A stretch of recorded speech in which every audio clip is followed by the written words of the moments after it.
Wow. You know, we live in real bad times now. It seems like everywhere you turn, people are losing their minds. We have murders happening almost every minute of the day. Unfortunately, a large number of those murders and assaults are being taken out on black women. A lot of black men are taking out a lot of hatred and anger towards black women. And they're not only putting hands on our black women, not only are they hurting our black women, but they're even taking their lives. I remember when it was not always this way. Believe it or not, there used to be a time where black men didn't want to see black women hurt. They didn't want to see them fight. And they would not let other men just brazenly put their hands on them in public. But we're going to talk about a part of that when black men used to prevent black women from fighting because they just simply didn't want to see black women get hurt. We'll talk about that tonight on Gangsta Talk. Dame, hit it.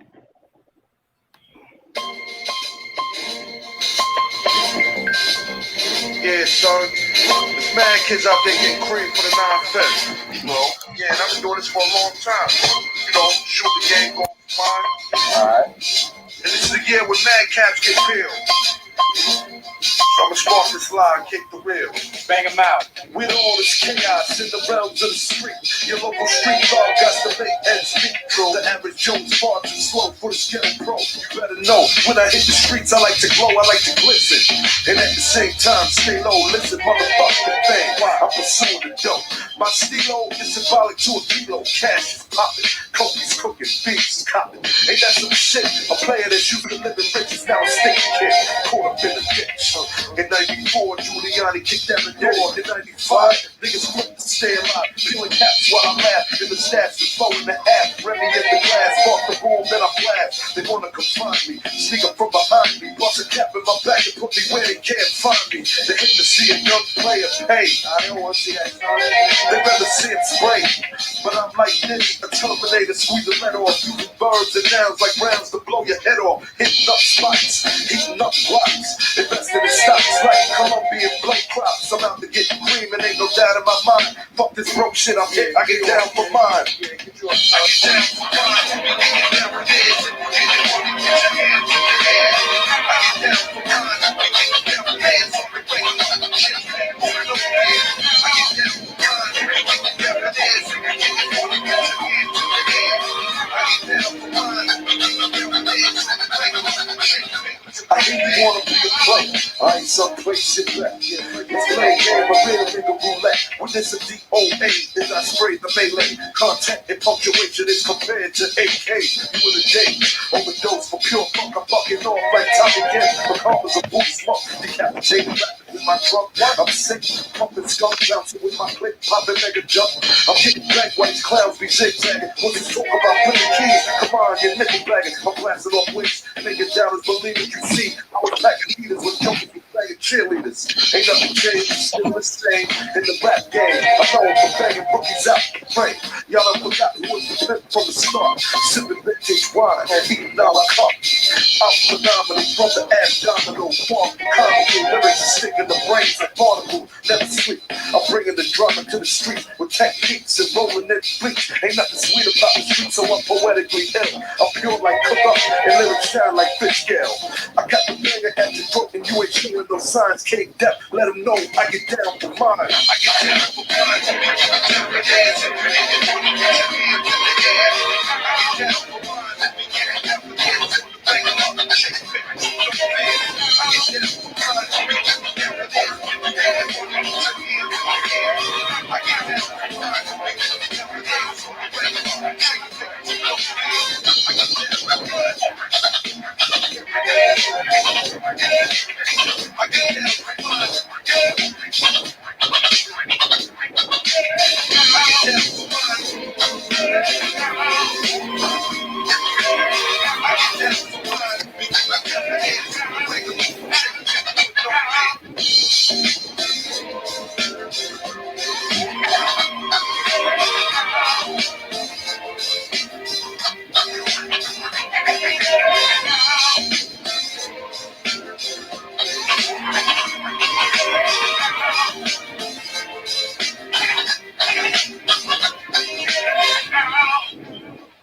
All right, what's going on, everybody? Welcome to Gangsta Talk. Shout out to everybody in the chat who came to support the E Nation and the Ebony Star Network. Shout out to our super mod auntie, Hassan Burton, Emmanuel Briggs, and others. Also, the two ladies that will be joining me tonight. My adopted daughter from Ghana, Abena Beko, and my partner in crime, my main peeps, my little sister, the Lady Dame. And so we're going to get into something that's near and dear to my heart, right? Y'all know I love black women. Black women are my heart, and getting right into it. The way I see it, we are becoming a nation of people. If we're not already that truly hates itself. We have a large contingent, well, actually, not just one, multiple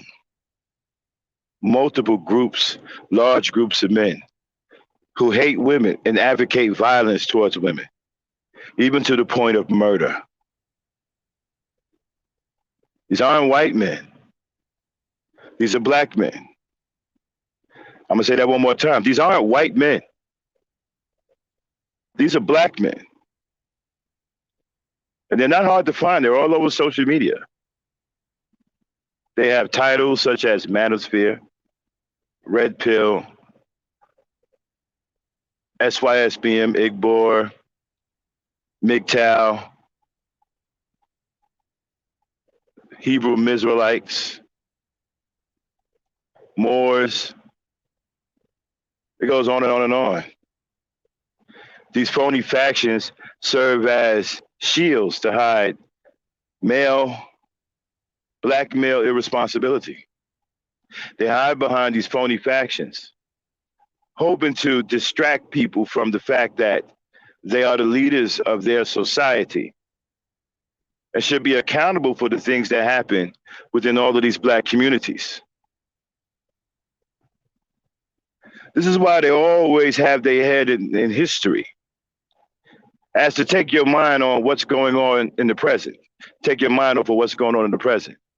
You see, if you are buried in history, then you won't notice that in the present, that many of the black men today are irresponsible, inept, terrible leaders, deadbeat dads, wouldn't bust a grape, cowards, effeminate. There are no Marcus Garveys today. There are no Malcolm X's today. There are no Medgar Evers today. No Thurgood Marshalls. There are no new heroes today for black people. This is why they always lean on the heroes of yesteryear, because they have no works to speak of in this present day and time. How many black men today can sit here and tell you about what's really going on with black people, with the exception of a few like Dr. Claude Anderson, Dr. Umar Johnson? The rest of these dudes are worthless. They do nothing for black people. All they do is talk about history and what black men did back in the day, and try to somehow attach themselves to a Malcolm X or a Medgar Evers or a Thurgood Marshall. First of all, those men had courage. Many of these brothers today have no courage. Many of these brothers today are absolute blatant cowards. So the nerve for you to even attach yourself to a fearless warrior such as Dr. King, Malcolm X, Thurgood Marshall, Medgar Evers, Marcus Garvey. These men were fearless. The adversity that they faced back in those days was pure and in their face and absolutely dangerous.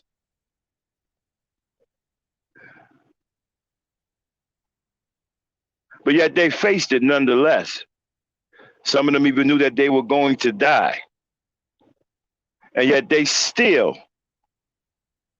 faced down adversity, even at the point of losing their lives. These were warriors. These were men that had hearts of lions, not cowardly men who sit on social media and play the crybaby game about how some girl don't like them,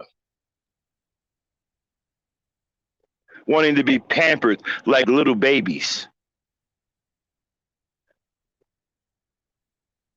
want to be taken care of like teenage boys. Don't want any responsibility. Hell, I can make a case that many of these guys on social media are institutionalized. May as well. May as well have the mind of an inmate, right? Because in jail you get 3 hots in the cot. You're not on the street. You have no freedom, but you eat for free, and you have no responsibilities except what? Clean up your cell, play cards all day. If you're lucky, you get a work release to where you can work in town, make a few bucks to put on your books. Hell, that's good living for a lot of Negroes. They don't have to pay child support. They don't have to grow up to be men. They don't have to never grow up. You know, an old man once told me that many men who don't want to be adults stay in jail. Now I'm starting to wonder if that's not true. Because a lot of you brothers are very immature. You're childlike in the mind, but you don't understand that you are an adult in the body. And so that makes for a bad combination.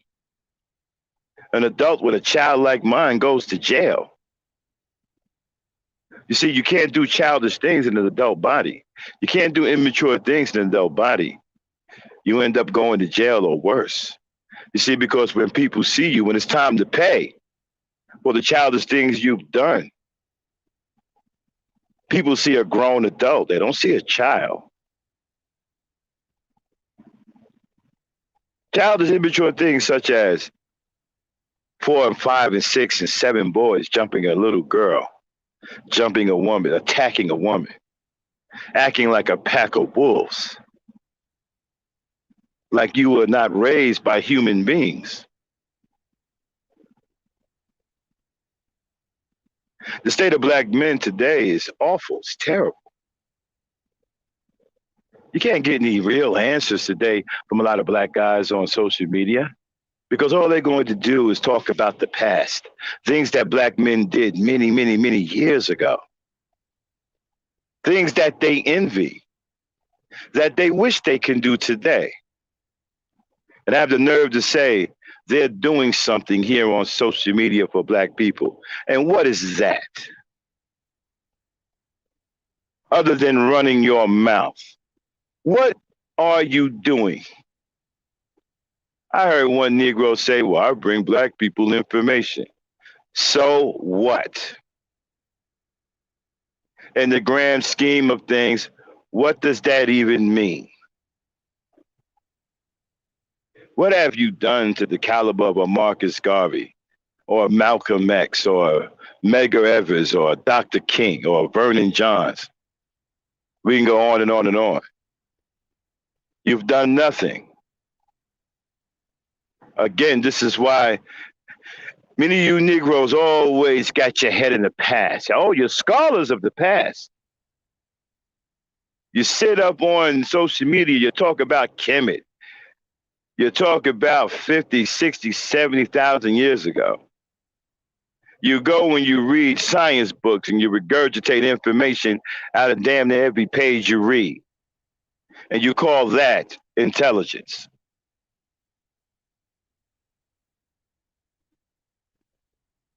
You sit up here and you study statistics that's been gathered by someone else's mind, not your own.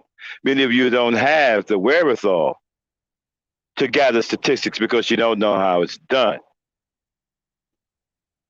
But reading statistics that's been gathered by someone else doesn't make you smart. Anyone can sit up here and regurgitate statistics and build some kind of phony argument behind statistics that in many cases we don't even know if they are truly accurate. Because many of the places that they come from are places of white supremacy. So we don't know what the hell to believe. So the state of black men today is piss poor. And you're wondering why black women are looking elsewhere. Why shouldn't they? You've left nothing for them. You do nothing. You're a bunch of do nothings. Again, the phony factions, the worthless and endless debates are about nothing. Let me explain something to you. Having debates online and trying to one up each other or sound smarter than each other doesn't do anything for black people. Black people are in a dire straits. We need real men and women to step up to help us out of this conundrum that we're in.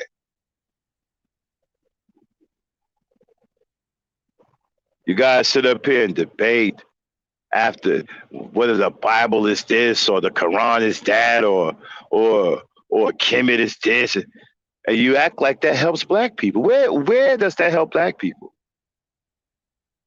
It doesn't do anything for us. It doesn't stop these race soldiers from murdering our children. It doesn't stop these animals from attacking our black women. It doesn't stop the white man from doing everything he possibly can to wipe us out.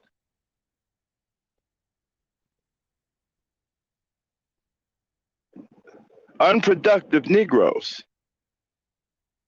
who talk a good game. Matter of fact, the game is not even good that you talk. It's the same game that you talk over and over and over again. I'm just trying to figure out why black people just keep listening to the same shit.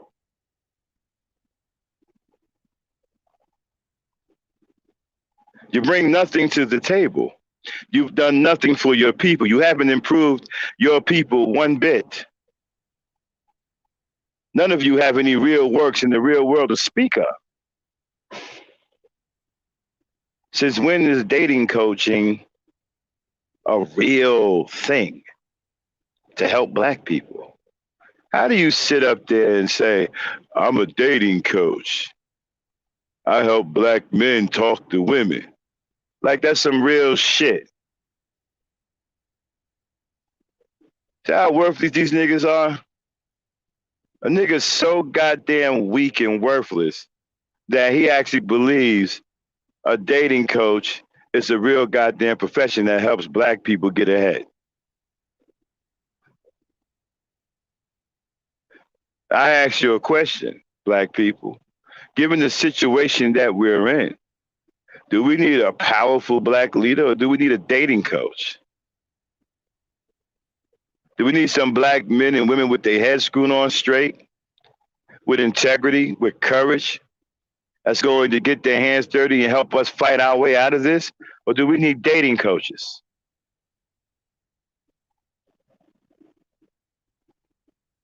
I mean, when you look at the situation of our children being murdered by race soldiers, should the parents of these children who are being murdered by race soldiers call someone that can actually help them, or should they call a dating coach that will give them advice on dating hoes? Should the dating coach show up and say, you know what? Had I taught your son how to get women, he would have never been shot by those race soldiers. Seriously? The dating coach thing to me is ridiculous. And the fact that you have black men taking pride and that's what they do, it's embarrassing. You have other races of men who are out here making breakthroughs in science, medicine, technology. We got dating coaches.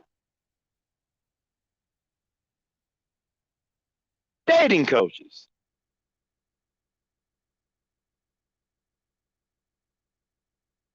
I can't. Wow.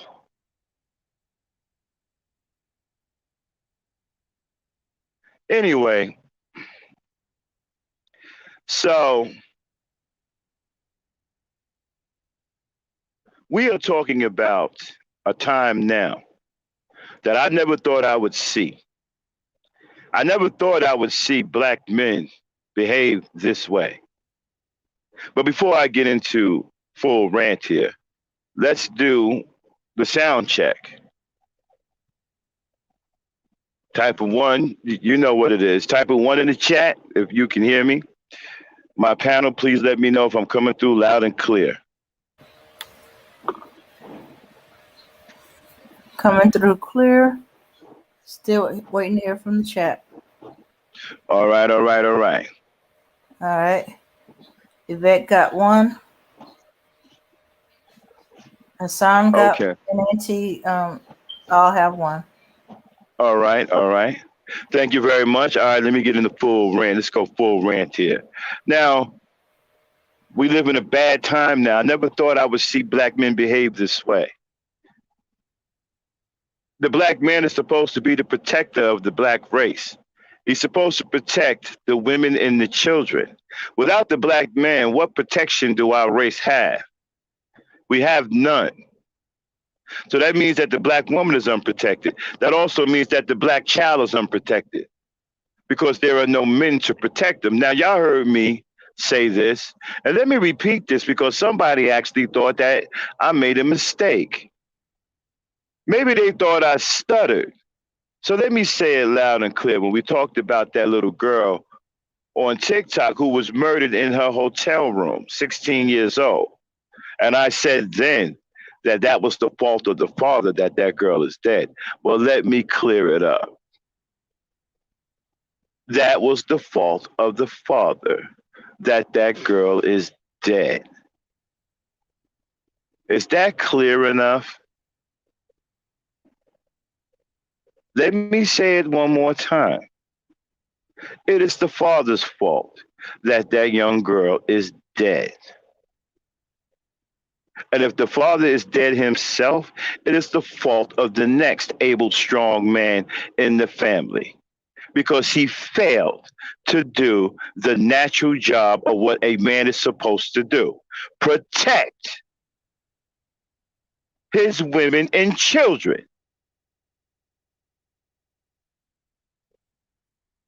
There's no way a 16-year-old little girl should have been in a hotel with a bunch of adults at some goddamn party. The father failed to protect his daughter.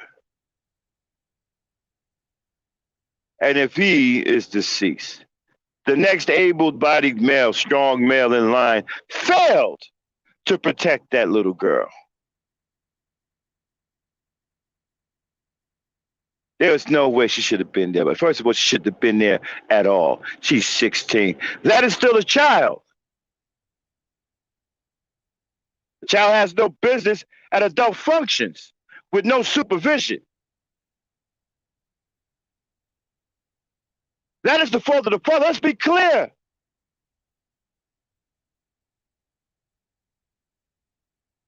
I don't mince words here. Let's be clear. That is the fault of the father. The father failed to protect his daughter.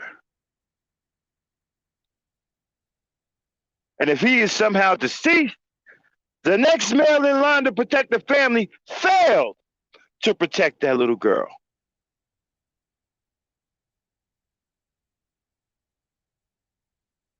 Had the men in her family did what they were supposed to do, that little girl would be alive today. I don't want to hear shit about the mother. I'm not a guy you can come at with that bullshit. Because I know what it is. I know where the fault truly lies.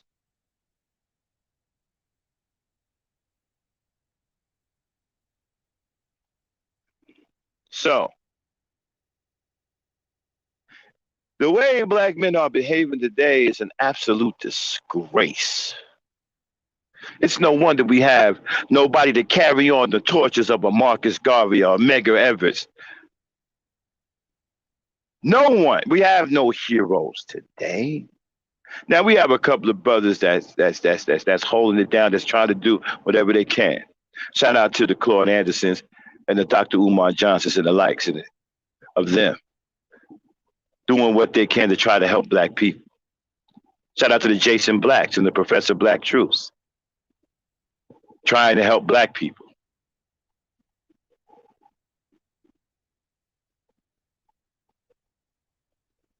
Now we are in a time to where it is absolutely dangerous for our women and children. And guess who is causing the danger? The very men who are supposed to be protecting them.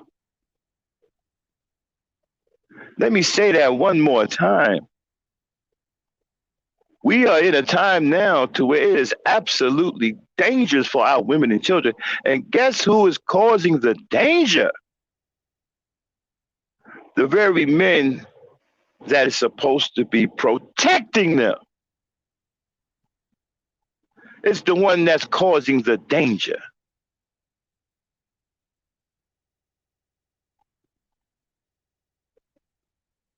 Now, let me rewind a little bit since people like going back in the past. I too jump in the past. But there's a difference. I'm actually trying to bring the mentality of the past up into the present. See, because we had strong teachings back then, strong beliefs back then, strong principles back then that need to be brought all the way forward into today so we can get this shit straight now. Now, y'all know me. I've said plenty of times, I'm a 60s and 70s baby. I grew up I was born in the 60s, late 60s, grew up in the 70s, 80s. That was my time. And it was a beautiful time. Black people cared about each other back then. It was so cool to be black back then. Even though we had race, nobody gave a fuck. Our families were so strong. Racism didn't affect us the way it affected them. Yes, it was always racism. But you see, we put hands on white folks back then. So it wasn't like they had a free run at us with no retaliation. Because we fought cops back then. We beat up white folks back then. We robbed white folks back then. So it wasn't like racism had a free run at us with no retaliation. Backed off a little bit. It was still there.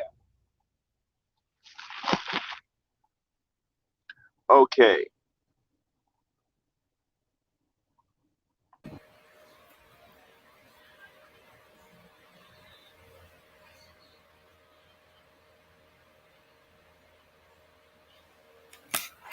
All right.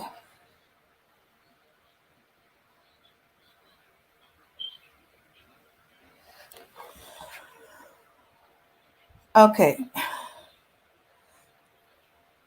All right. Well, I can't top that off, Max. But we, yeah, the men were less afraid of police.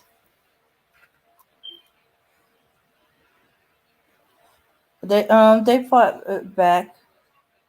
Okay. I never really seen it. Most of the family kept the girls away from most of that, so we didn't see all that. Um,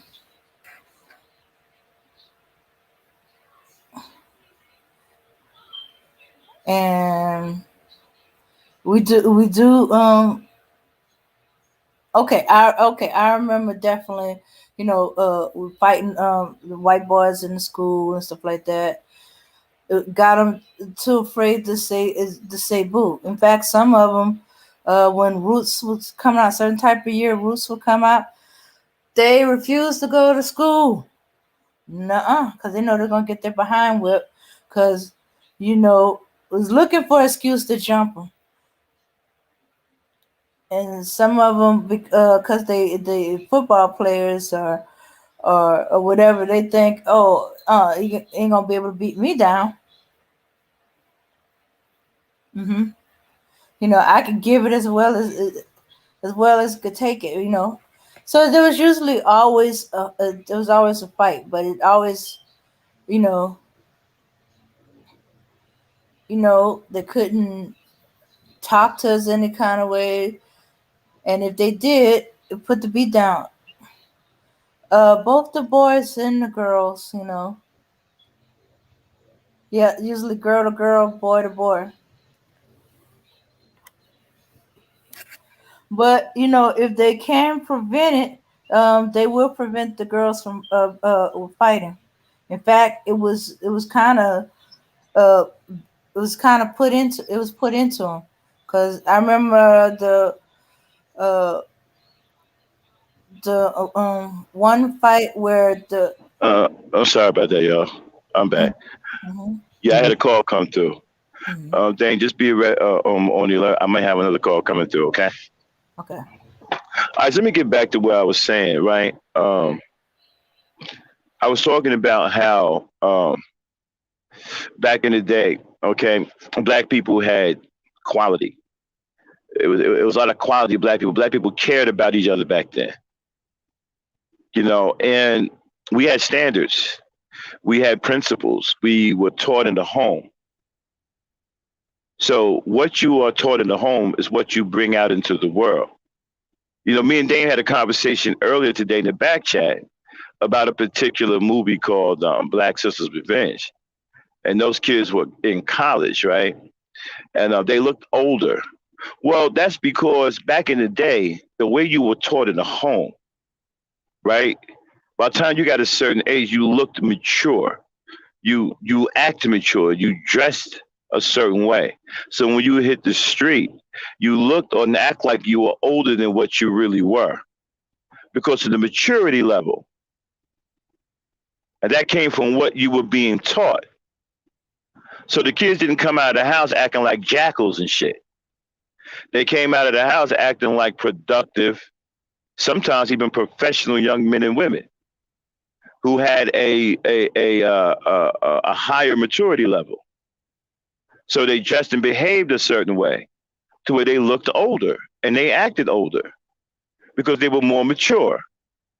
And so they dressed like a young man at the age of 15 who had the maturity of a 25-year-old would dress like a 25-year-old. And so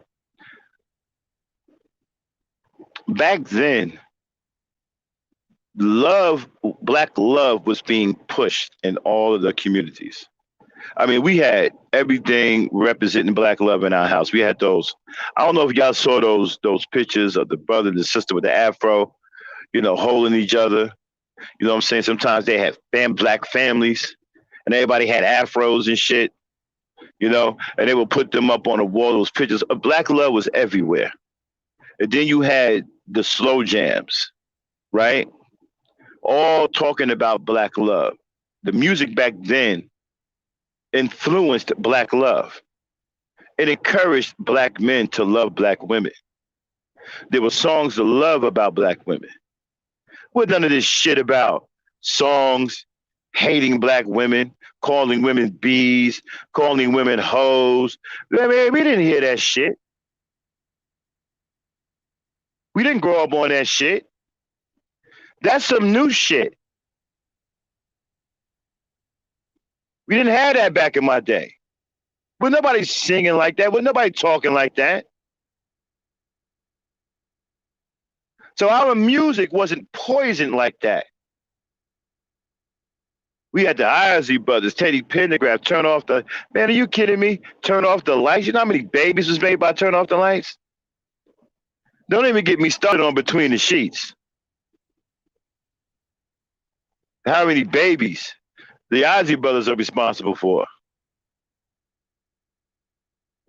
And it just went on, like, and the men made songs of love about the women, and the women made songs of love about the men. Stephanie Mills, Denise Williams. I mean, it just went on and on and on.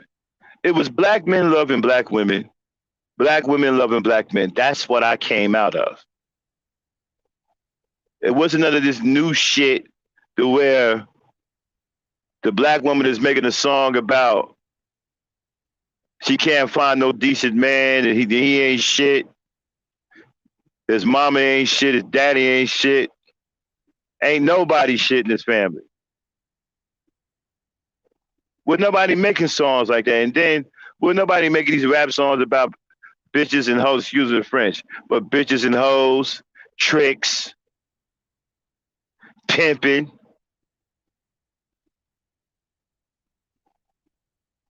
I mean, you had Too Short, right? But wasn't nobody really on Too Short like that. Wasn't nobody into that pimping shit.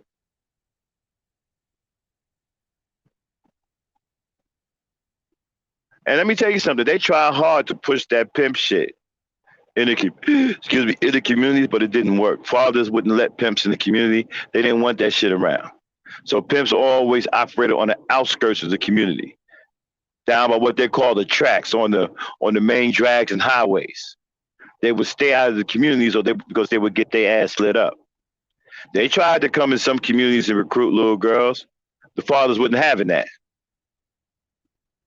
They run the pimps off. I remember one time I saw one get both of his legs broken with a baseball bat by a father because he was trying to recruit his little girl. Oh yeah, fathers was on it like that back then. They're very protective of their girls.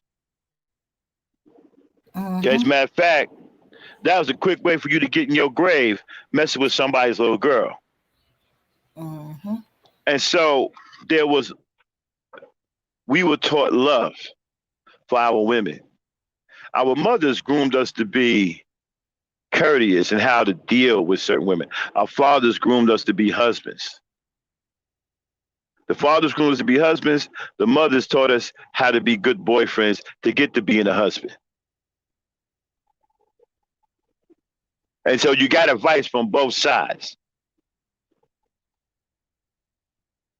You understand what I'm saying? So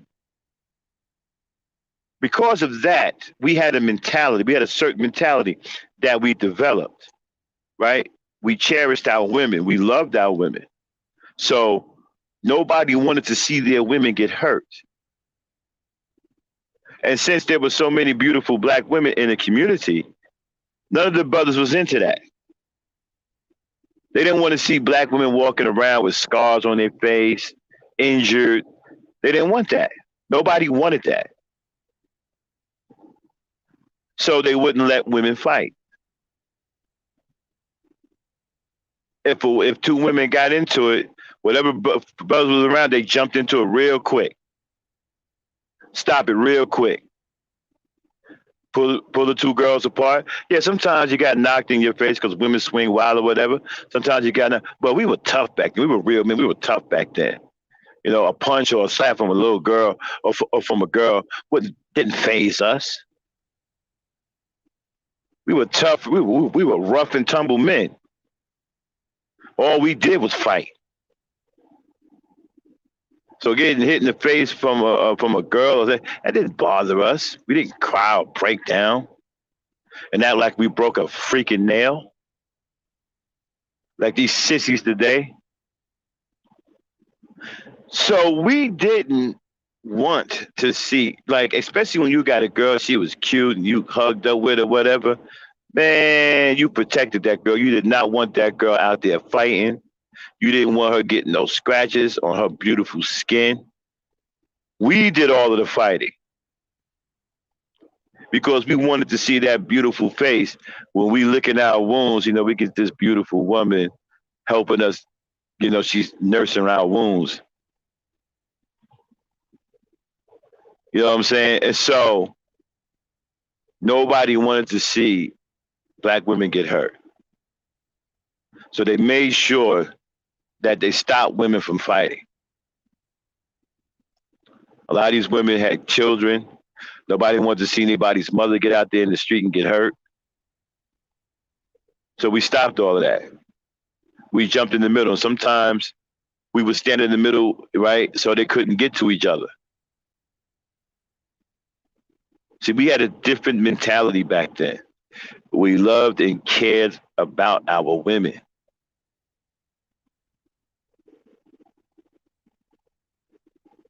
Today, it's different. Now, you got these sorry ass niggas who not only want to see women fight. They want to hurt women. They want women to hurt each other. They get off on seeing women hurt each other. There is no more love that these guys have for black women. See, the love is gone. And what I keep trying to tell these dudes is that women need to feel love. When you don't love them, don't be surprised that they behave a certain way, because they're going to get that love somewhere else, because women need love, right? At the end of the day, a woman wants to be loved. I don't care how smart she is. I don't care what the hell she's telling you. At the end of the day, she wants to feel love. She wants that love. If she's not getting it from you, she's going to try to get it somewhere else. And so now you Negroes have gotten to the point where you don't show black women any love. You don't show them any respect. You don't care if they get hurt. As a matter of fact, you want to see them get hurt. As a matter of fact, you're out here hurting them. You're putting hands on them. You're trying to kill them. And it goes on and on and on. And you wonder why black women are doing the unthinkable. They're talking about swirling. They're talking about non-black men. What exactly did you think was going to happen when you showed them no love? When you showed them nothing but absolute brutality? See, you want to point your fingers at what the black woman is doing, but you don't want to accept what you're doing to make her do what she does. You've shown her nothing but brutality at every turn. And she's supposed to remain loyal to you after you're brutalizing her to the point now to where you're taking her life. You got animals out there shooting their own black mothers now.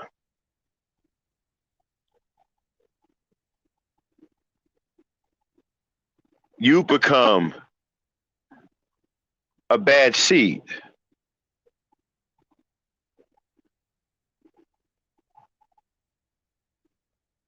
You become a bad seed.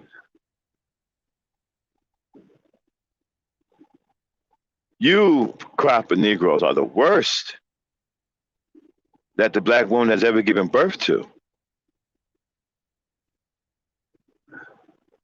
And she's probably she's probably at the point where she regrets doing it. See, understand something. You sorry ass Negroes still came in this world by a black woman. Even though you ungrateful bastards are brutalizing these women, talking crazy, saying that they have no value, devaluing their lives, you still was brought into this world by a black woman.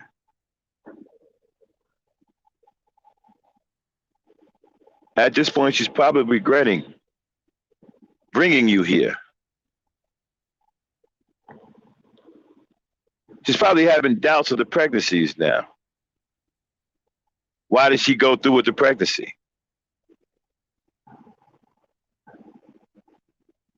I mean, you niggas are helping out Margaret Singer.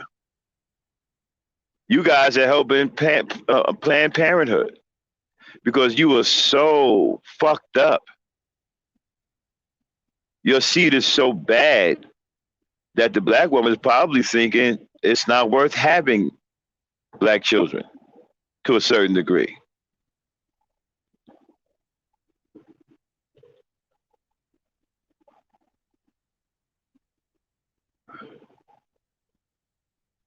You understand?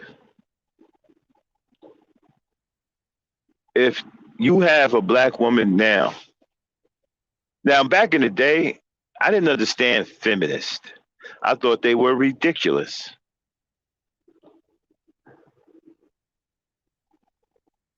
But now, today,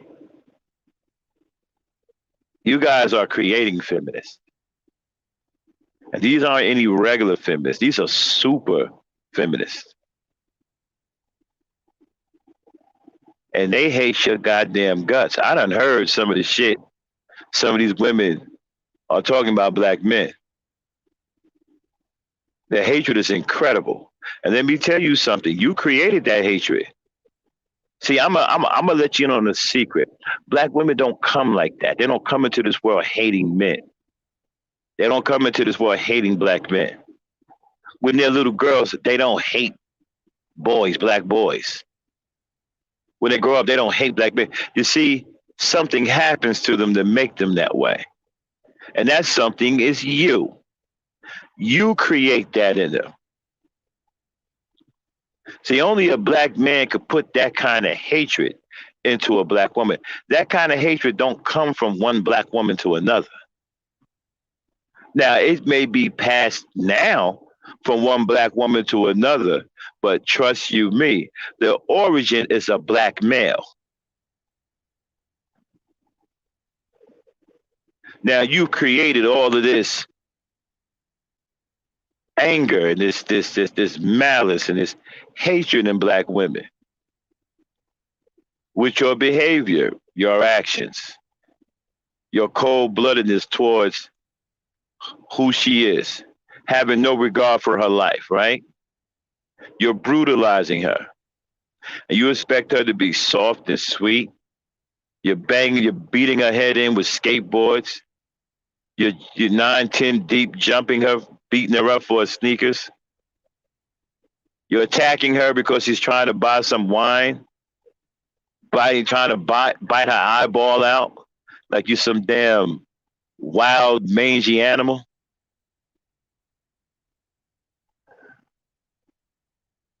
You're shooting her because she turned down your advances.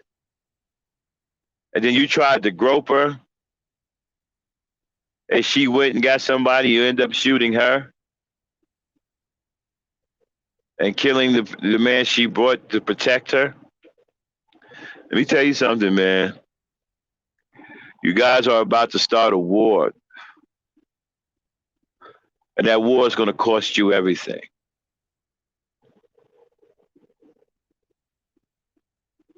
It's going to cost you everything. Because despite of your hatred, there are still those of us out here who love black women and who are willing to defend them. You're headed for a war.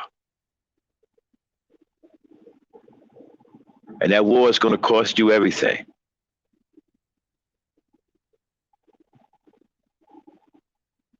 We're not going to sit back and continue to allow you to brutalize our women. Some of us are preparing to do something about it.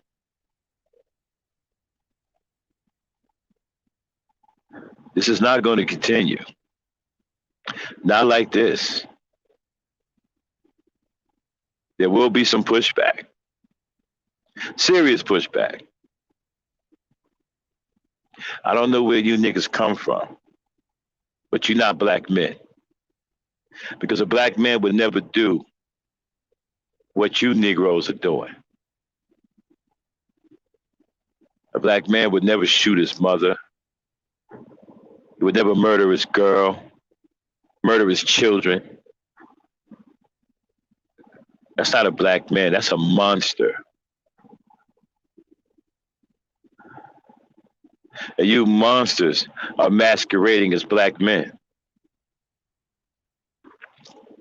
You put all this hatred into our sisters. Now you got them talking about going to non-black men. And what can we say? We can sit up here and preach pro-blackness all we want. I can sit up here and be pro-black to the core all I want. But if we can't stop these animals from attacking our sisters, murdering our women, shooting our children, then what good is being pro-black? What good is it? Because it's not saving our women, it's not saving our children. Some fool just shot a baby, I believe, in a stroller 3 times. Now the baby survived, but some crazy Negro pulled out a gun and shot a baby 3 times. A black baby.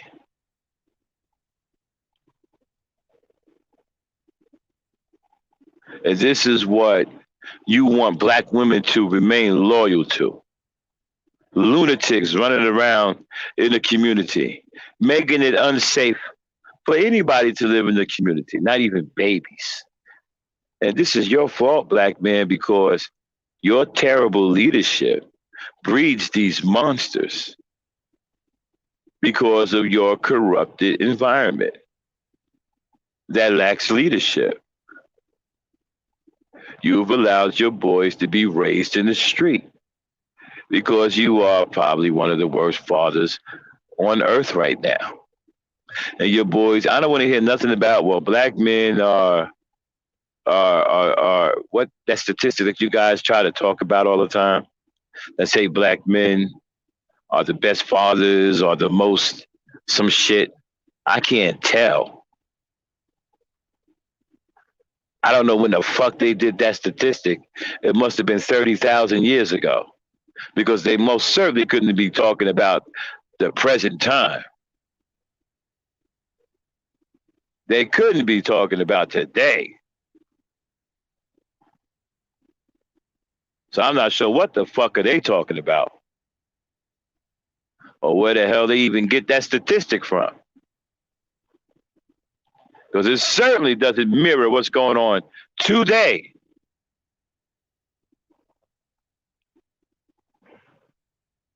So understand something. There was a time where black men cared about black women, where black men loved black women, and black women loved black men. We at the E Nation and the Ebony Star Network, that is our purpose to promote that again. That is what we promote here on the Ebony Star Network and in the E Nation. We promote black love and positive relations between black men and black women. And we will continue to do so. We will continue to push the mentality of loving our women and protecting our women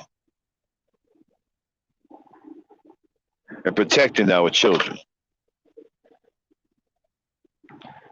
1 second. Dame, I need you to take over for me. Okay. I'll be right back. Yeah.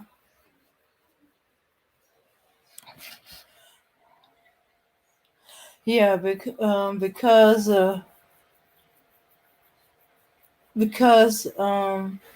women, well, because men has collected their duties and forgotten that they dictate the terms of how the community is gonna be. They leaving their women to fight along with these um, guys that they created. The you know acting out demonic. They trying to bite the eyeballs of women, beat up on women,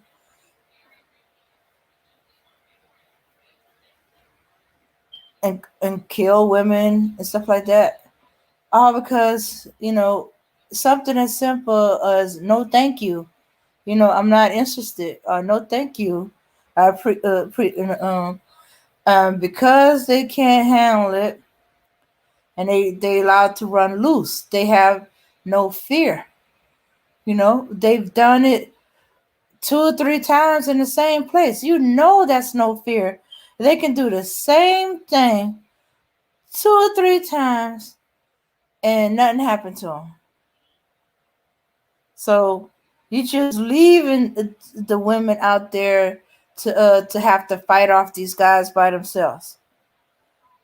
And these guys are so weak and pathetic. They have to come at her in packs. Oh no no no no! They can't handle one woman 1-on-1. They have to do it in packs. They're becoming the black face of the white supremacists 'Cause that's how they do it. Or they gotta have a gun. hmm they so bold that they actually filming it. Uh huh.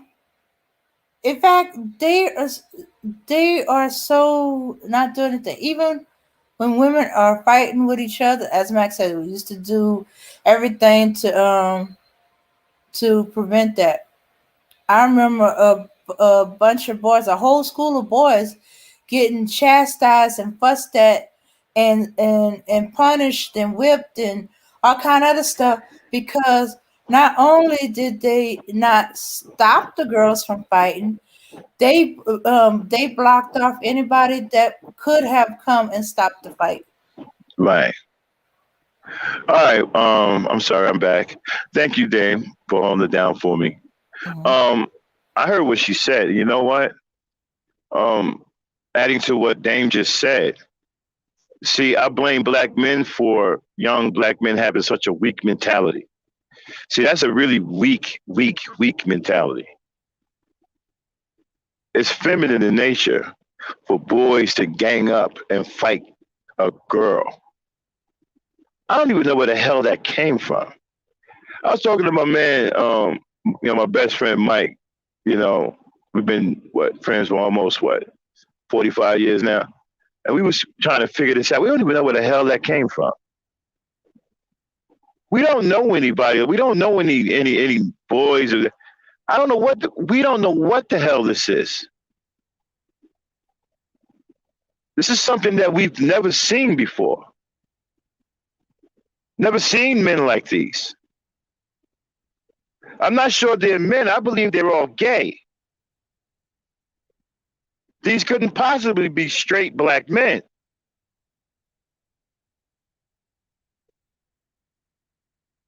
I don't believe these are straight men. I believe these men are all gay.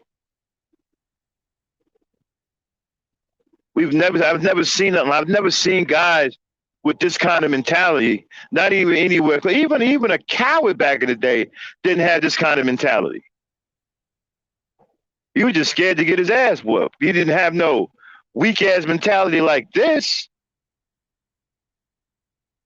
I don't know what the hell this is. This is foreign to us.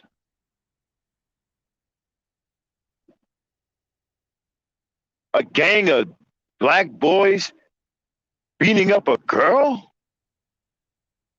What? 4 and 5 boys attacking a woman and trying to bite her eye out? What?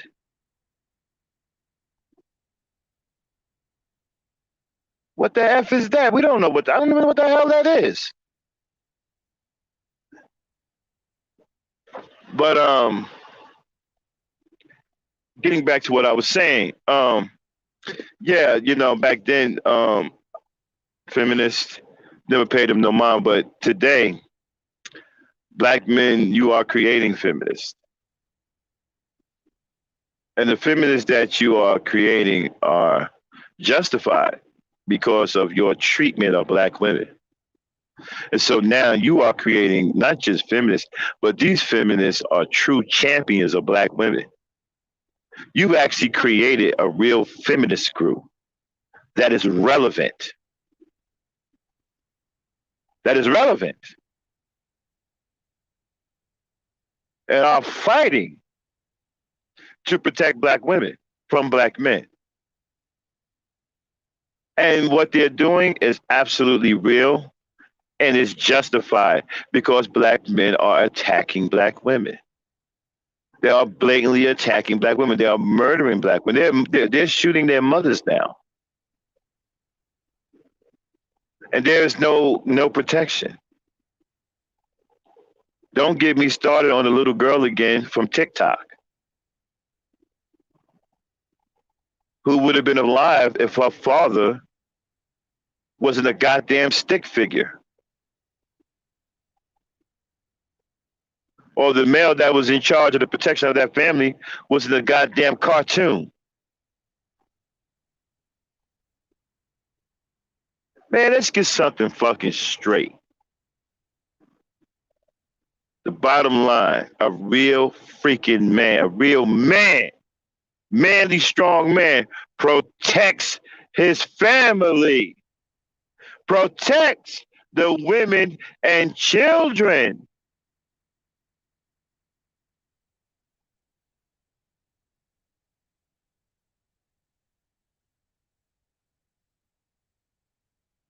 So we have a situation now that must be dealt with. We seem to have some lunatics that are running rampant throughout our communities. They are an absolute danger to our women and children. A pack of wolves and dogs and coyotes running wild through our community, making the community unsafe for our women and children. That element has to be dealt with. And it has to be dealt with by black men. Let me tell you something, black men. You don't get no freaking excuse. This is your mess to clean up and your mess alone. I don't want to hear shit about, well, the black woman can help. Nah, nah, nah. You created this mess.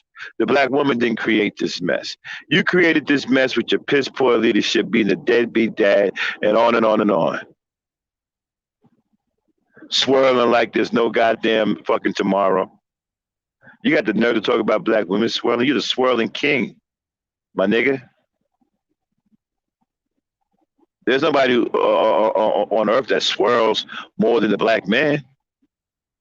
You are the swirling king.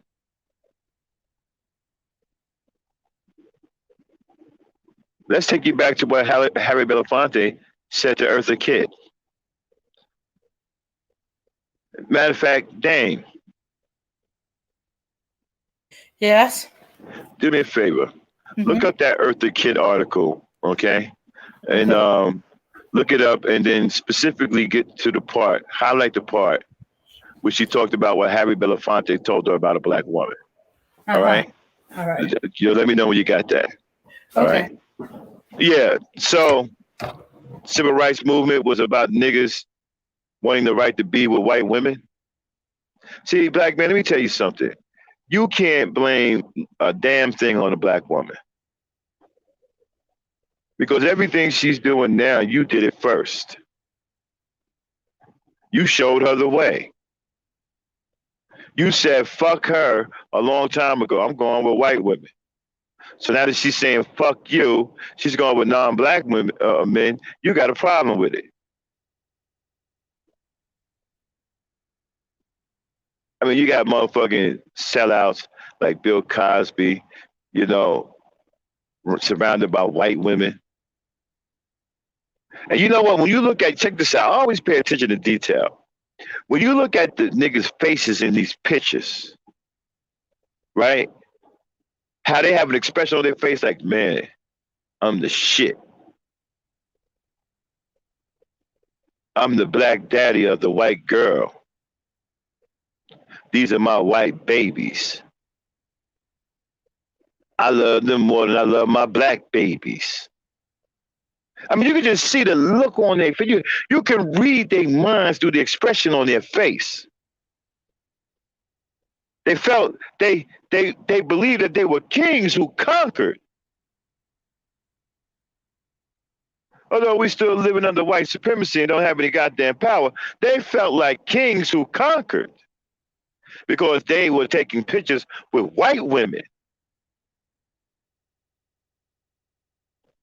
Go look at the nigga, find a picture of a Negro with a white woman and look at his face. He looks liberated. He has an expression on his face like he's no longer a slave, like he's a free man, like he belongs to society, like he's an aristocrat, an earl or a duke. He's no longer a commoner. He's now of noble blood because he's taking a picture with Becky. Go look at the likes of Harry Belafonte, Bill Cosby, and the list goes on. And look at them when they take pictures with Becky's.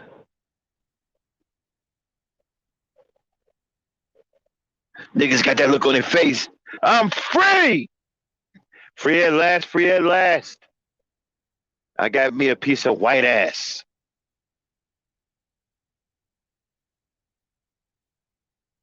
That's what they look like. There's a picture of Bill Cosby surrounded by a bunch of snow. Well, I wouldn't call them snow bunnies. More like fucking uh, snowmen. But anyway,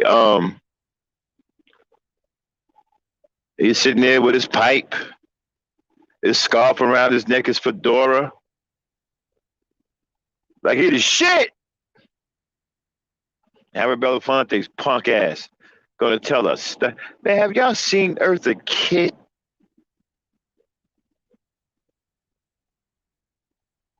Did you see what Eartha Kitt looked like back then? That woman was gorgeous. He gonna tell that black woman that a black woman can't do nothing for a black man but hold him back.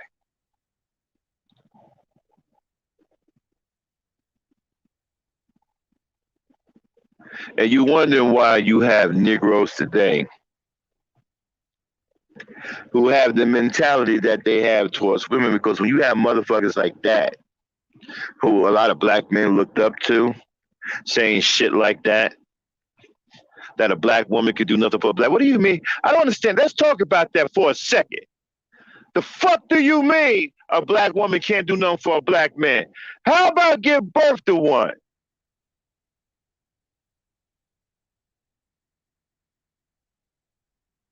Fuck you talking about?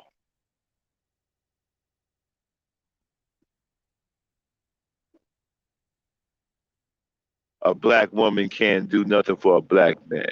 How about give birth to one and wipe his snotty ass nose and his fucking ass for goddamn what? 5 years? And feed his ass for 5 years and protect him for 5 years until he's able to walk and go to the bathroom by himself without his mama wiping his ass? Fuck you mean a black woman can't do nothing for a black man? A black woman does everything for the black man. She brings him into, she gives him life. What the fuck are you talking about? What the fuck are these niggas talking about?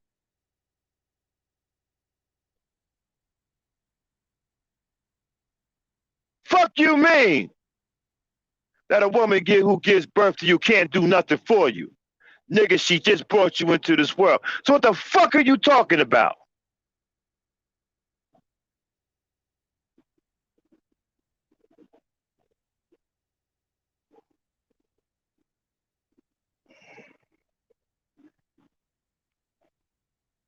Hassan, can you tell me what the fuck these niggas talking about? Can a black man in the chat tell me what the fuck these niggas talking about when they say a black woman can't do nothing for a black man? Because last I checked, we come from a black woman. She gives birth to us, so I'm confused about that statement.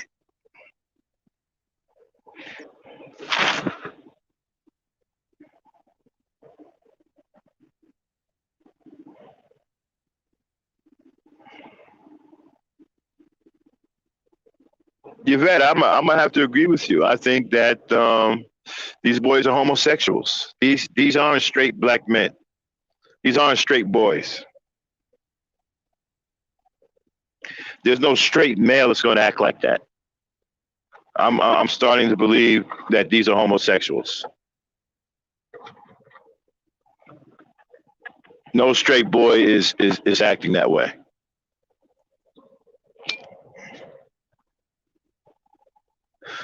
And so when you have that mentality from these sorry ass Negroes, and you know what kills me is that these guys, they have status in life. They have status. They have the wrong kind of status. They have the wrong kind of attention.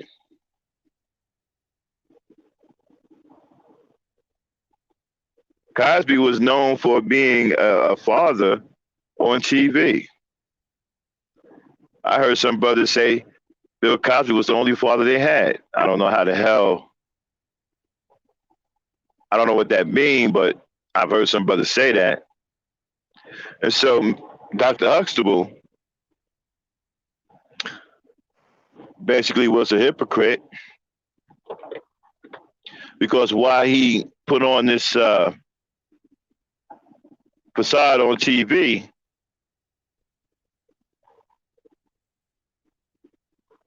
hold on one second.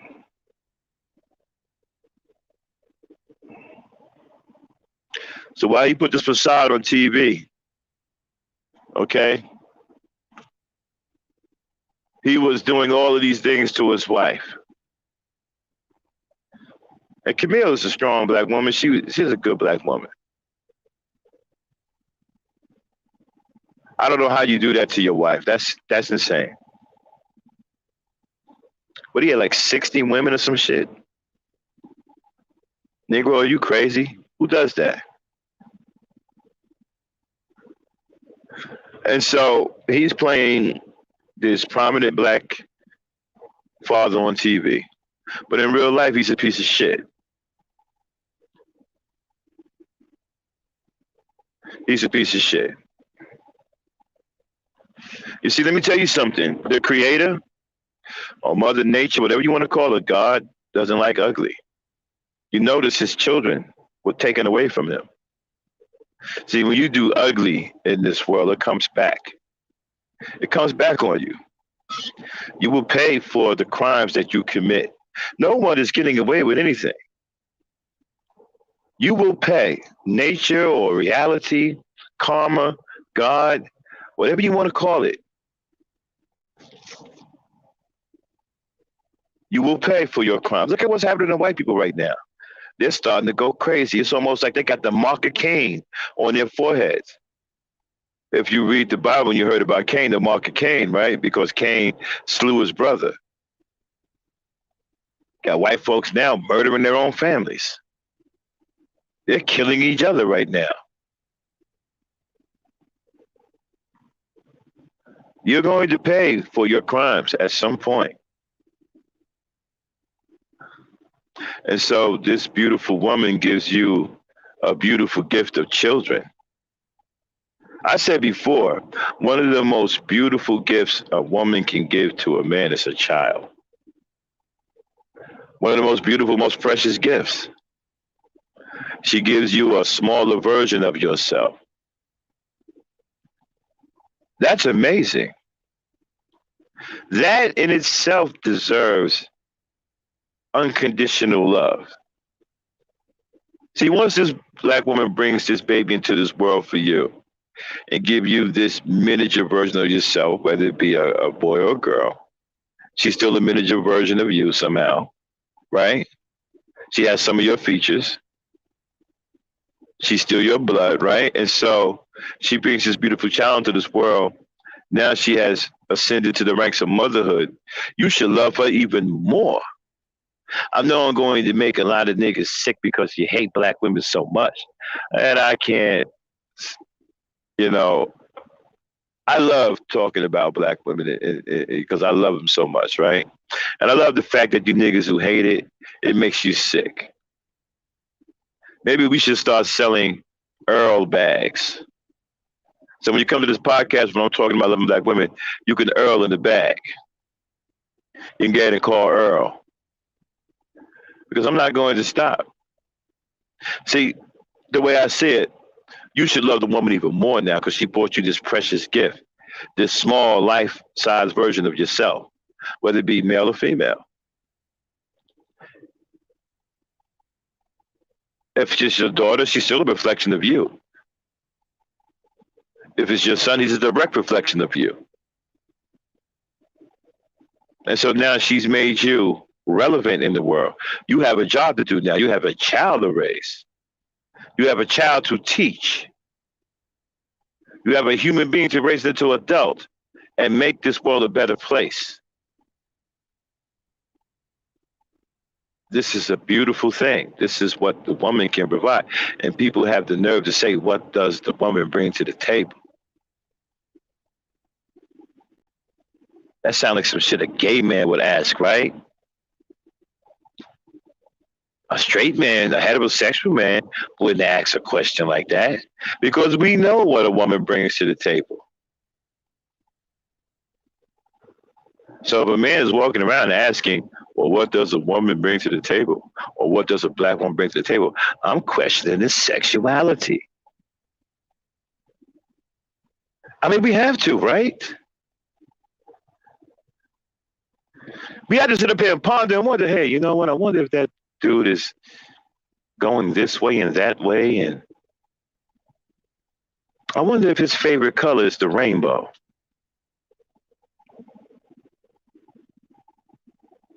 I mean, we have to, right? We have to think about that. Because you see, as a straight heterosexual male, right? I don't ever think about that. I know what women bring to the table. Are you kidding me? I mean, Hassan and Emmanuel Briggs, and we all know what black women bring to the table. These are my soldiers in the chat, Briggs and Hassan and Kendall. We know what women bring to the table. So now when we hear people say what black women bring to the table, we kind of question like, hey man, what's wrong with this motherfucker? Is this some kind of queer giraffe type nigga? What? But Hassan can tell you because he's the closest to my generation, and Briggs too. I think Briggs is a little older than me. They know what I'm talking about. When I go back to the 70s, 60s, 70s, they can go with me. They know what I'm talking about. I don't know if Kendall is in our age group, but I know Briggs and Hassan could definitely they know exactly what I'm talking about. And we didn't have this shit that you see today. Matter of fact, we wouldn't even allow this shit. You couldn't put your hands on a woman in public. Not around no other dudes, you couldn't. We don't care if it was your girlfriend or not. Fathers couldn't even put their hands on their daughters in public. That's how tight the protection was.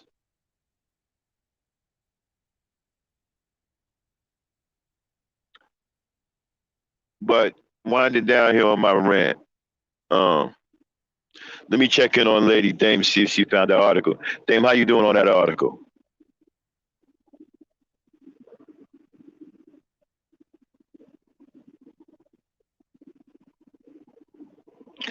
Okay, apparently Dame has been. Okay, hold on. Okay, I was trying to find the video, but you said the article. Okay, all right.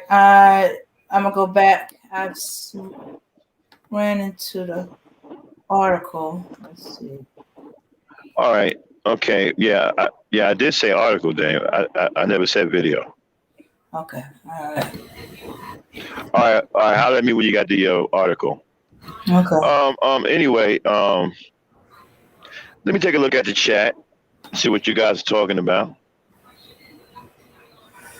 Okay. Well, you found it, Dame? Yeah. Mm-hmm. All right. Look for that part where she was talking about. Let me know when you get to the part where she talked about what Harry Belafonte said to her about black women can do nothing for black men but hold them back. Let me know when you get to that part. Okay.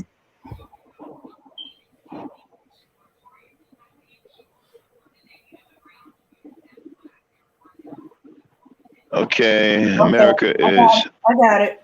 All right, everybody. Okay, Dame, read us that part with what Eartha Kitt said about Harry Belafonte. Go right ahead. Okay, I'm talking about the 50s when Harry Belafonte picked me out of his bed in Philadelphia and said, I don't want you to take me seriously, because no Okay, black stop. woman. Harry Belafonte kicked Eartha Kitt out of his bed. Have y'all seen? Hey, Dan, can you find a picture of what Eartha Kitt looked like back then? Okay. Let me know when you get it because we're going to put that on screen. I want y'all to see what he kicked out of his bed.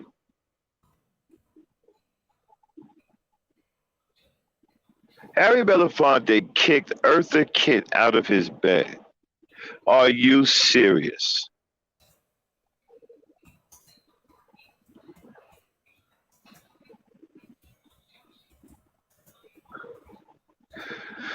But we have a situation now to where black men are harming black women. Like I said, the black men now are bringing the danger to the black women. Bad enough we're fighting race soldiers. Now we have to start fighting black men who are bringing danger to our women and children.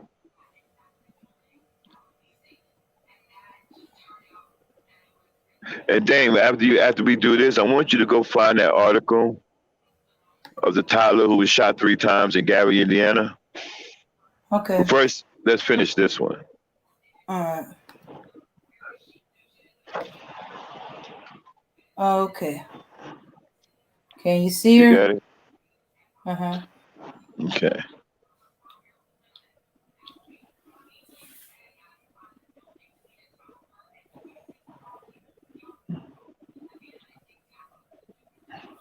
That is what Harry Belafonte kicked out of his bed.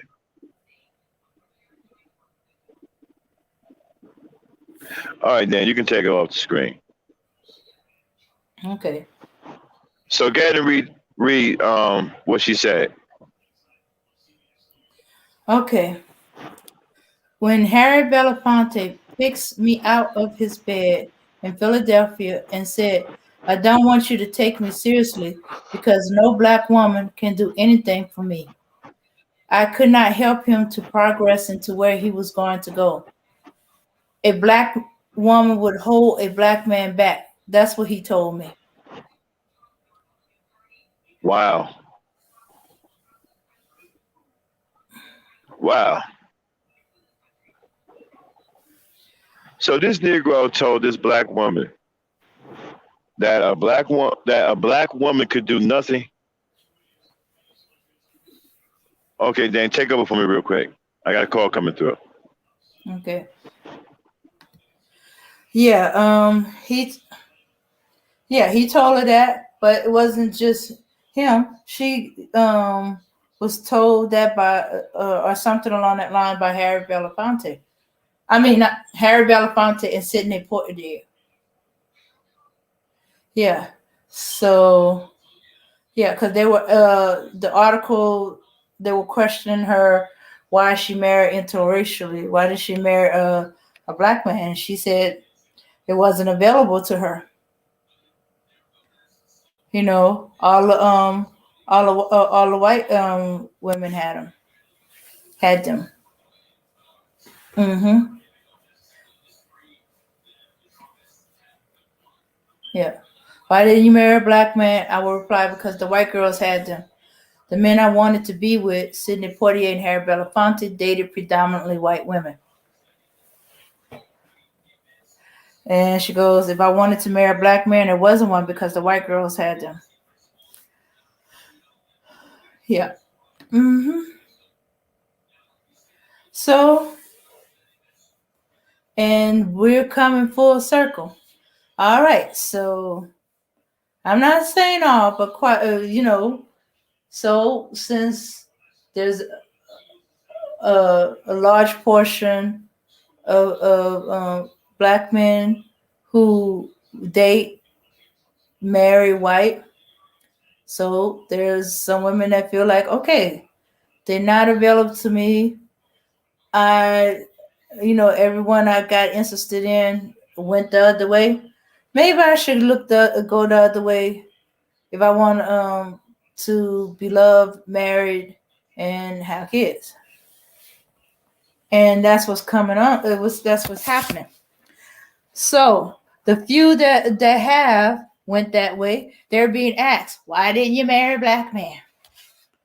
And they can pretty much quote the same thing Eartha Kitt did in 1950. 70 years. And they can pretty much quote her word for word.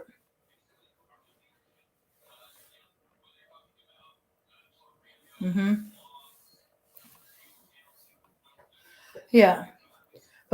And because they went this way, they left black women to have to fight for themselves, fight to do the things they need to do, fight to get things done, fight to pay the bills, fight to take care of the kids, fight, fight, fight, fight, fight. And of course, those that got used to fighting, they hardened. They got too used to fighting. So sometimes it's hard for them to relax and let go and realize I don't have to fight anymore. So what do I do now that I ain't fighting? It's some of them hadn't experienced it.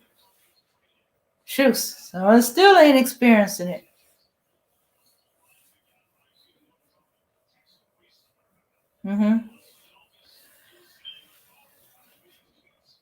So we ain't just talking about, or at least I'm not just talking about, physically preventing women from fighting each other and stuff like that.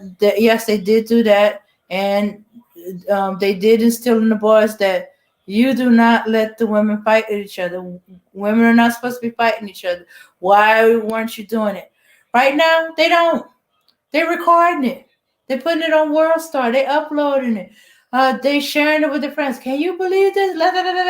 So and that girl did this and that girl did that. Had to knock it into some of the boys' heads and make them take it off of their phone because they egged two girls into fighting with each other. And videotaped it. Yeah. They don't see nothing wrong. They're not afraid of the girls getting hurt or scratched up or killing each other. No thought of that. They just thought about their own entertainment. Or in the case of if they were fighting for a dude, I got girls fighting over me, not realizing, hey, that sound feminine. Girls don't fight over guys. Guys fight over girls. That's a real reverse.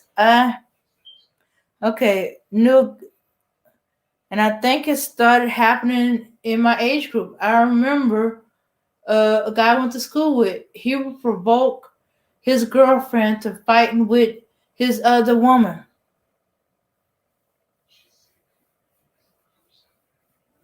As a way to prove you love me. You want me that badly? Well, you're gonna have to fight her for me. So we're expected to fight. In fact, a lot of the fights that happen is over men.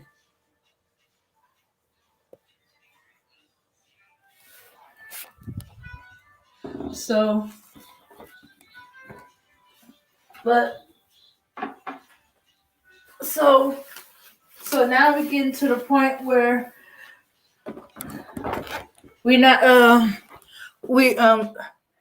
women are getting to the point where they have to fight other men. They have to, because the men ain't there to protect them. The men ain't there to fight for them.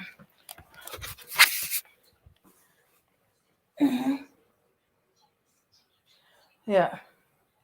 And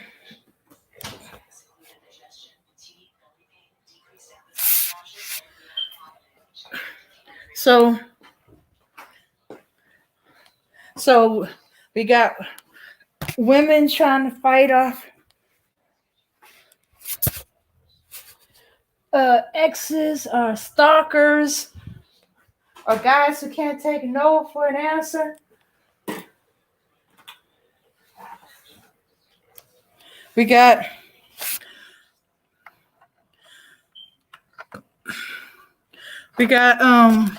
women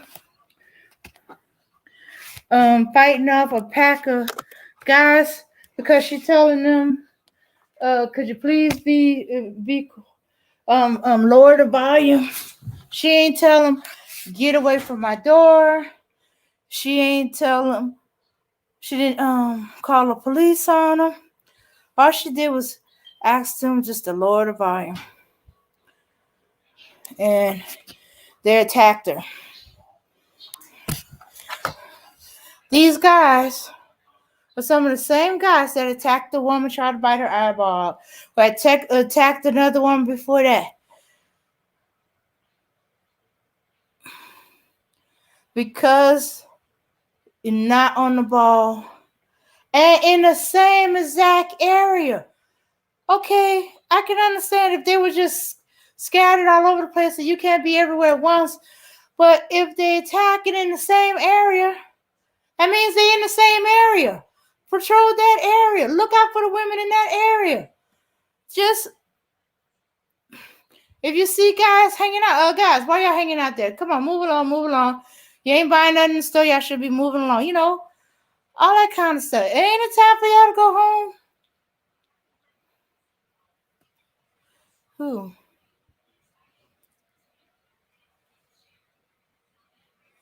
Ebony.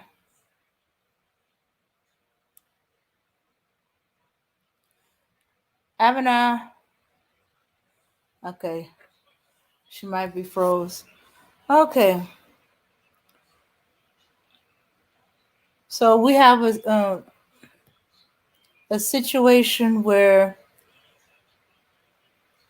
guys so want to be women that they are provoking or letting women fight with each other over them. We got young boys who not trying to break it up, they actually filming it. Shooks, in some cases, that's their own relative. It used to be if not for some woman they don't know, they don't break it up. But if it's relatives, my sister, my cousin, they usually try to break it up. You know, calm the situation down. They ain't even doing that no more. Their way of supporting is to give pointers on how to stick it to the girl.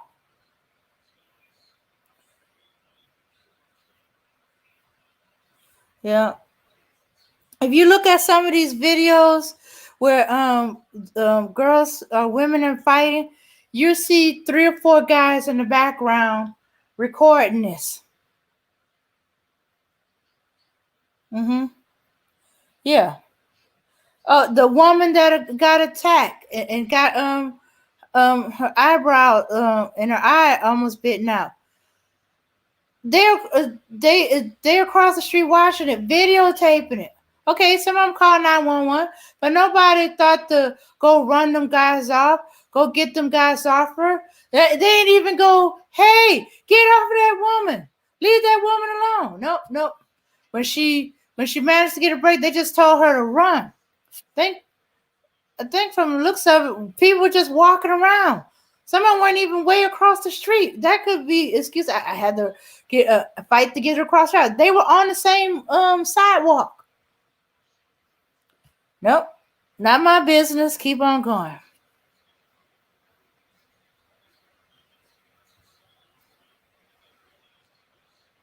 Oh, with a boy letting his girlfriend beat up his mama.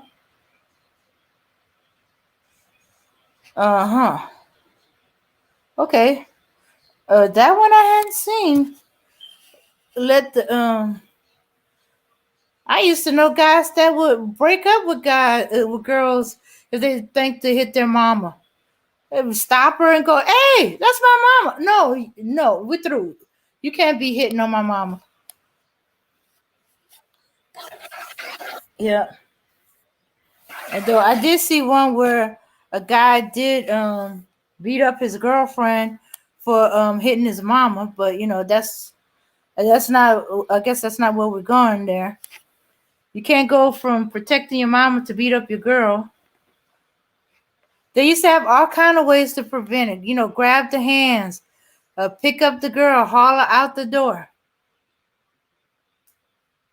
But now these guys are afraid to get hit, scratched, kicked. You know, it's Yeah, it said don't get between two women fighting. In fact, they sometimes told by other men, hey, don't get between two women fighting, stay out of it. They'll wear themselves out. They said, oh, that's what you get for getting between two women. If he comes back scratched up, got socked in the eye, socked in the jaw, need, you know, I don't know, some women, or he's the only guy trying to get between two women. The other guys are not helping, so he get it from both sides, trying to break them up. Said trying to be the peacemakers, and I think that's what's happening with our guys, and these, especially in these YouTube. They by themselves. They're the only ones that's trying to do right, and they getting beat up on by the feminist divestors. They're also getting beat up about the men, women, or the soft Negroes, as they like to call them, the manna queers, sissy bins. Oh, wait a minute, and I don't know if we said anything. All Metal, Red Pill is all them. And so they're getting caught between two women. Although I personally think if it was actually two women, they'll let the women go after the sister. I think that's what Max is doing. Oh, so since you want to be a woman, act a woman so bad, I'm going to let her beat you up. Because you sure ain't man enough to fight with me.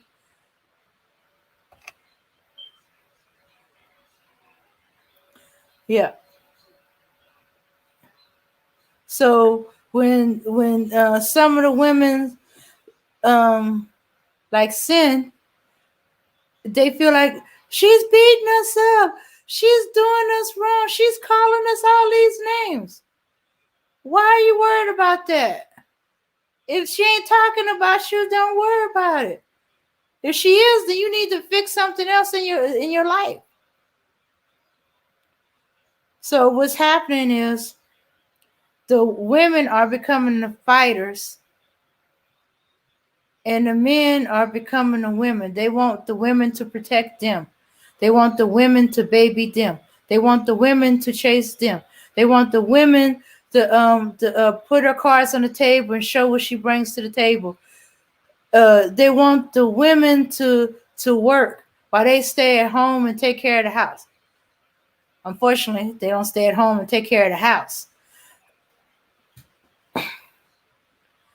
Yeah.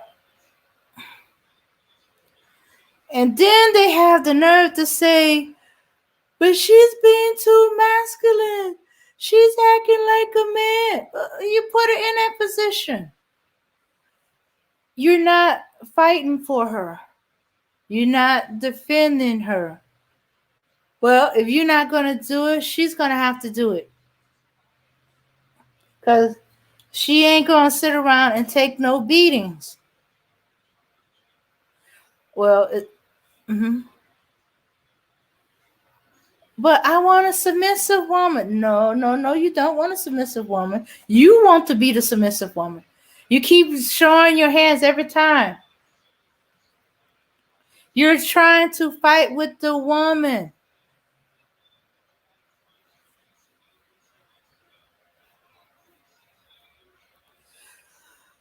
Yeah. So, yeah. Men used to didn't fight with women. Yeah, the woman would argue with them and stuff like that and say all kind of stuff. If he can't take it or he figures she needs to calm down, I've seen him walk out the door. I've seen him totally ignore her. Where she'd be like, "Are you listening to me?" I'm just waiting for you to finish so I can get a word in edgewise. Yeah. You're right. I've seen men take a slap, take a hit, take a punch. They don't like it, but when they don't like it, they either grab the hand, hug the woman till she calms down, or they walk out the door. So they can both be reasonable.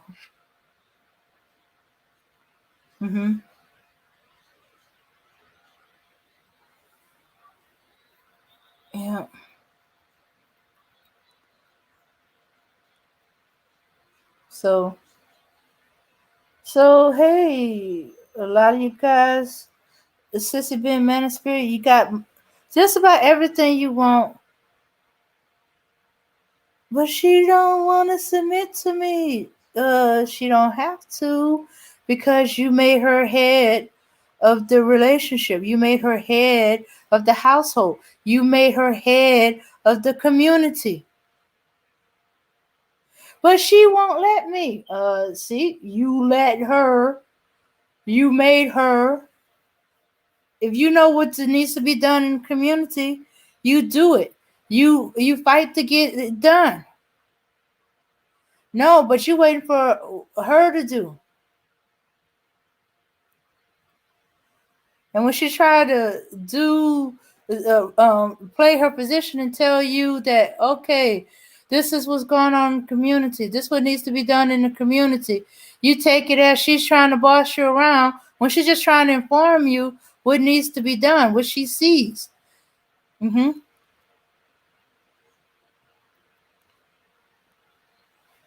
Yeah. Okay. And it's only going to be so long while she wait. And she wait. And she waits.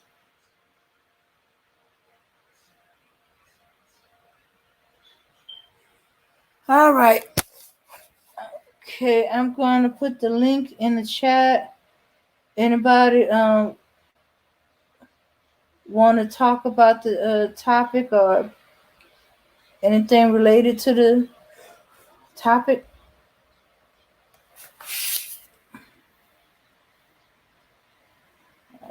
Okay.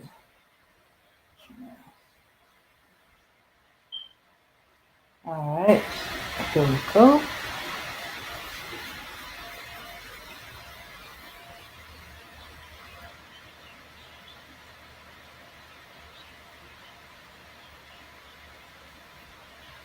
Yeah. Yeah. You're right. Everyone has forgotten what role a man and a woman has played. And it's gone on so long, it's becoming normalized. Yeah. Until one day we meet some guys like that.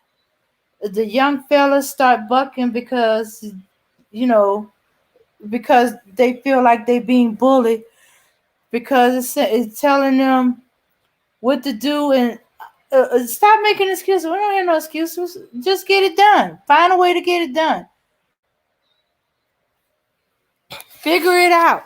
That's your job. You're supposed to be doing this. You're supposed to be doing that.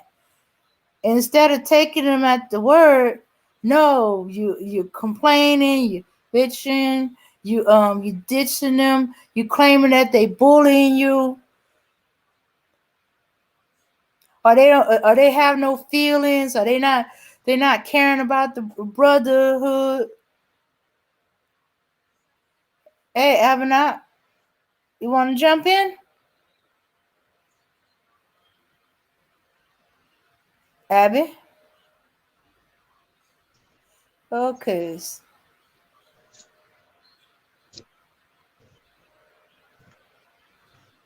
Okay. Sounds like we're still having a little technical difficulty. All right. Okay.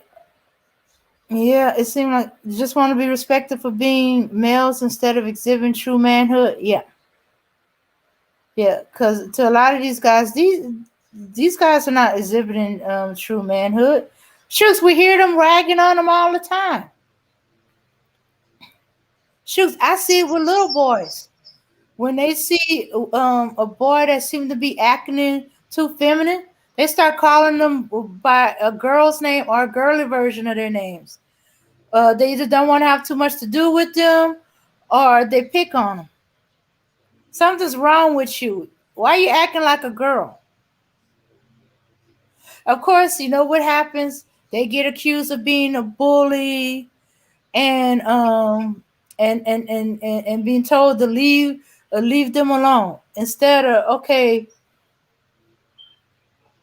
yeah, because some little boys can take it too far, but still, there's something to what they're saying. If he's acting like a girl, or his ways is a little too feminine, or he's being a crybaby, or man, I barely touch you. What are you crying about? Or are you whining? Little boys in their natural state, they really are rough and tough and tumble. I seen two of them get in what to me looked like a fist fight. Nah, they were playing. I'm like, why y'all fighting? We're not fighting. Yes, you are. I see y'all fighting. Oh no. That's we playing. It's my buddy. Okay, you know. And sometimes we need a man to tell us, is this play? Or are they fighting? You know, because I started seeing that. One of our church member, he mentored to a lot of boys and stuff like that, and the mothers coming to him. My boys are always fighting all the time. And he said, "Well, I've had them over here. They rough and tumble. They do brother stuff, but no, they're not really fighting."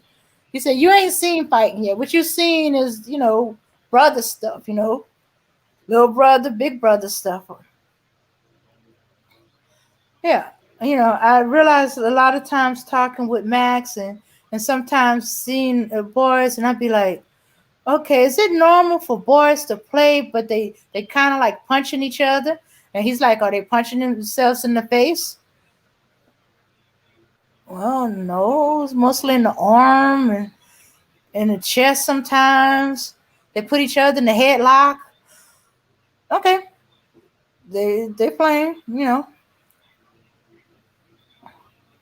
Yeah. Are they climbing over everything? They in the trees. They on the top of playground equipment, doing what I consider dangerous stunts. Nope, they pushing themselves to the limit. Yeah, but that's why the men are needed there, because our minds are telling us, as women, oh, they're gonna get hurt. They fighting, all kind of other stuff. Not to mention, you might also get the other extreme where the mother is like, okay, I don't care if she's a girl, if she hits you, you hit her back. And when you grew up with boys don't hit girls no matter what is going on, and then you got a mother telling a boy that if the girl hits you, you can hit her back. I was like, how do I correct that?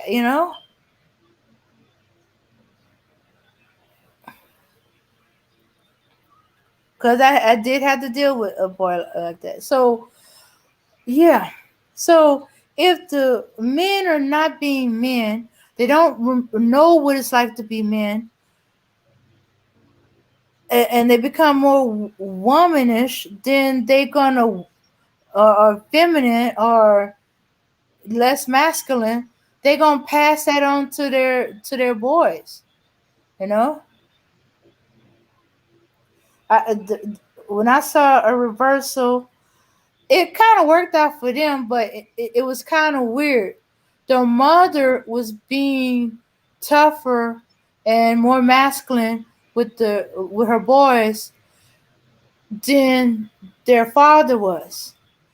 She says he's babying the boys, and she said he's babying the boys, and then he says she's being too rough on the boys. They're little boys. They still young. They got time for that. But her boys came out okay, and eventually their roles reversed. As the boys got older, they got tougher, the mother got softer. So they balanced out. Yeah, and now their boys has married and made them grandparents. Okay, let's see. Boys do dangerous, retarded stuff on a daily basis as part of being little boys. Yeah, starting to realize that. I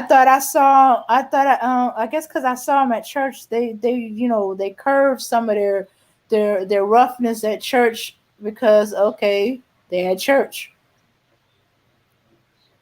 hmm But at school and unchurch like environment, oh, some of them can't help themselves, But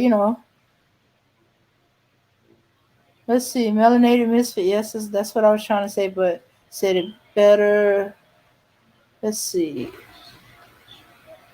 comfortable enough to submit and raise autonomous and productive human beings. Automatic soft when she feels secure with a man is automatic. He doesn't have to ask, which is true.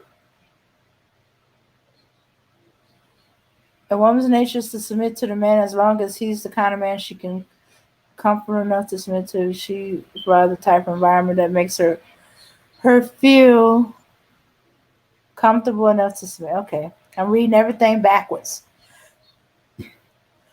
I always blame the culture, no matter what country you are.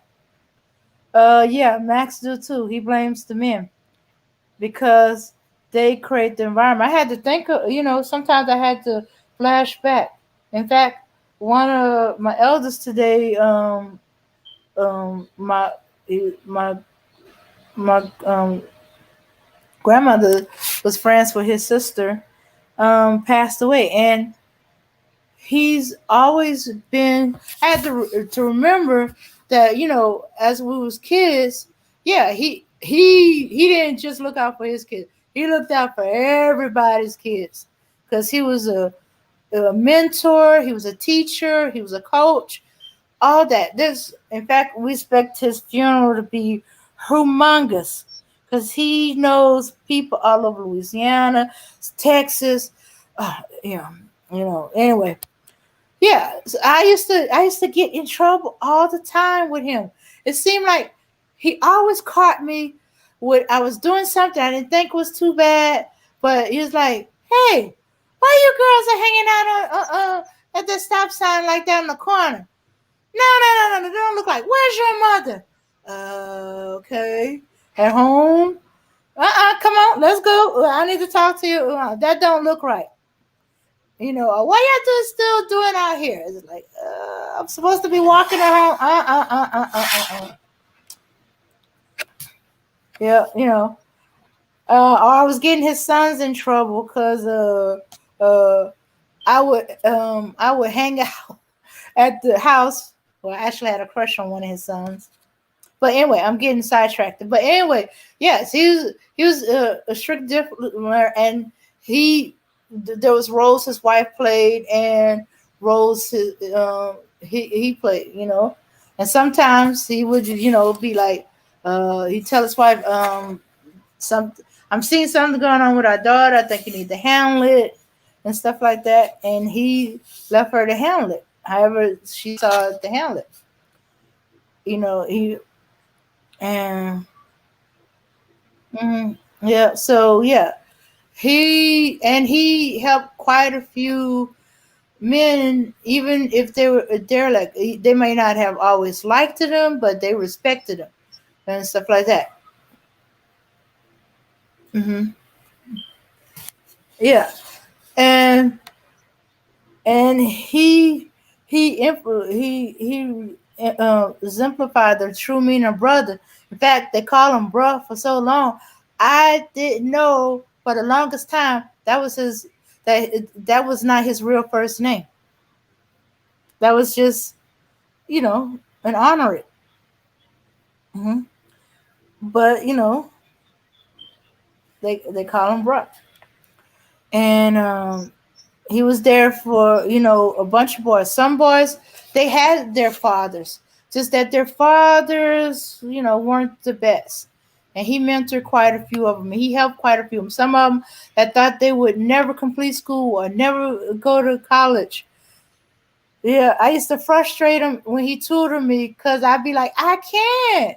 He's like, don't use that. Take that out of your vocabulary. You could do it. Just do it. Yeah. I remember when I was a boy, me and all my friends used to compare scars and injury. Yeah. Mm-hmm. Or or were you one of them little boys, Emmanuel Briggs? Like if you had to have some type of surgery, I remember appendicitis.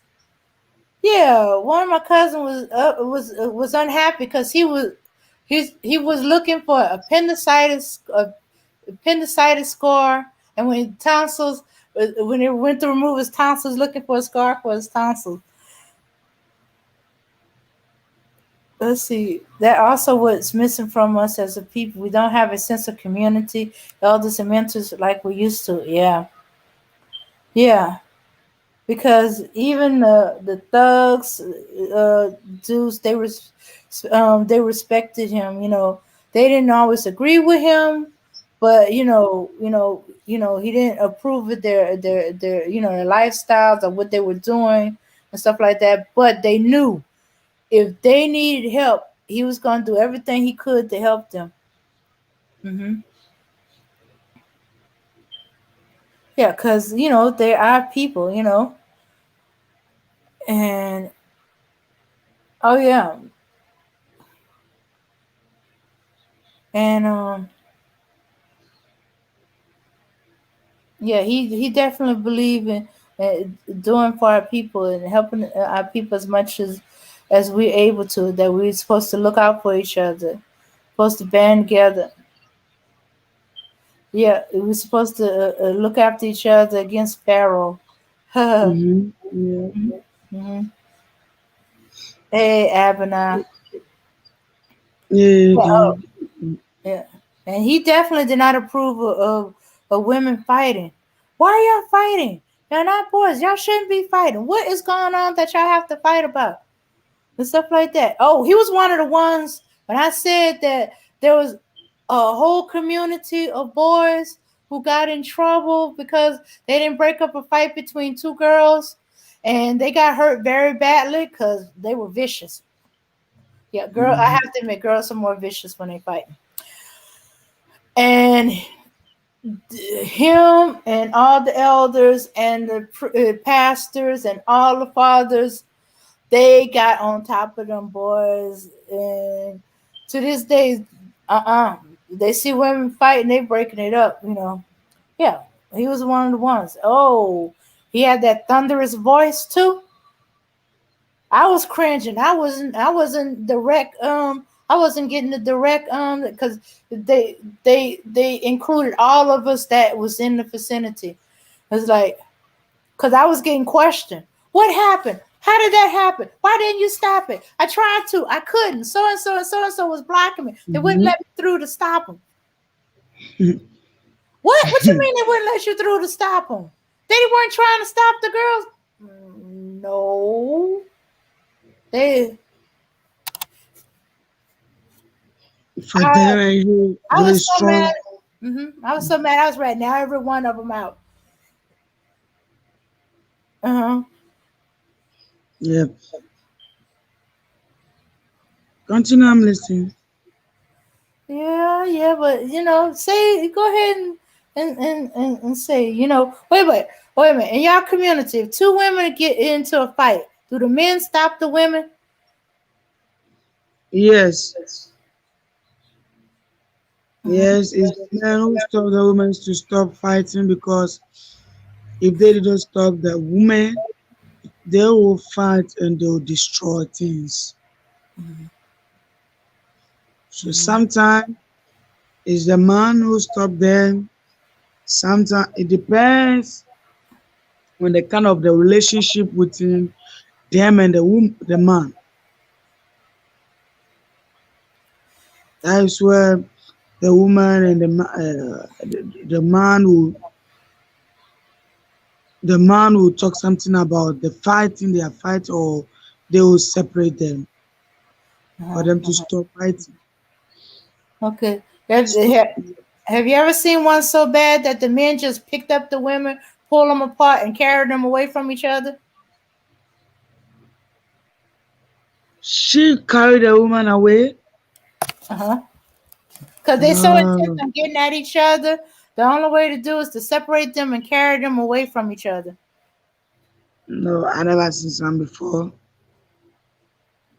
Mm-hmm. Never see something for yeah. All I have seen is about them fighting, and this thing have been happening when you marry to two wives. Oh, that's even worse. Cause he's just one guy. Mm-hmm. See, when women fighting, somehow there's men involved in it. Yeah, Mm-hmm. Yep.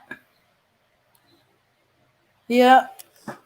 Okay, so man with two wives. You see, for those of you in the clouds who manosphere, thinking I want to be Muslim so I can marry two wives. What you gonna do when both your wives are fighting? What you yeah, gonna do if they decide uh, it's your fault and they go get you? yeah. It's true. But you see, Muslim people always marry two or three wives without. Sometimes they do fight. They do not understand themselves. And you see, this thing is happening. It's happening because the men have married maybe three or four wives, Mm-hmm. and that is evil. So there is no happy in the house, or there is no happy in the family. Assuming the first wife did not give birth, and then the second wife give birth, the love that the first wife from the beginning that the first wife married the husband when she did not give birth to his wife, that love have gone down lowly because she did not give birth. And then the second one give birth. So the love go high. Sorry, for the second one, the second wife. All right. Whew. Yeah. Well. Yeah. From what I understood from my Nigerian coworker, who's Muslim, but he has just one wife. He happy with his one wife. He ain't looking to get another one. And so he was explaining to me how that works out. He said he Mm-hmm. don't think American men should have more than one wife because they don't know how to do that right. They haven't been raised to know how they're supposed to be husband Yeah, to one wife, let alone two, three, or four wives. yeah, it's true. Mm, It's true. I also tell my black American that they shouldn't marry two or three wives. Because let me tell you something about Africa. When you come to Africa, especially, the Muslims can marry three, four without fighting in the house. They understand it. Even the women have understand where they are going that hey, the man can marry three or four. They understand it. So when they marry, sometimes they don't have problem. They do fight, but they don't fight to the extent that other people outside will hear them or will see it. They fight within the house. Yeah. So my brothers, you don't know anything about marrying two wives. You have to get only one wife and build with your one wife, and whatever you want, she might have it and give it to you. Yeah. yeah. Because when you said you're gonna marry, assuming you may thinking that oh, Africa is free country and I can come back to Africa and marry three or four wives, I tell you, they're gonna tear your bones. Yeah, because maybe you cannot do what the men are doing for them to understand it. And then they will fight and tear your bones. And sometimes you'll not even feel happy to come to the house. Always there will be a problem. There will be an issue in the house. Yeah. Okay. But Kendall goes, look, I don't want to make anyone mad, but monogamy is not our natural way of life. Monogamy is some recent American stuff.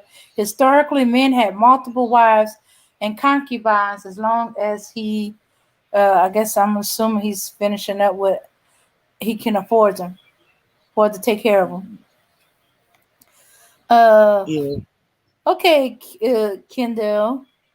So, how are you going to can provide for them equally? That lifestyle is not for everyone. Okay, I'm glad you realized that. I was going to say, Kendall, how are you going to, do that equally? It's not just provide equally. It's equal everything, equal attention, equal, Yeah. yeah, Yeah. equal everything. And the more Every wives you have, the more you gotta stretch yourself. so assuming we will marry two wives and you build one house, you have to build two houses Mm-hmm. because one have to stay in other one, and then one have to also to stay in other house. Mm-hmm. So everything you are doing, you have to do it double double. You have to do it two two. And sometimes assuming Yeah. And from what I understand, it could get really expensive because, okay, say you want to get your wife's dresses or an outfit, but they have two separate tastes. You're going to have to get, okay, we're just going to stick with the two number, but you can always do the math as you add additional women. Um, you have to get a dress in each one of them styles, each of their styles, two times. So they both had same exact marry dress. two wives, Uh, I mhm.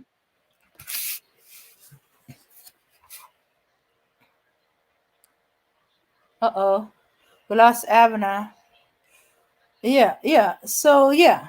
Because okay, if you just get the style of only one wife and get them both the same exact dress, yeah, you're gonna be fair, but they're gonna one of them's gonna be unhappy. So you end up having to get two dresses. Well, actually four altogether. Two in the same style in their size, in each one size, and two in the other in the other one style in this in their size. yeah, Oh, exactly. he's saying everyone has to be on the same page. All parties evolve. Oh, I guess he meant to say involve. Have to be focused on nation building. Come on, Kendall. Nobody be thinking about nation building in a relationship. They be thinking about family building. I don't even think they think of community right away. It's more like our relationship, me and you, and then our family. Mhm. Nobody thinks about nation building. Come on.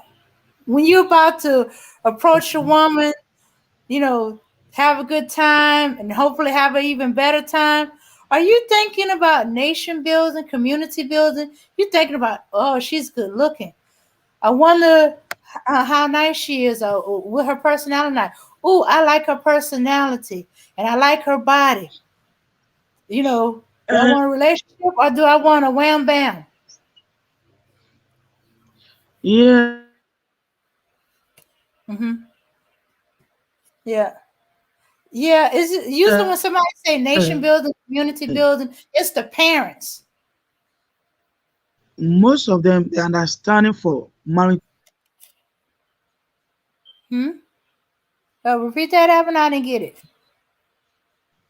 Yeah, it's true. You see, the most of them the understanding for married two wives is that if I marry a wife and there's a problem, like you see sometimes we the women every month we have to do some one or two things, so they understand that if they marry two wives, if the other one is sick,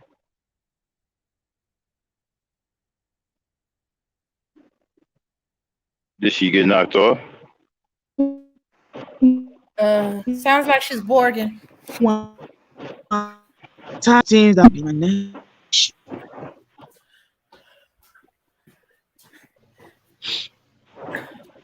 Okay, Alvin, are you back with us? Yeah, I'm here because of the women have been doing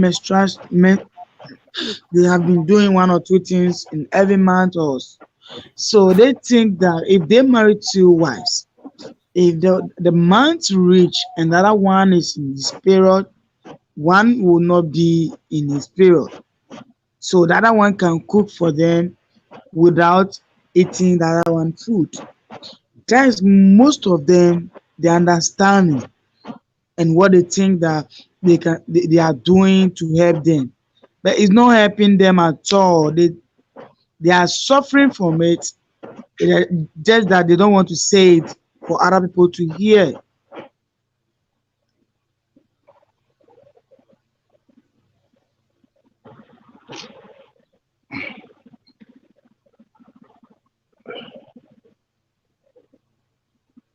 Abby, Alvin? Yes, I'm here. Okay. Oh, Hello. you ended? Yeah. Okay. I'm back, y'all. Sorry about that. I had to take care of some business. I didn't get a chance to hear what was going on. Where are we? Um,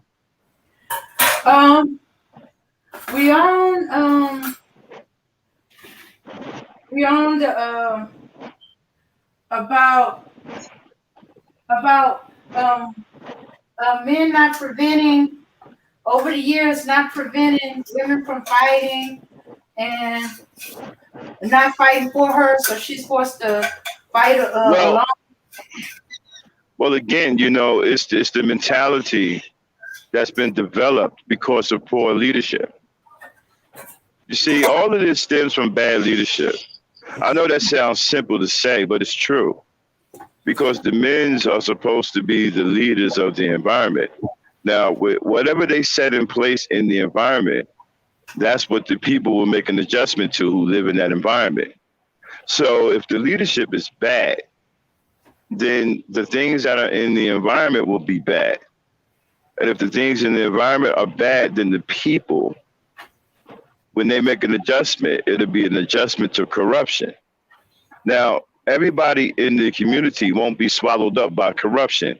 Some people will pack up their bags and their belongings and their loved ones and hightail it out of there and go find somewhere else to go.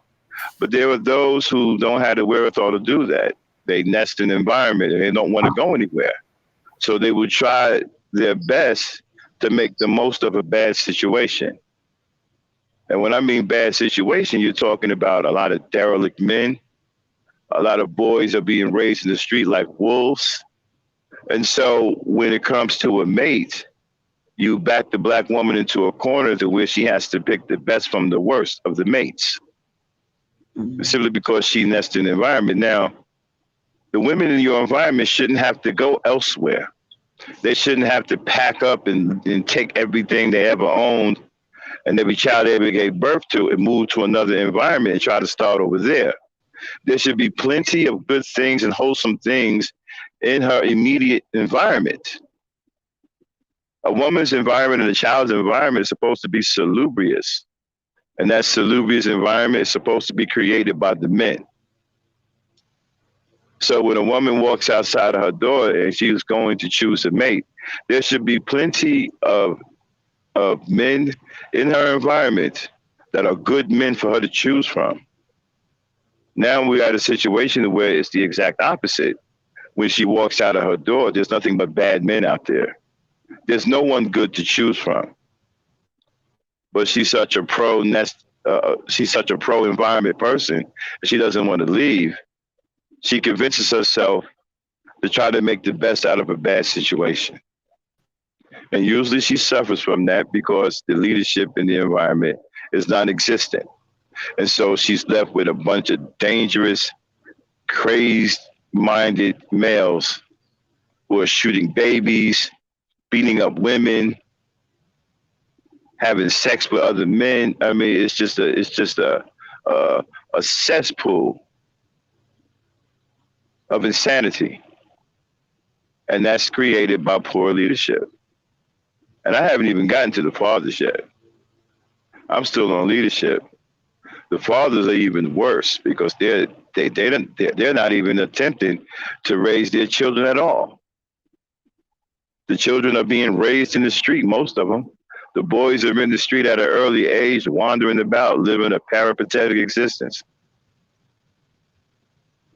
Wandering from one environment to the next, being raised by what's ever in the street, whatever father that they can find in the street.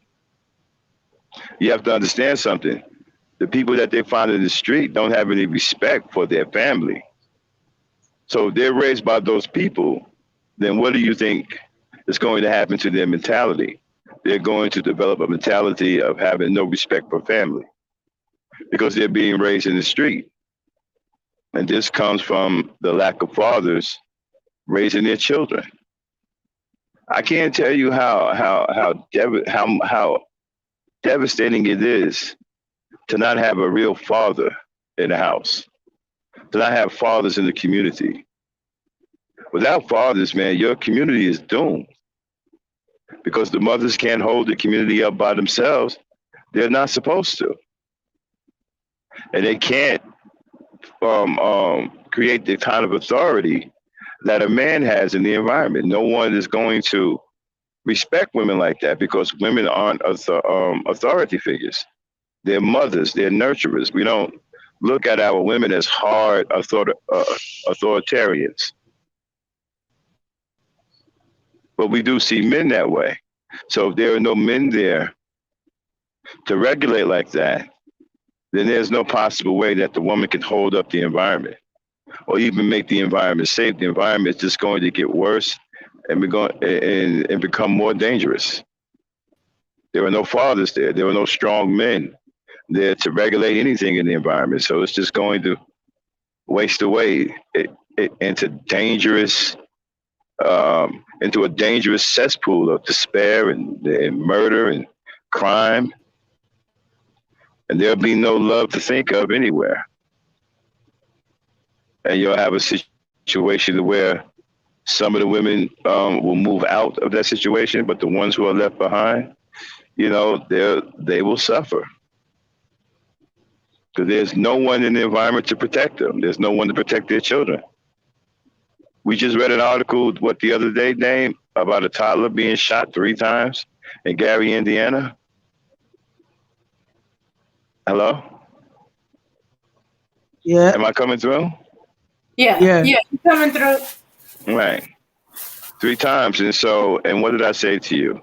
That particular mother, I blame her because she has to understand that she's in an absolute dangerous environment. Now, that toddler being shot like that wasn't her first indication of how dangerous her environment is. So at some point, she should have tried to find a way to leave that environment. And I hate to say this, this is the harsh reality of responsibility. When you're in such an environment, it is up to you. You're responsible to get you and your family out of that environment. Whatever you got to do, you got to get out of there.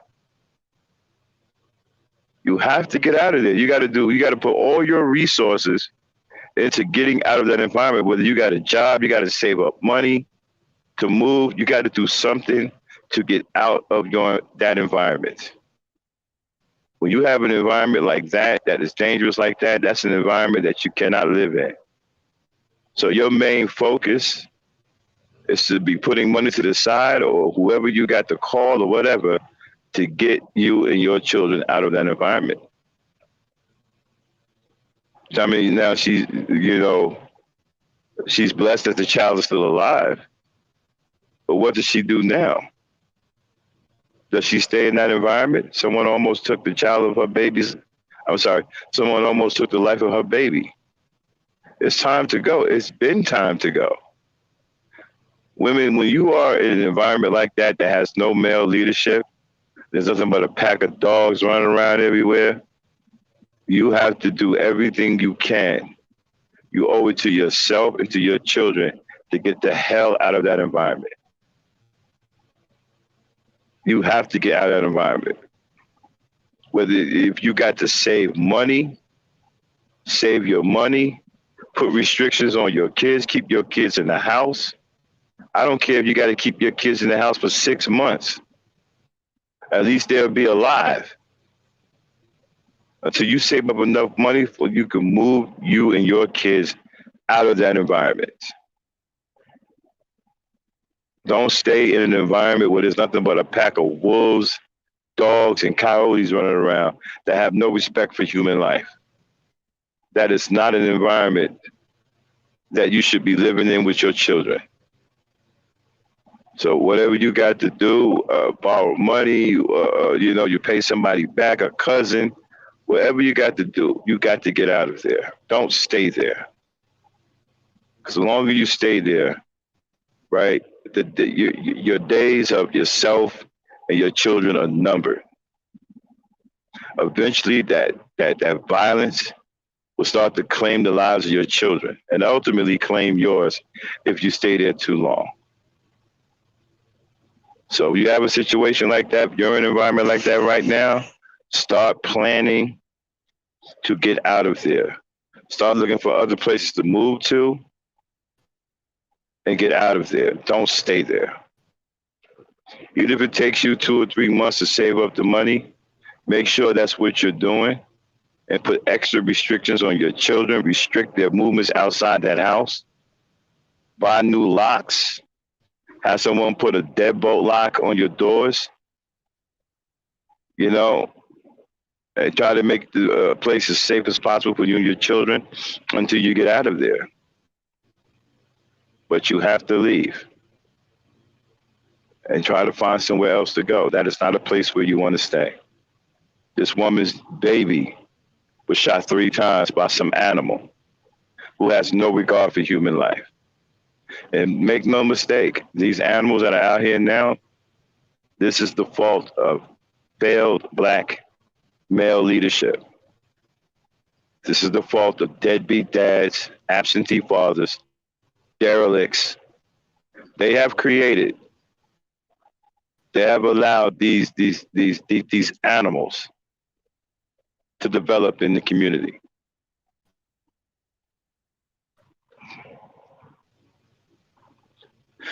This is not the fault of Black women. This is the fault of Black men. People don't like me because I speak the truth about what our responsibilities are as Black men. You will not hear on this channel us blaming Black women. You will hear the truth. This is a responsibility of us Black men. This is our failure, our epic failure as leaders and fathers. That's why you have this. This wouldn't be if you had strong men who are leaders and you had strong fathers in the environment. This kind of thing wouldn't exist. Back in the day when I was growing up, the fathers were strong. They did not allow such an element to develop in the environment. They kept the environment safe. They kept their children safe, especially their little girls. No one was allowed to intrude into that environment. Like I mentioned before, you couldn't even walk down my block unless somebody knew you. If nobody recognized you, by the time you got 2 or 3 houses in, somebody would stop you. Who are you? Where are you going? Who are you going to see? What are you doing on this block? They didn't know you. You never made it to the middle of the block. Okay? And you better know somebody on that block, or they would tell you to turn around and go somewhere else. Or they will follow you all the way down the street until you got to your destination to cross the avenue and make sure you kept it moving. But they will not allow you to hang around on that block if you didn't know anybody. They didn't play those games back then because they had children to protect.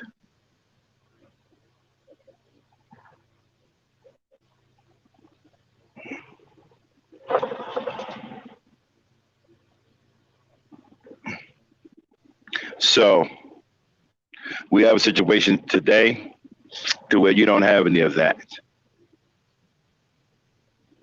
And it's our fault as black men.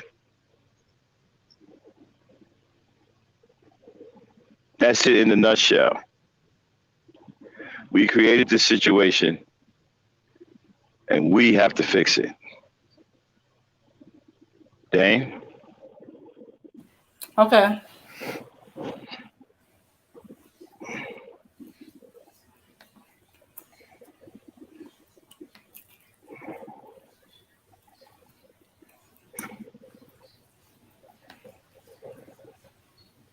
Okay, apparently Dame is occupied.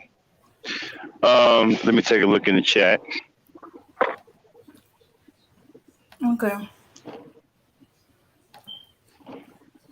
All right. Here we go. A 3-year-old boy was hospitalized after being shot several times early Wednesday in northwest Indiana. Officers responded about 2:45 a.m. for a child shot 3 times in the 1700 block of East 7th Avenue in Garrett, according to police spokeswoman Dawn Westfield. The child was taken to the hospital by ambulance for emergency treatment. She said, the mother of the child was at work when the incident occurred, Westfield said. The caretaker who was at home with the child was being questioned by police. In a statement, Chief Bryan said the shooting of an innocent child is the department's highest priority. Gary Police Department investigators are diligently pursuing information related to the shooting of 3-year-old boy earlier this morning in Gary. The community can rest assured that Gary Police Department is dedicating the full weight of our resources to the investigation and to determine exactly how this child came to be shot. Anyone with information is urged to call Gary detectives. Police did not release the condition of the child or details about the circumstances of the shooting.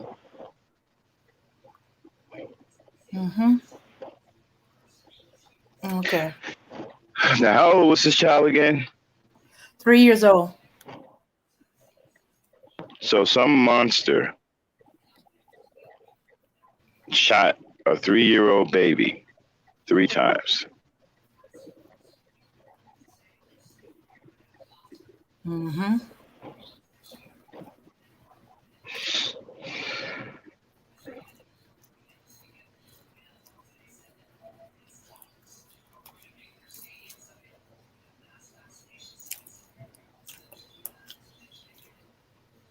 Yeah, unfortunately. But I'm thinking at that time of the morning,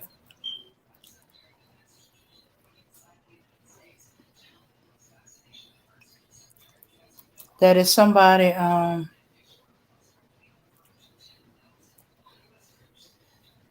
who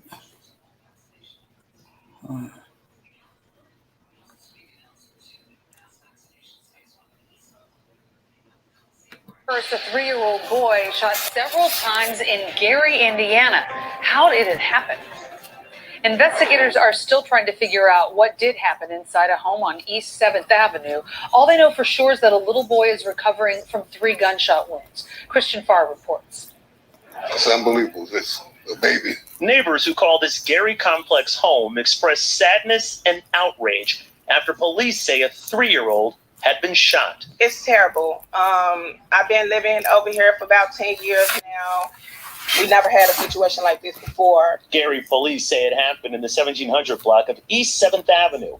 When officers pulled up, police say someone told them that the child had been shot at least 3 times. This woman, who did not want to show her face on camera, says someone was crying out after it happened. I was told gunshots went off.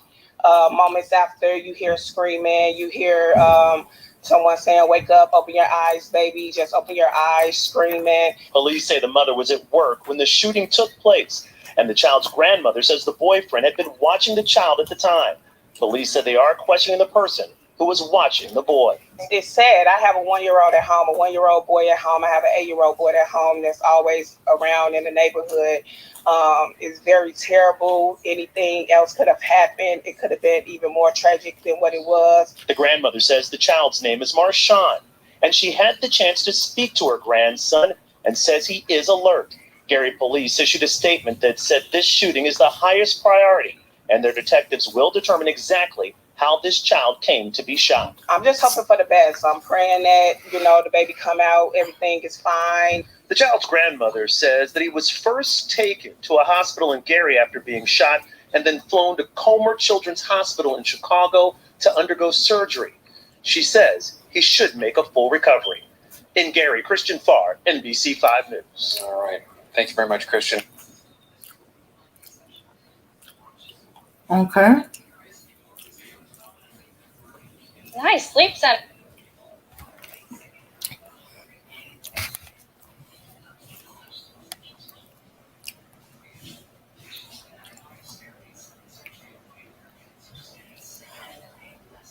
So y'all was able to hear all that?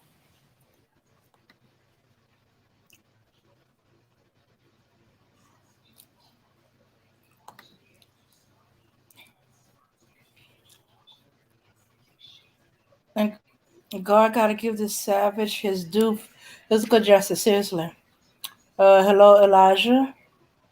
Hope there's some cameras around. From the look of the complex, probably not. But more and more the housing projects are having cameras.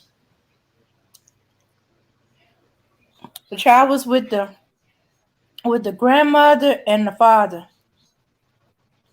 while the mother was at work.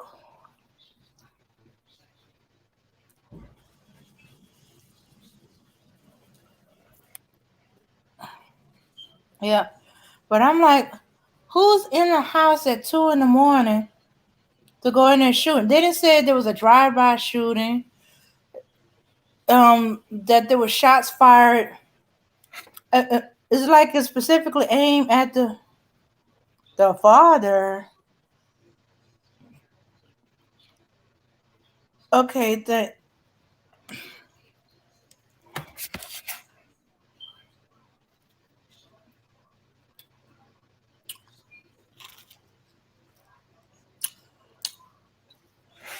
I know it is depressing.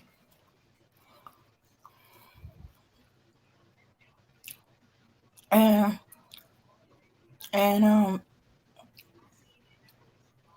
oh, hey, bro, speak. Hey, how y'all doing? All right.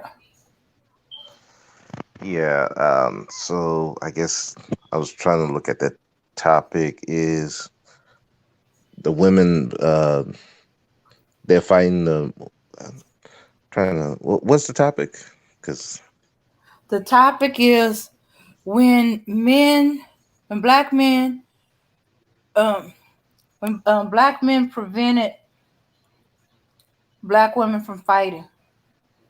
yeah, man, there's They were nothing fighting worse than seeing black two women. women fight. That's man, I'm like, yeah, we got a culture that they just let women fight and they don't do nothing about it. They filming it, World Star.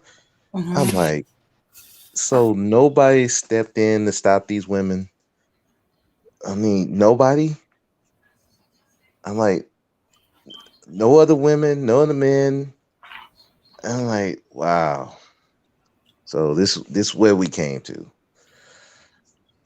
Yeah, I mean it's depressing because man,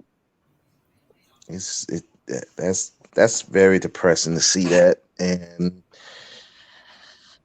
it comes down to do you care? A lot of people really don't care about the lives of others the way they should. They'll let them fight. They'll cheer it on. It's entertainment, and particularly women. I mean, shoot, Warstar was big on that. Just watching, Mhm. showing women fighting. I mean, look, Tommy Sotomayor made a career out of showing stuff like that. to me it's tragic. But this is this result of when you don't care. You got a lot of guys out here that don't care about the women, and the women don't care about the women. So they'll let them fight, get a chuckle, and just let them fight. And I'm like, shouldn't you be preventing this from the jump? I mean, I get women can get emotional, and it's kind of hard to calm them down. But Jesus Christ, to where they fighting like men. I mean, like they putting their hands up like men. It ain't just like women just slapping. I mean, actually boxing. Mm-hmm. Yeah. It's very tragic, and it's like, and I think that society has a play in that because we've been teaching that these women can do what men do. They can go fight. They can go have all these jobs, male dominated jobs, where they have to be physical, and that kind of taints a lot of guys' eyes into, well, the women can fight. Well, why not? I'm like, no, you women shouldn't be fighting. It's Well, just something you shouldn't just allow unless their lives are in danger. Then that I understand, but just to be fighting each other over dudes, over children, over just goofy shit, no. well, well. A lot of that is still back on the men, cause who you think allowed them to fight? In fact, if you see some of the videos, some of the guys who are filming this are giving the women's pointers. They telling them where to hit, how to hit. Well, They yeah. they instigating some of the fights for their entertainment. Well, yeah. Well, those ain't men. I mean, let's just keep it honest. Mm-hmm. Men ain't gonna let no women fight. They're just not going to do that. At most, if she by herself, he might get her a weapon or something like that. Hey, so she don't have to fight. But no, you're not going to give her tips in the middle of the fight. You be trying to break it up. Now, I've seen some videos where guys do try to break it up and they getting punched out because they're trying to stop the fight. So Yeah. it's like, so Yeah. Because what do we want? usually because they getting outnumbered, they the Yeah, only guys trying to stop the fight, and they got to try to handle two women who are very, very pissed off Eh, at each other and trying to get at each other. yeah.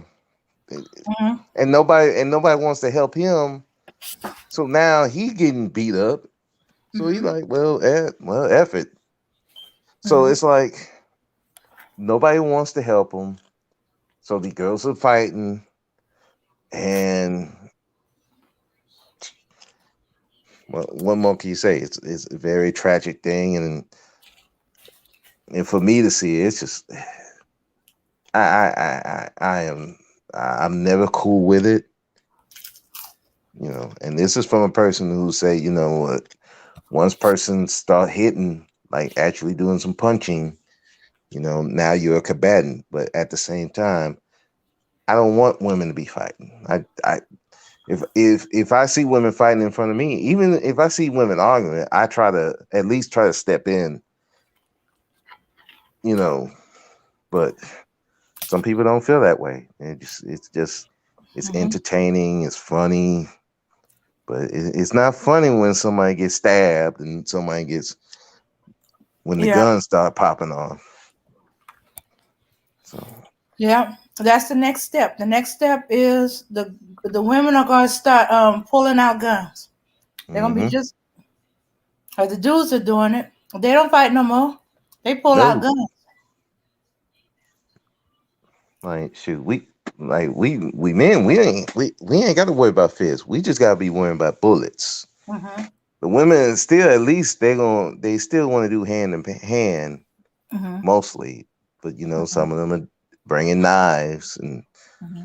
picking up stuff. But then yeah, that's the next thing is fuck the fighting. We gonna get guns. So now everybody packing, and now you don't know who might have something on them. Yeah. So since the men don't stop them from fighting, it actually encourage them. Sometimes it's just the father teaching a girl how to defend herself against a man. But trust me, those skills ain't gonna disappear if she's facing a woman or another girl, especially since we, taught that as a girl.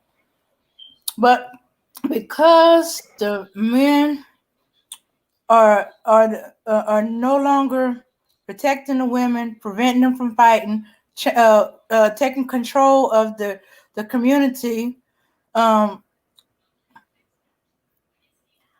they are leaving the women to fight, not just with each other, but fight for everything. They gotta fight to take care of the bills. They gotta fight to take care of the kids. They gotta fight with the schools, fight with the job, fight with the um okay, for me it's a changing of the tire. Fight to take care of the car. Or if the flat happens, there's no man there to change it. You can kind of hope for one. But most of the time you don't have time for that. You do the best you can. Fight to do this. So they're fighting because there's nobody there fighting for them. They're fighting because there's nobody that said, baby, I got that. You don't need to do that. I got it. I can handle it. I got it. There's no one there. Yeah, Uh, there's no one. and because their fathers might have been seeing, okay, I'm seeing a whole bunch of no good Negroes. Um, you know, I'm doing the best I can, but so far I ain't seen what I see. Just in case, I'm going to teach her how to protect herself. But he's thinking in terms of, I'm going to teach her how to protect herself against a man. Teach her how to fight, hit all the vulnerable spots, give her a knife, get brass knuckles, give her a gun because he knows he cannot be everywhere. And as she gets older and her range of movement gets wider, she's gonna be away at the job. She's gonna be away with her kids. She's gonna be somewhere where he can't be at. So he's teaching all that. But in the meantime, as she's growing up, if she's a girl, he's teaching her how to fight, defend herself in case some boy try to lay hands on her or somebody tried to kidnap her, how to fight the breakaway and stuff like that. Yeah, because I got those lessons too.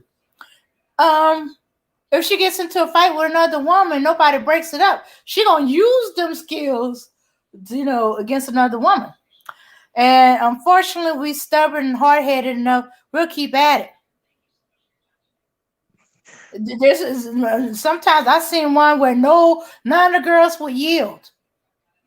Oh You yeah, I got to seen that. pry them apart. I mean, I Mm-hmm.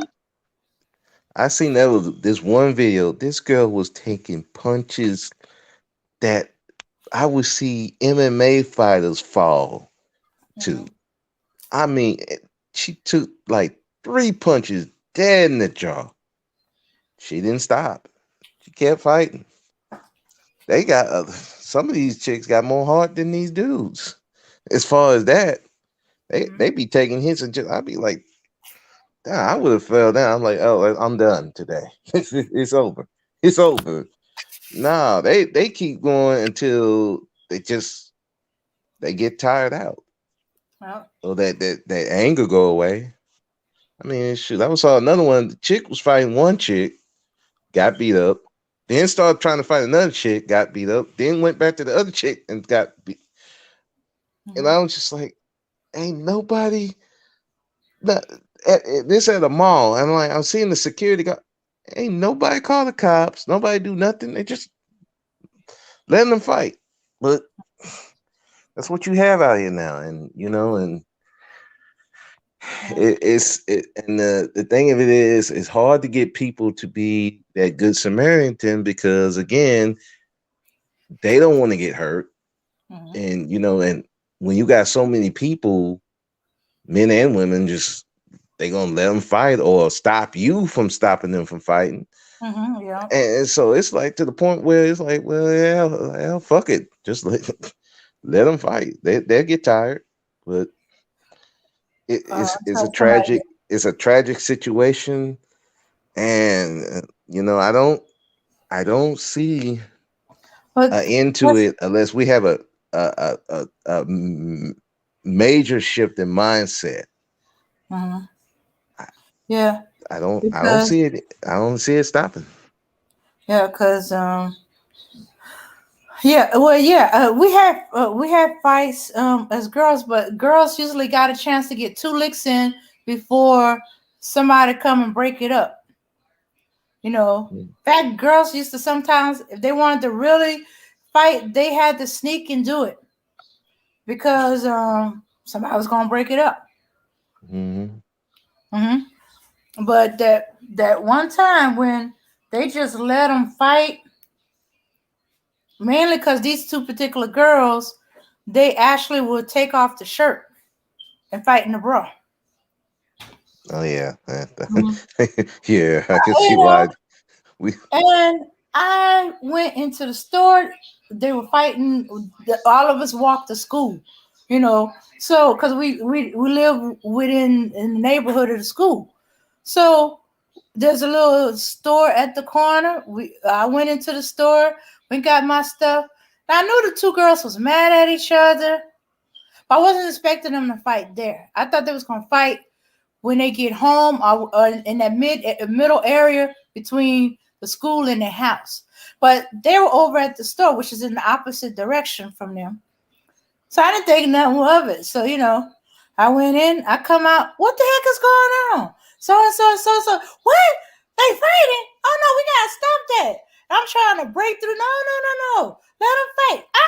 No, no, they're gonna get hurt. Look at this. We got gravel and big old chunks of cement around here. The sidewalk is right there. We gotta stop them. Couldn't get through. I was getting held back by a bunch of boys. And sure enough, they got into it, and one of them, um, one of them knocked the other one out. And when she fell, she hit her head on a chunk of cement, and everybody freaked out. She felt, yeah, the dogs were becoming aware of what's going on and why the kids all around there and stuff like that. And they heard a fight. And the man was coming out of his store. He stopped what he was doing, coming out the store. The teachers that was in the vicinity, they left their post to come and break up what's going on. A bus made a complete stop, and the bus driver was getting out. And she was next thing you know, it was being held back because they had to call an ambulance Mm. because she Yeah. didn't come to. She hit her head. She was all right. We didn't see her for a few days. Plus, they got suspended for fighting. Wait a minute, it's the one. Well, let me see. It's the one where you don't go to school for a few days. Yeah, yeah. You got suspended for fighting. They didn't expel us back then. No, no, no, no. We were black kids, black community. No, no. You better. The only way you can get out of not going to school as long as your parents is making you go to school. They didn't sign no slip that you can drop out. You were going to school. Hmm. You can be suspended gougops of time. Yep. So when we walk out the door, we have to be armored up spiritually, mentally, physically. Crazy time we in. I don't like seeing fighting videos or black people talking down on or picking on other black people. I'm not built for that. I feel we can use that energy in better ways. I didn't grow up seeing stuff like that, so it's definitely out of my norm. Yeah, that was out of the norm. They're letting the girls fight. as I said, usually girls were broken up from fighting. They get two licks in, and they were being broke up. You know, guys even had to go so far as to pull them away. I remember one boy picked up his brother and threw her over his shoulder and took off with her because she wasn't listening. Um, yeah, so they did, but that day it was like everything went out the window, and the community landed hard on everybody, especially the boys, because they were obviously preventing those that was trying to stop the fight from stopping the fight. So Yeah. we went through it like three different times. We got it from our parents, our grandparents. We got it by every elder in within vicinity of you. If you was in that grade school, you was getting it, whether you knew anything about it or not. Then there was the church. Oh, the church was getting at you. We had another big thing in church. The pastor didn't even preach that day. He was too busy talking, about that and chastising us and fussing at us and stuff like that. The boys, oh, he was definitely hard on the boys. He went really hard. They got Dang. mm-hmm. I'm sorry. I need to interrupt. I'm back, y'all. I Okay. need you to Mm-hmm. go into the chat, Uh-huh. get your FBI thing ready, Okay. and look at what I put in the chat and put them two babies up on the screen. Okay. All right. Okay. Something horrific just happened. And you know what? This right here, people, I don't know what this is. I'm not sure what's going on. These are not human beings doing this. The senseless murder of our children that's been taking place this last month is out of control. Well, actually, that's the wrong choice of words because this shouldn't even be something that should be controlled. There shouldn't be any outright murder of our children, but this right here is unbelievable.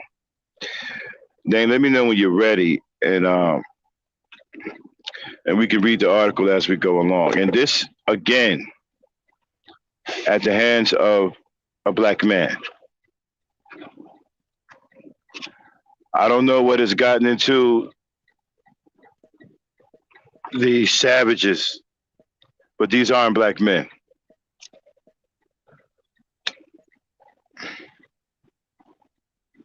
But who they are, they need to be dealt with, and this has to stop. We have enough to deal with the race soldiers murdering our children.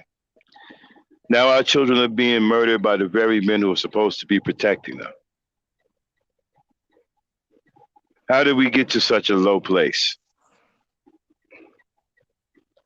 How did we get to such a low place as black people?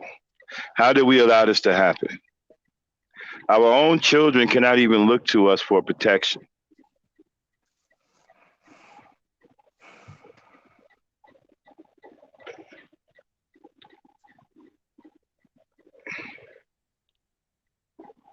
This is heartbreaking.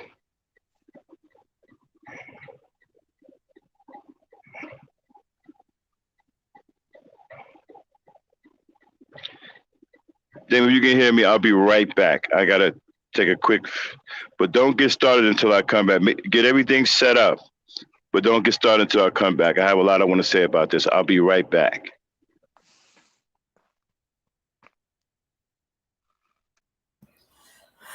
All right. Yeah. Yeah. Kendall Rowland. Hey, how you doing? Mhm.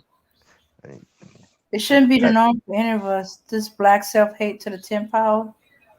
Ugh. No, it should be normal, and Yeah. Max is right about that. That is, Yeah. I just man. But when I said the community, yeah, because the third time they went at us about it, was at the school. So it was in the home. We was all being fussed at from parents to grandparents. Some of us great grandparents, uncles, aunts, cousins, everybody, every elder. Then in the church, oh, got it again, and then again at school.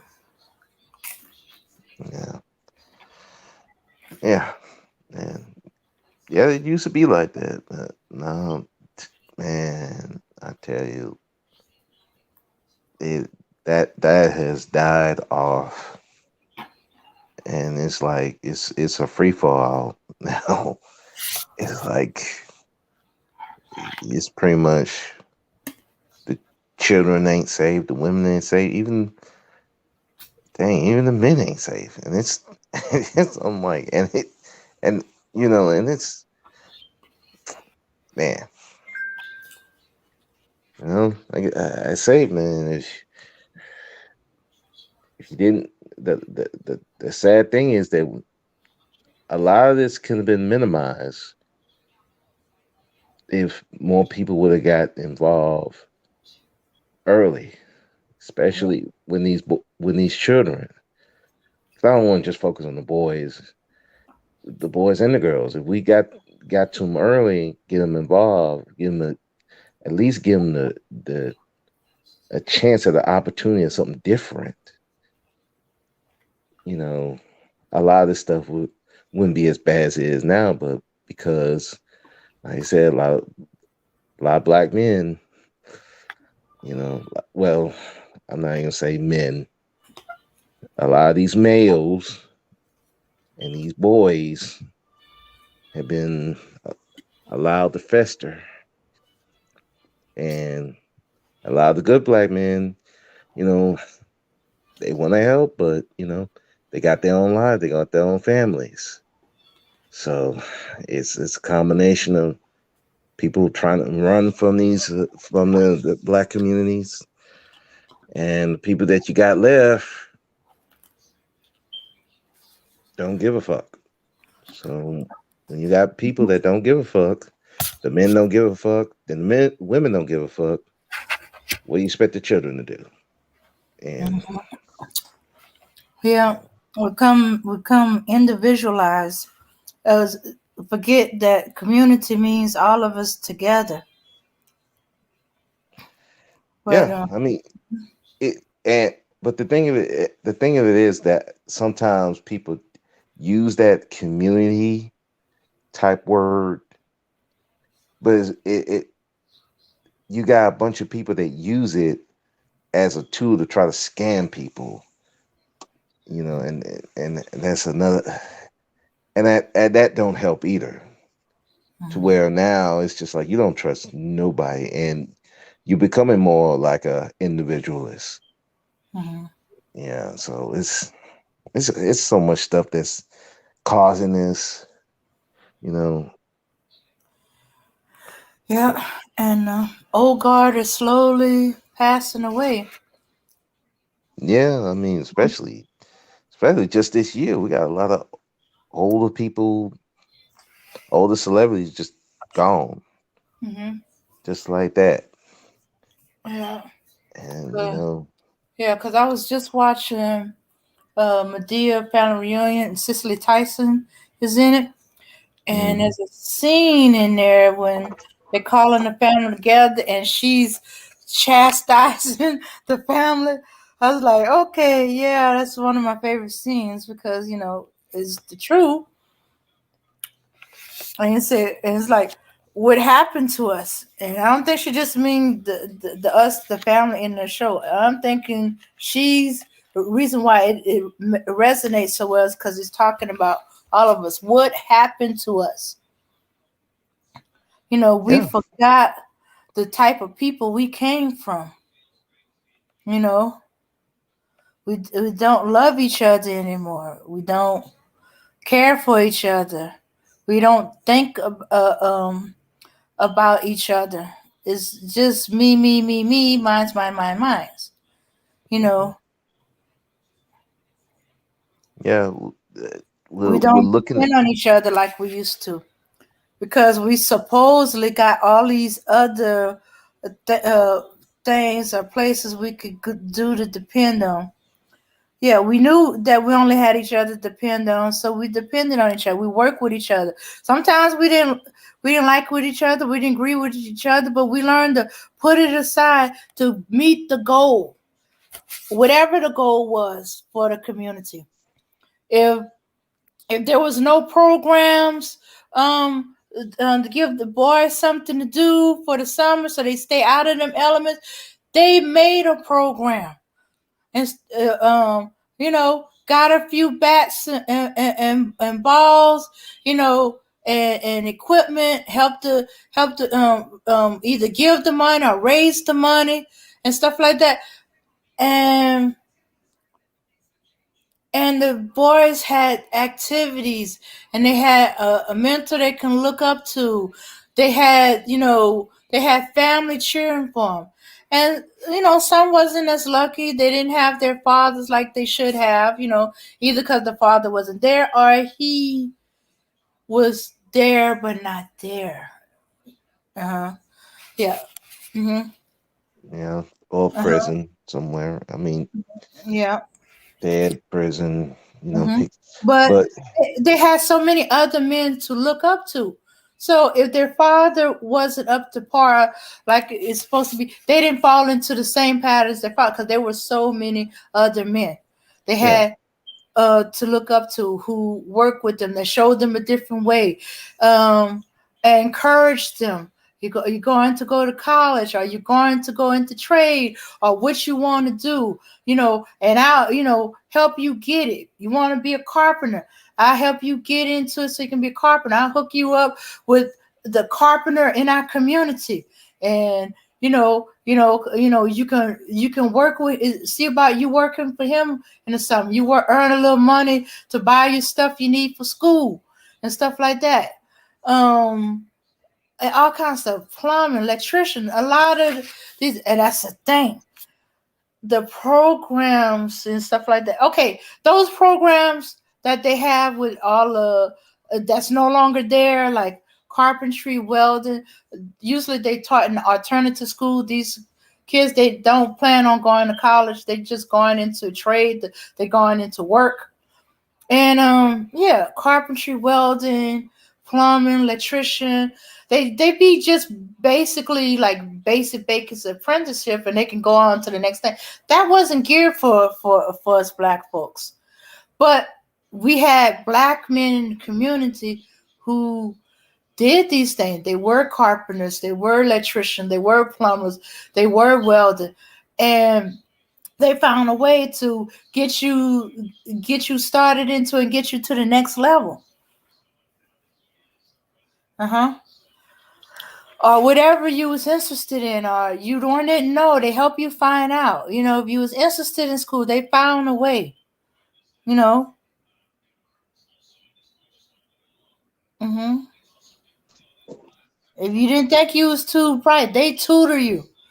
Yeah, the community, they didn't. But now we're relying on the white people that don't really care for us. That integration thing hurt us. And something one of my teachers said, it wasn't the way it was supposed to be. The way she explained it to me, they weren't going for integration. It was a bluff. We was going for them to be equally with the schools, you know, equal equipment, equal building, equal repair. You can repair all the white schools, but the black schools get neglected and stuff like that. And you're thinking they have all these, why don't they just do it themselves? Okay, just to keep it from happening, there were laws that if you weren't the contracted by the school to do the repairs to the school, you couldn't do it. You get fined or you go to jail or whatever about it, and they found out about it. mm, I don't know. I think that's where all these permits to building permits came about. You yeah. know, to hamper the hamper that. It's like, Yeah, and also, because I actually asked, and I was like, well, why?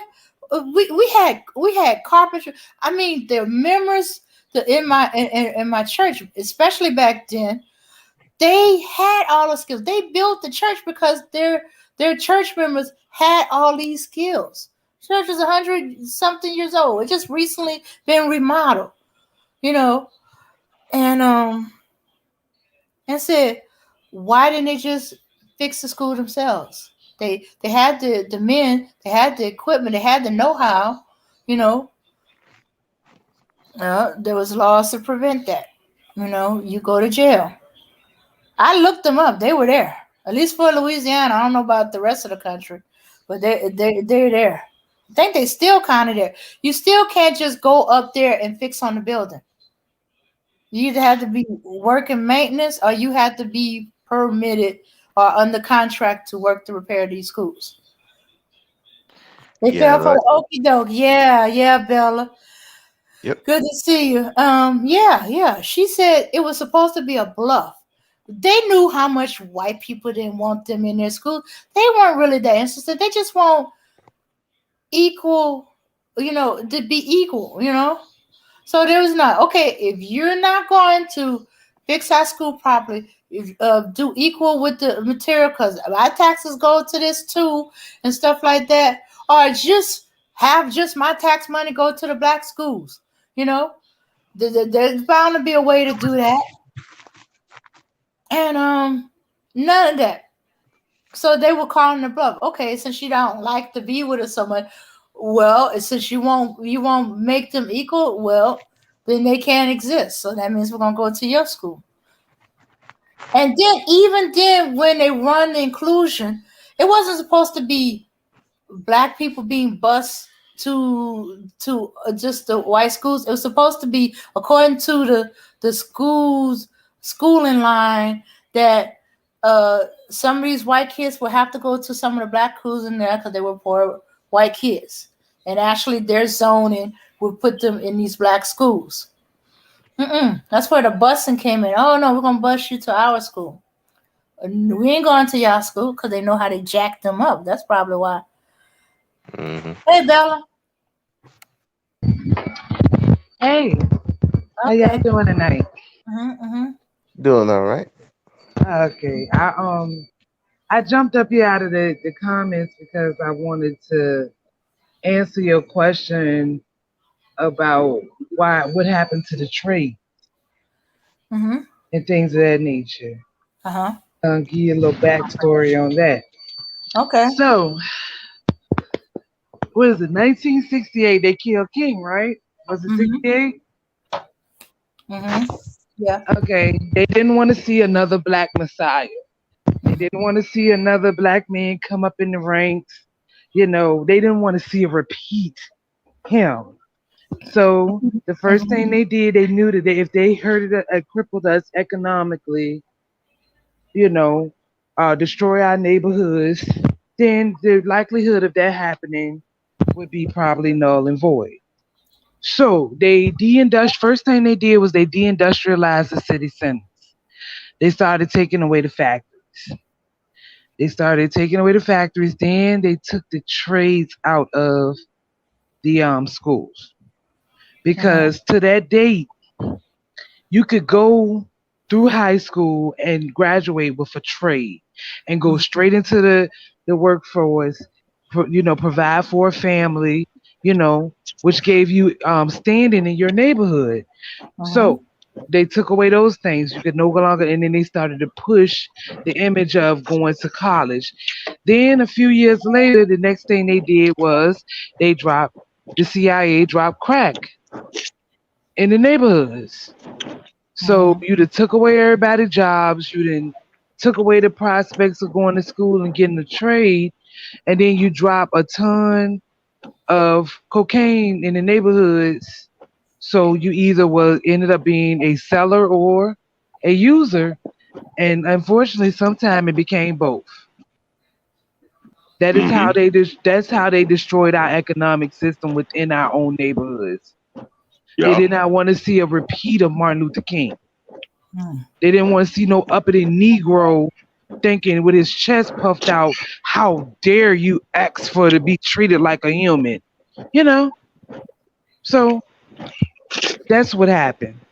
That's why we don't have the trades. And then they pushed college, giving the illusion that, oh, if you go to college, then you can be somebody. But what you'll find interesting enough, Silicon Valley, places like Silicon Valley and all of the tech hubs of this country are now um, decentralizing education.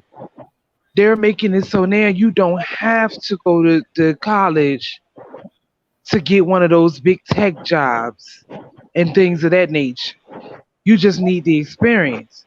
So they're scaling it back. They gave us the okie doke where millions of us went to school trying Excuse to me. follow the American way Uh-huh. and get an education because that's what they said we supposed to do. And then all of us is in debt with high level degrees, bachelor's, master's, doctorates, and flipping burgers. Some of us And, is and in order for you to get out of that debt, you're being enslaved to them all over again because they own all of the jobs. exactly. Mhm. Exactly. So now that they done push this school narrative, knowing that they're not gonna give us the jobs were never meant for us, put us in debt. So we're like Max said, we're forever enslaved to our debt and to them. Now they're starting to scale it back, but yet you know what they're still doing? They're still pushing HBCUs. They're still giving. They've picked up funding and gave more funding to HBCUs than they have in probably the last 30 years. Right, So because they're they're still put. havens. Go ahead. Right, because they're havens for homosexuality. They want to funnel as many black males to them HBUs as they possibly can. They're havens for homosexuality. Havens. I went to HBCU. I can't Hmm. even dispute that, but also they Uh, still want to feed that narrative to us that if we go to college, we will get what we're supposed to get. That way, that while we're still hustling to get into a college, our white counterparts will be going and getting trades and getting yup, hands-on experience. So we're going yup, to look up one day, and yet again, we far behind. How the yup, hell did we get here? yup, Yeah. How the hell did we get yup, here? yup. Mhm. Educated for nothing. For nothing. For nothing. And they're still going to be ahead of us because they're going Yup. to go and get those they're going to go to trade school. They're going to go and get that hands-on experience that now everyone is looking for again. And we're going to be the dummies sitting in college thinking we something Hmm. with our backs straight and our chests out because we got 2, 3, 4 degrees and we flipping Yup. burgers. I got a And homegirl can't right produce now and can't that produce anything. I got a Yeah. homegirl right now. She's just getting off her feet and getting her foot in the door. Thank goodness. She has a master's degree in mass communication. She didn't even interview celebrities and everything, all of that stuff, been on the radio and all that stuff. Tell me why just recently she ended up having to go back home where we grew up and she was working as a waitress Mm. for the last what 3, 4, 4, 5 years she's been a waitress at a Mhm. pizza shop back home. You got to understand something, right? The mass Hundred and communication. twenty, $120,000 in debt. Right. Yeah, Oh, but you have to understand mass communication. These degrees are worthless because they own all of the networks. Okay, they have Yeah. enough people already talking. They don't need you up there talking to people. What Well, is mass communication? What is that? mass communication basically is what they do on the radio where Hmm. you have you've honed the skill of editing, producing, Uh huh. writing, Uh huh. and interviewing people and so and actually she, like I said, she just got her foot in the door. She has her own small radio station now. Uh huh. She's managing her own small radio station. So she just got her foot in the door. Now, give Uh it huh. mad, me and her the same age, grew up together, been my homie since the eighth grade. And she's mhm. just getting her foot in the door, 30, about what, 34. years old, about to be 35 this year.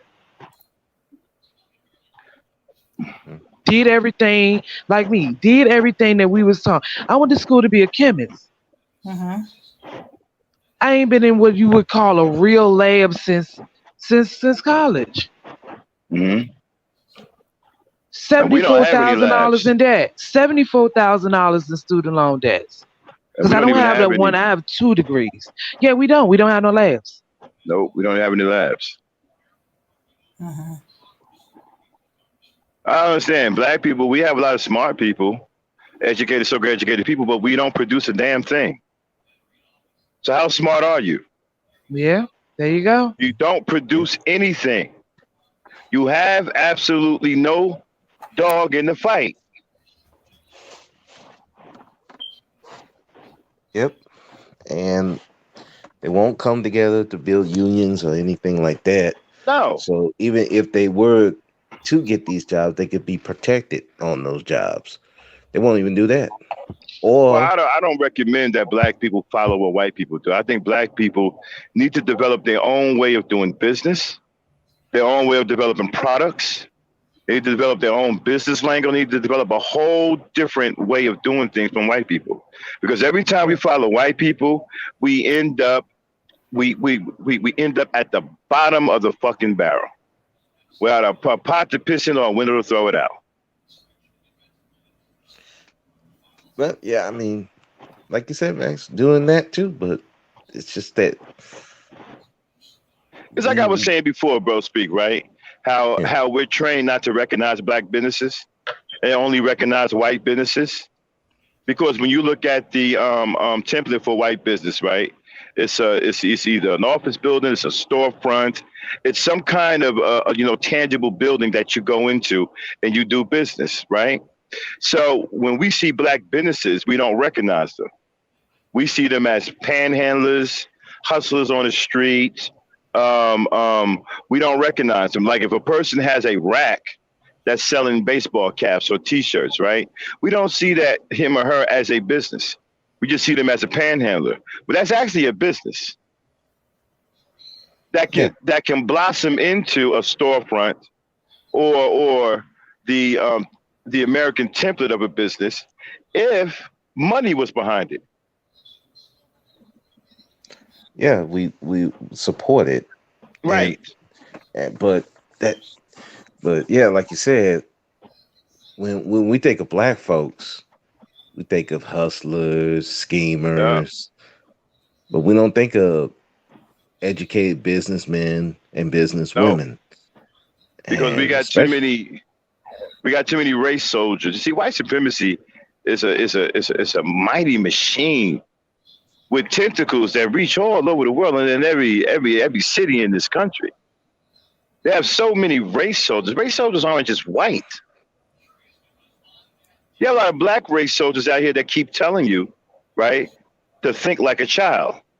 Oh, it's about that game, dog. It's all ain't no games out. Ain't nobody playing games but black people. yep. And we're losing.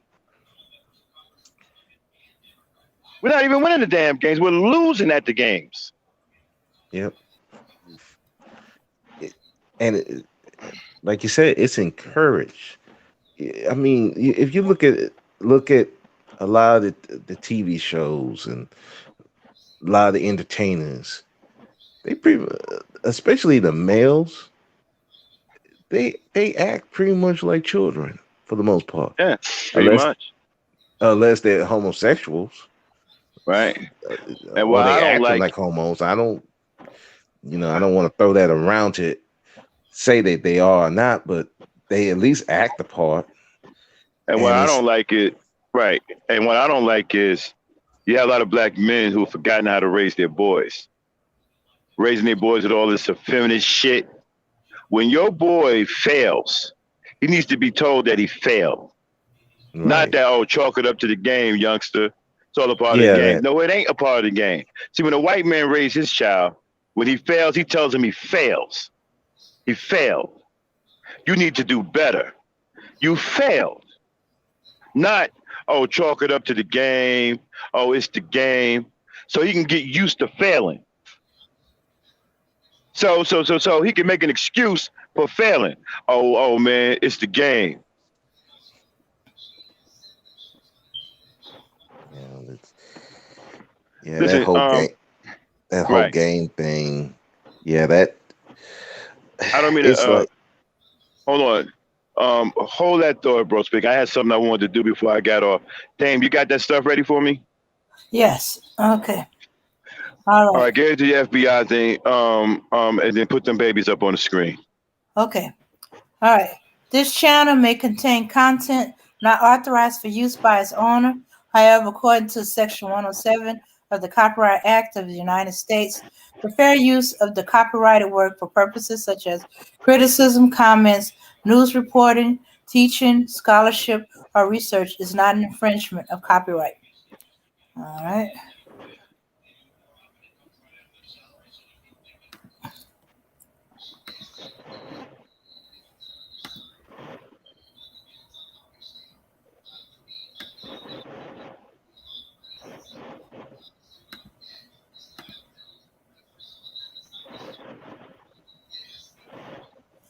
Okay.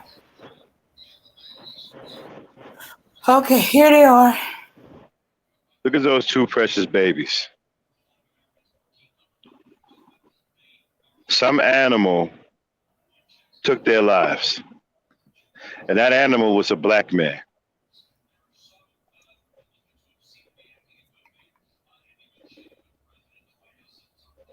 What are we fighting for? What are our politicians fighting for? What are we fight? What are we voting for? We're voting for the end of white supremacy. We want the race soldiers to stop murdering our children. What about these black race soldiers who are now murdering our children? In the last month, I've seen too many of our children being murdered by black men. One is too many. And it seems to be getting worse. The number seems to be going up. What the hell is going on out here?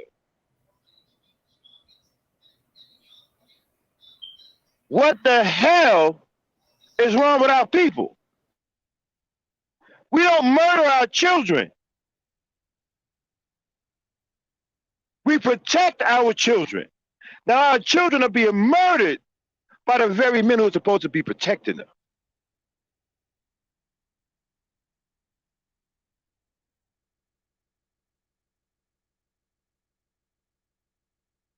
This is heartbreaking. You see these two little girls? These are precious babies.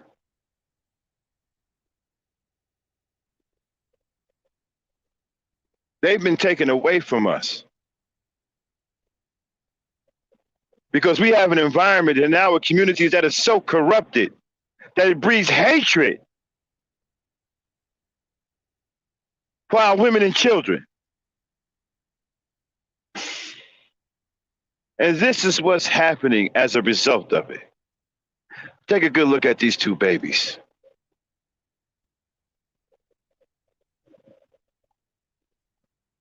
Shot and killed by a lunatic who happened to be a black man.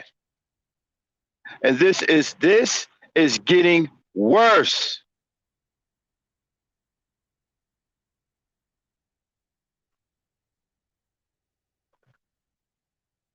I'm not even gonna call these guys black men because a black man would never do such a thing. These animals are murdering our children. We have to do something. I don't know what we gonna do, but we got to do something. We got to start putting our heads together. Somebody got to come up with something. This shit can't continue to happen.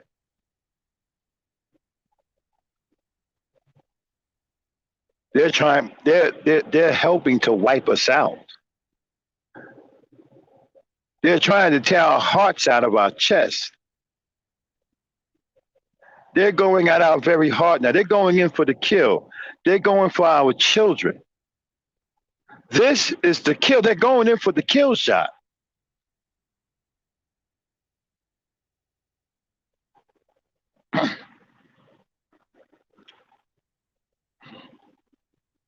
We have to bring awareness to this. We have to get ourselves together. We have to start forming groups to fight against this. This has to stop. We're black.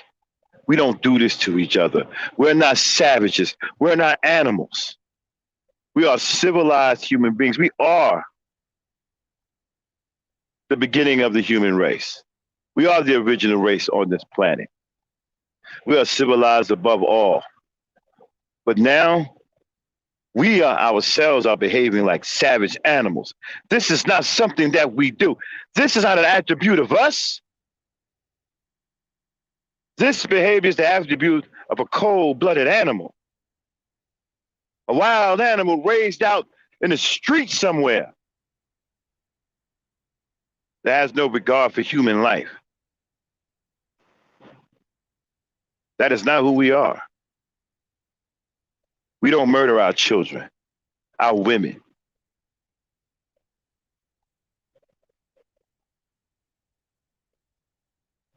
Something has to be done about this.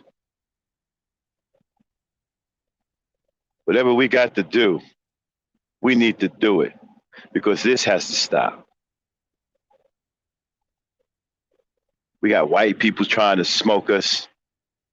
Now we got rogues in our own race murdering our women and children. How much more are we going to take before we actually start to do something? How many children, how many lives it's going to take?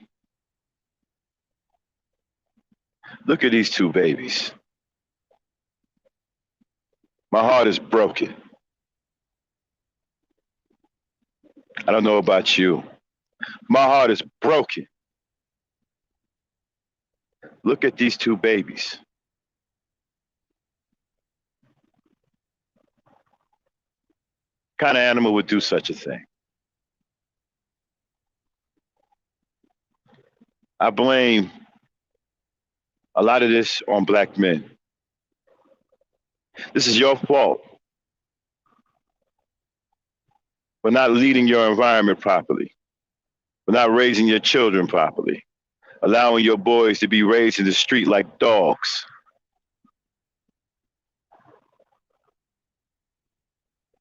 Not regulating the way you're supposed to.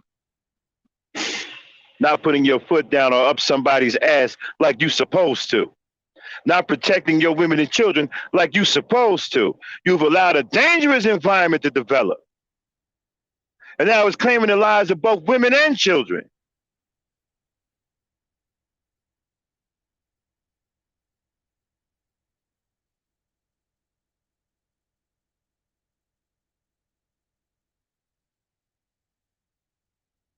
How many more babies we have to see like this?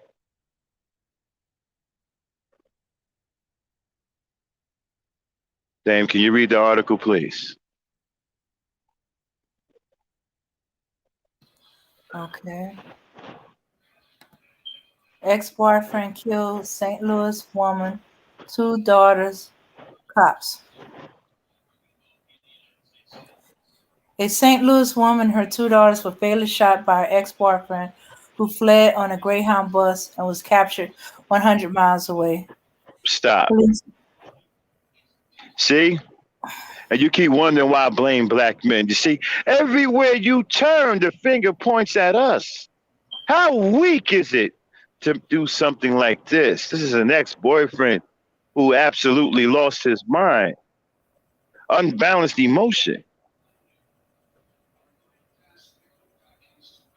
You men are weak.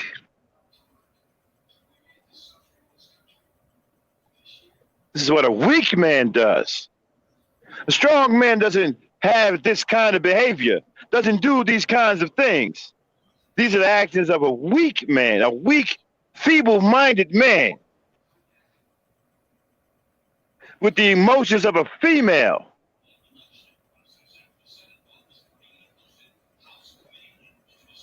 Go on, Dane. Ronald Marr, 34, was arrested in Effingham, Illinois, hours after the early Thursday triple slaying of the 30-year-old woman and her 7 and 1-year-old daughters in St. Louis, police said. Cops responded to a woman's St. Louis home and found all three dead from gunshot wounds. Police Chief John Hayden told reporters investigators found a very gruesome scene inside. There's a lot of disturbing evidence inside, Hayden said. It's traumatizing to the officers that went in. The victim has not been hold on. The victim has not been the victims have not been identified by police, but relatives told the St. Louis Post-Dispatch that Marr was the former boyfriend of 30-year-old Kenesha Hemphill, who died in the attack. The woman's daughter, 7-year-old Journey, and 1-year-old Jakari, was also killed, relatives told the newspaper. Here she is. Court records cited by the outlet show that police said a witness heard the gunfire and spotted Marr running away. The witness later picked Hemphill X out of a photo lineup, police said. Marr allegedly tossed his cell phone following the triple slaying and brought another before getting onto a Greyhound bus and fleeing, police said. A motive for the slaying was not yet provided by investigators, according to the report. Hemphill brother Jermaine Walker said his sister and Marr had ongoing domestic issues.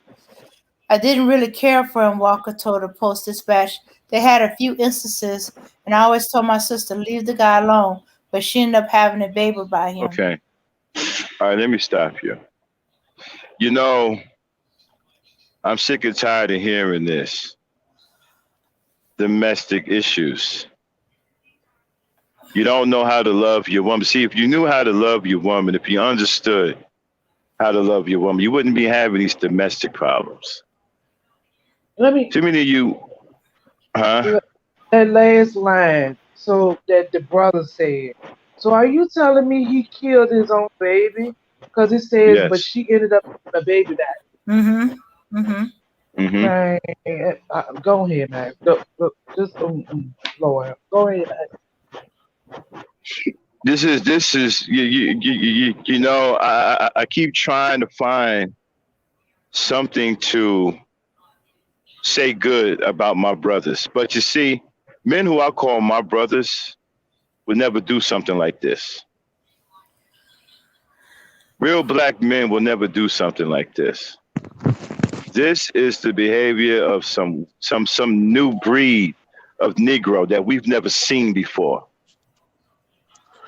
A feeble-minded, emotional wreck that's extremely dangerous. Some kind of lunatic.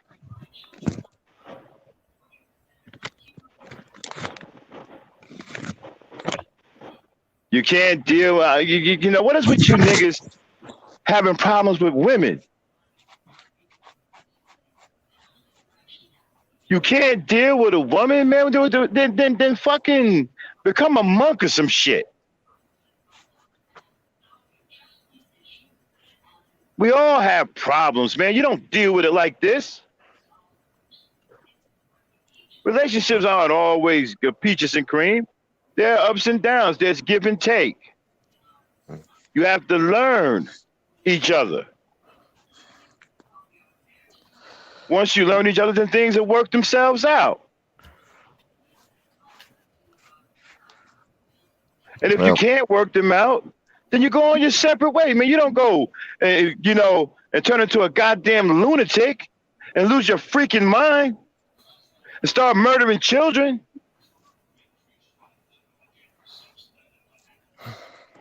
Go ahead, bro, speak. Yeah, I'm gonna have to go because I got to get to work. But I just wanted to say this, man. And this is the result of people who don't care. They don't care about their own lives. they don't see value in their own lives, so they're not going to see value in the women and the children, even their own children, because they were never taught to see value in themselves. The environment really pushes that they shouldn't have value in themselves. So when you have something like that, everything is taken as a affront to their pride. The only thing these animals, I'm not gonna call them men. I would never call them No. men. Males, at the point, I'm not even calling males because I know some males who wouldn't do stuff like this. Right. These It's aren't black men. no, no, don't we don't we? Well, I will never confuse those from black No. men, never. These aren't But black here's the men. thing: they were never taught to have value in themselves. The only thing they have left is their ego. And when the women bruise their ego, take away that, you're pretty much taking everything away from them. And so they feel like they're gonna take everything away from you. And we have some of our men who will say, well, when they're children, they won't even go mentor them. Because they feel like, well, they'll just choose the wrong way anyway. Look at the environment. My thing is, at least give them the choice. Give them the opportunity. If you're not going to give them the opportunity, then this is what they're going to become. And you see it right now. I mean, they can have children. They don't care. They can be with a woman who loves them unconditionally. They don't care. Because at the end of the day, they don't value their lives, so they're not going to value anybody's life. And until we recognize that, understand that, and anybody who, if you see these animals, they should be put down. Anybody that support these animals, you have to get rid of them as well. Because at the end of the day, it's going to get worse. It's not going to get better.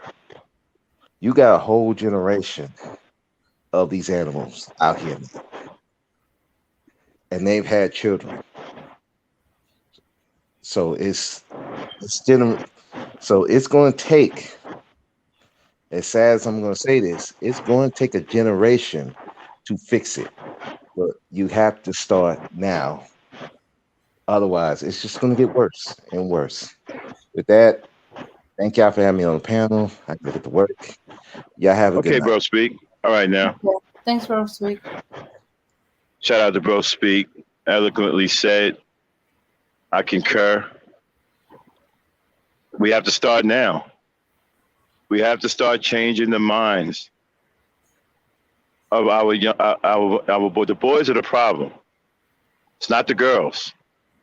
The girls are only following suit. It's the boys. The boys are the problem.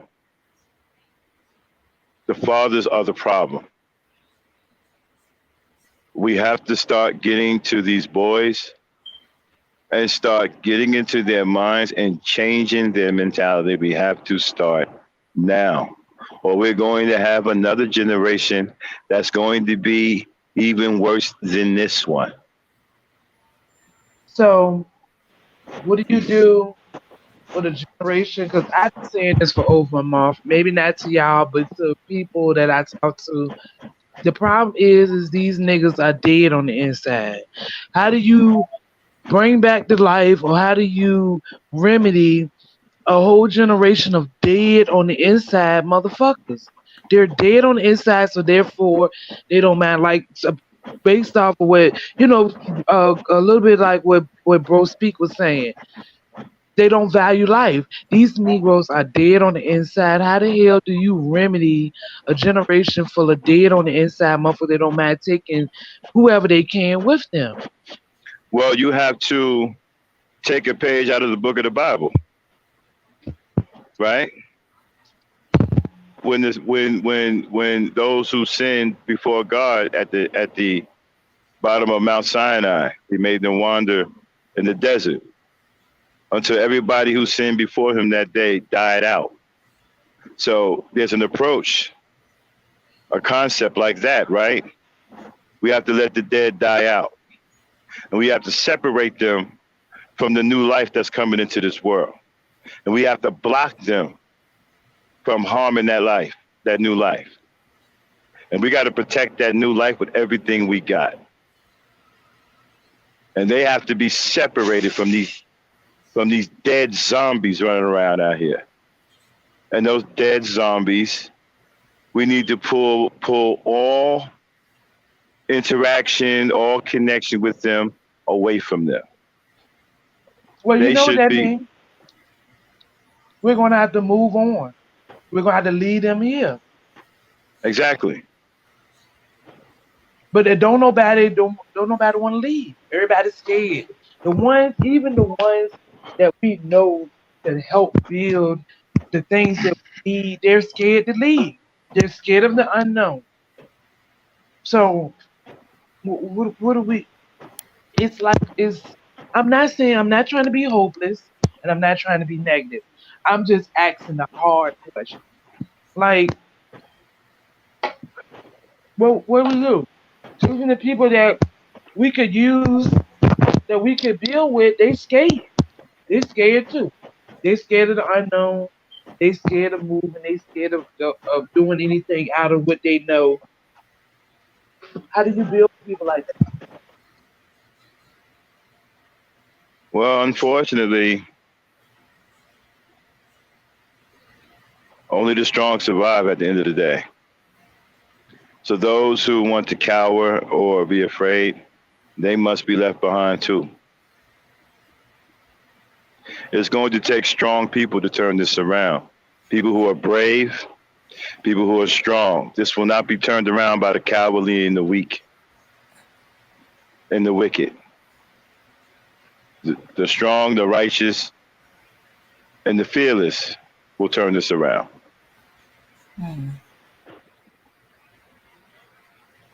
If we cannot get those to come with us, then we go with what we have. And we build from there and lock everybody else out. And let them die out. Let them fall in the savage manner that they live in.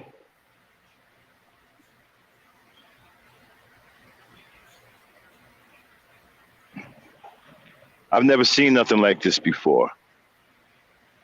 This is something different. These are not common Negroes. These are not, I don't know what kind of men these are. I've never seen men like these before. And I've even talked to my elders who are older than me, up in their 70s and 80s. I've never seen nothing like this. We don't know what this is. It's almost like it's some kind of epidemic with humans coming out of nowhere. These Negroes been around since I was a kid, and that's in the 90s. So I grew up in the city. Well, I'm from the city. That's why my mom got me up out the city, and moved me to the country when I was around 8 years old. I've been seeing these type of dudes and people since I was a kid. So this is nothing new to me. They might be a little more prevalent, or it was starting to kick into high speed now. These fools ain't new, Max. It's just more of them now. It's just more of them. Yeah, I've never seen nothing like this before. I don't know what this is. You're like a generation behind me, right, Bella? Yeah, somewhere up in there. I'll be 36 this year, so. Okay, yes, you pretty much are. Yeah, I believe you when you say you've seen this from, okay. The 90s, okay, yeah. I was like I said, I've been talking to my elders. We don't know what this is. We've never seen men like this before. I mean, I've seen I mean, I've seen a crackpot here and there every now and then, but nothing like this. I mean, he's been a cold-blooded savage, bloodthirsty, no regard for human life whatsoever. I don't know. I've never seen nothing like that. Not in black people. I've seen it in other races. Not like this. But this, like you said, there's more of them now. Yeah, it's more of them So now. it's bad. This is bad. Definitely more of them now. I remember I was in my early 20s. I had to move back to where I'm from and stuff, unfortunately. And I was moving into the apartment, and I hear screaming from across the way, and I'm looking like, what the hell going on? So commotion or whatever. Somebody come out of the house screaming and crying, and I'm trying to figure out what's going on. Long story short, the girl, one of the girls that lived in the apartment across the way, one of her friends went to do a wellness check on her because they hadn't seen her in a couple of days. They go up in the house and she in there dead, her 5-year-old. She been in the house for almost 3 days, dead. Somebody just shot her, left her in there, left the 5-year-old in there.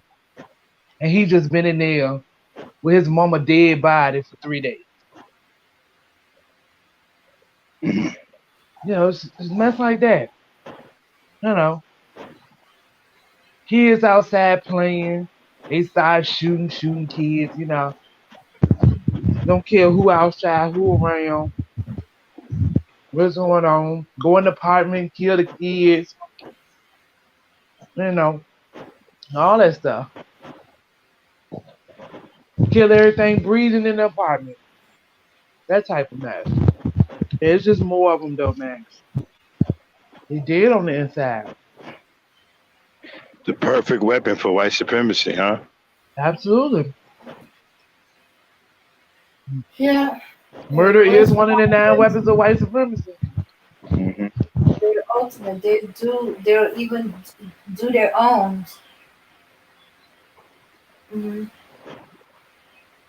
Yeah.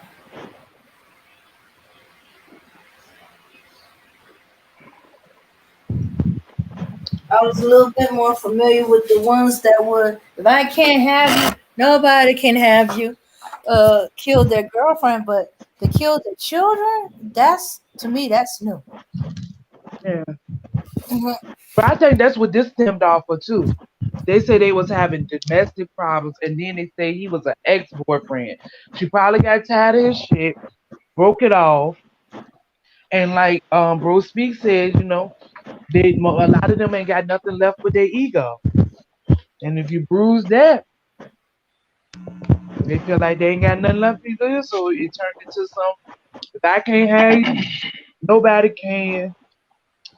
Then if he didn't like her family, I'ma hurt your mama, hurt your grandma. I'ma take the kids too, so they won't have no part of you. All of you is gone. It's an absolute disgrace, man. Uh-huh. It's just a disgrace. I don't even know what else to say. I don't, seeing those dead babies don't just knock the energy right out of me. So, you want to stop right there? Yeah, let's shut it down. Okay. I can't even get my energy back up, man. I'm blown away. Our children being murdered like this. Oh. All right, cue up the music, Dane. All right, everybody, we're gonna get on out of here. Thanks for coming. Oh, wait a minute, Max. Check uh-huh. this. Check the what's called. It says, if anything about weed, it brings out the feminists out of the board. There's also these ain't shit single mothers. So to look at their mother as a leader. You see the comment? Wait a minute, what? If you know anything about weed, it brings out the The feminine feminist. out of a boy, and it's also these ain't shit single mothers. So to look at their mother as a leader. Ain't shit single mothers. Y'all want to take that one? Now, Or you want Okay, me to? so, okay. Santana, look, this is not the mother's Looks like fault. we had some entertainment. This is the father's fault. We don't know what his issue is. I can probably What's a? start. Mhm. I'm confused. What's an ain't shit single mother? a woman without a man, period. If you got kids and you Oh, don't have oh, a man, then you're ain't shit, period. Ain't nothing, oh. ain't no about what happened on in the relationship. If you don't keep a man, if you don't got your man and that you had your kids with, if you got multiple baby fathers, then you are ain't shit mama because how you have all them kids still don't got no man, then it gotta be you. It's something wrong with you. Well, then what about the father who's not taking care of any of his children? What is he? Mhm. What is he? I mean, you say ain't shit single mama, right? You did say mama. So Ain't that shit means that she's mama. yeah. So that means that she's Yep. taking care of those kids. So what about the man who's not taking care of any of his kids? What is he? A victim of circumstance, Mac. He is a victim of Oh, a victim. a victim of Oh, a circumstances victim. because 9 times out of 10 it was that bitch that ran him away. Her and all her Wow. shit. I know these Oh, type of brothers. I see them online every day, man. And when Nah, he don't said, block him. Don't block him. We having some fun. Don't block him. Nobody block whoever the hell that is. We haven't had fun in a while. Go ahead, Bella. yeah, I see these type of brothers online every day. It is her fault. She ain't got no man. She probably demasculated him and she wouldn't submit and therefore she ran him away and she ain't shit because she's destroying the black community with her single motherhood. and who made her a single mother? No, no, no, no. It's the single father roaming around, not doing what he's supposed to do. He's not taking care of his kids. He's not trying to train the child. He's leaving it all on the mother. So She's he trying to do said, everything on her own. She gotta fight everything. She gotta fight to feed the kids. She gotta fight to go to the job. She gotta fight to find somebody to watch the kids. She gotta fight to do everything she gotta do. She has no energy. She's not supposed to be doing this by herself. Who made a single father? The man. Herself, I'm because still if trying. she would have submitted and did what she was supposed to do, rub his feet and cook his dinner and rub his back, then she wouldn't be a single mother in the first place. Yeah, I'm still at No, a loss. Wait, I'm still at a loss. I still can't get past the ain't shit thing. How are you ain't shit when you taking care of your kid? She's taking care of the kid. The kids are with her. So how is she ain't shit? I don't. That's confusing to me. I'm confused by that. An ain't shit sing. What is an ain't shit single mother? I don't. What is that?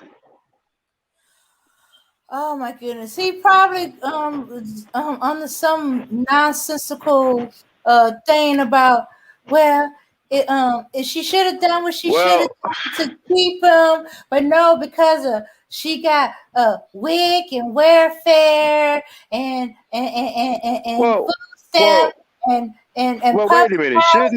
Shouldn't he be upset with the man that made her a single mother? No, because to these brothers, she made herself one with her attitude Oh, and she her made herself one. and unwillingness to submit. She made Oh, herself one with her Well, she attitude. submitted at some point. How you think she became a baby mama? She She submitted to his advances. She submitted to whatever line he fed her to get her to spread them legs. She submitted her legs open to receive him. She didn't, obviously, she did not make him wear a condom and stuff like that. So she submitted to his not willingness to protect himself by wearing a condom. It's just, she's all way her too much. fault. It's She's gonna all crack her him fault. across the head. It's all her fault, Dane, because she didn't be what a woman's supposed to be. She wasn't dainty. She was too hard. She didn't take his shit. You know, she was supposed to take his shit, do what he told her to do, wash, cook, clean, goddamn work, and still come home and rub his feet like she ain't had no long day. And because she didn't do that, that's why she ain't shit. Okay, but I think he don't know what the situation. I think she wasn't a single mama. She was married to his dad. She lived with his dad. His dad kicked her ass. Oh, now you got me cursing. Kicked her behind, beat her up, abused her, abused the kids, and stuff like that. Had her so scared she was afraid to run away from him and stuff like that. And eventually, he might have beat her to death. The son is So, mad so, because the mom mad at the mom because she didn't leave the dad, and he got beat up on by the dad, either probably trying to protect the mom or so because mhm. he said weed makes boys effeminate.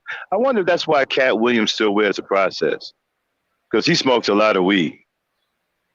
Nah, Okay, this is what they talking about. It's a pesticide, a chemical that they're using to make. You know, y'all ever heard of loud? This really strong weed out here. I cannot for Uh, the life of me off the top of my head give you the acronym for the chemical they're using to grow it to make it stronger, but it has been linked to homosexual tendencies in animals. So that's hmm. what he's talking about with that. Okay, so he's not even right on that. It said animals. Yeah. No, Oh I'm saying, well, but you know, well, that they do right. Oh, studies. okay, This yeah, has yeah. been, Mm-hmm. yes, it's been linked to some type, homosexual Oh, tendencies in animals. So we're not that far from the animal race, but yeah. But I can't. It's P something. P. Oh, I'm gonna think of it later on. But it would be nice if I could remember it right now. okay. Well, they didn't say anything about weed on this dude. Okay, let me see. No, there was nothing about weed and stuff like that. Does he look feminine? No, he don't look like he's trying to be a woman. But hey, they probably got him naked right now, so I don't know.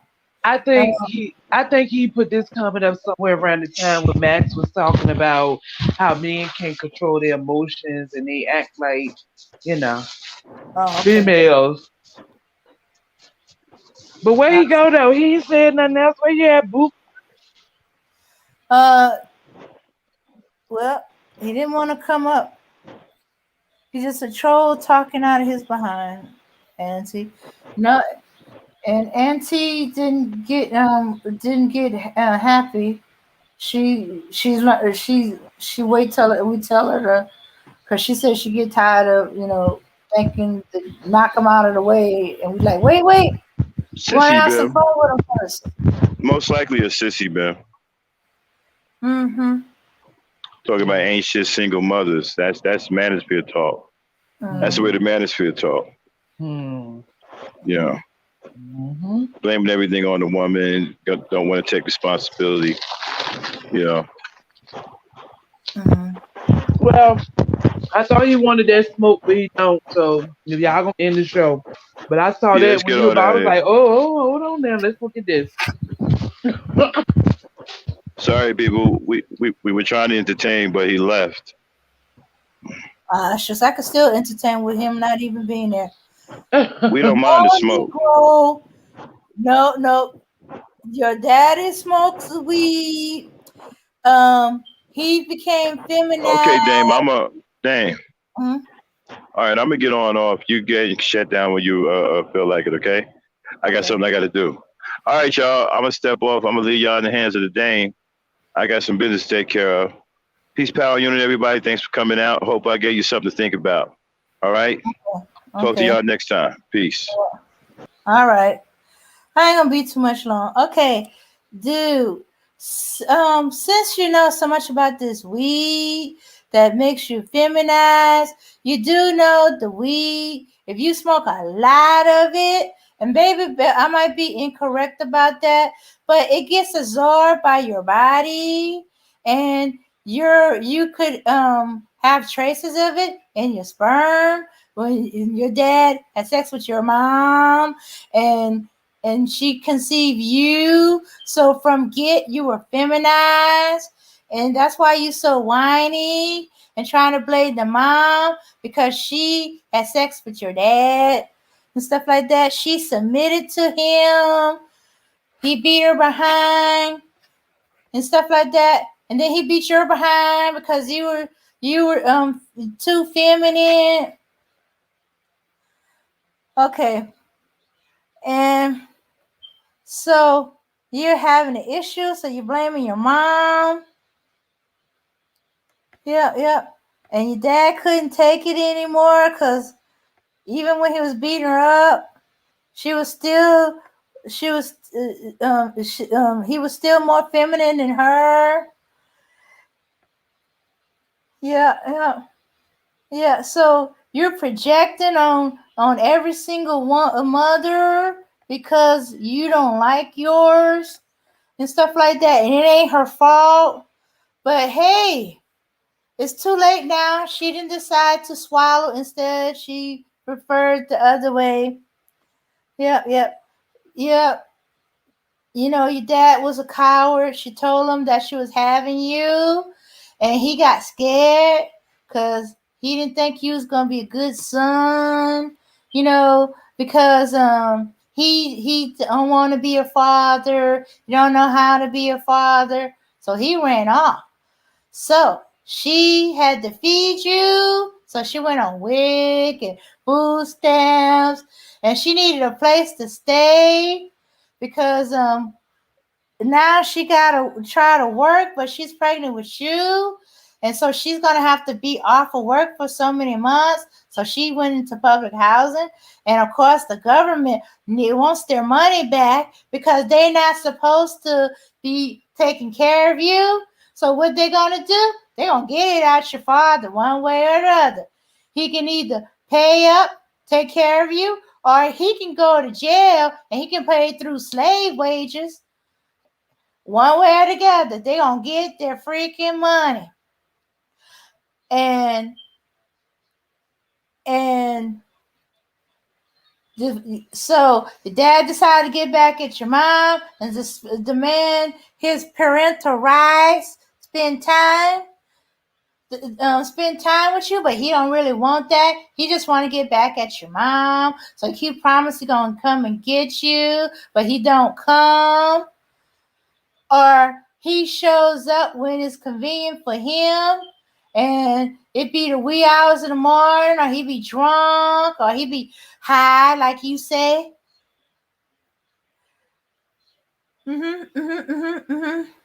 So, but you really mad at your dad because you feel the only way you can get his attention if you were a girl. But and so you're looking for your father. You want attention from your father, you know, but the only attention you can get if you are girly. So you're trying to be girly and you're jealous. So you're trying to compete with your mom, try to outgirl her and your sisters.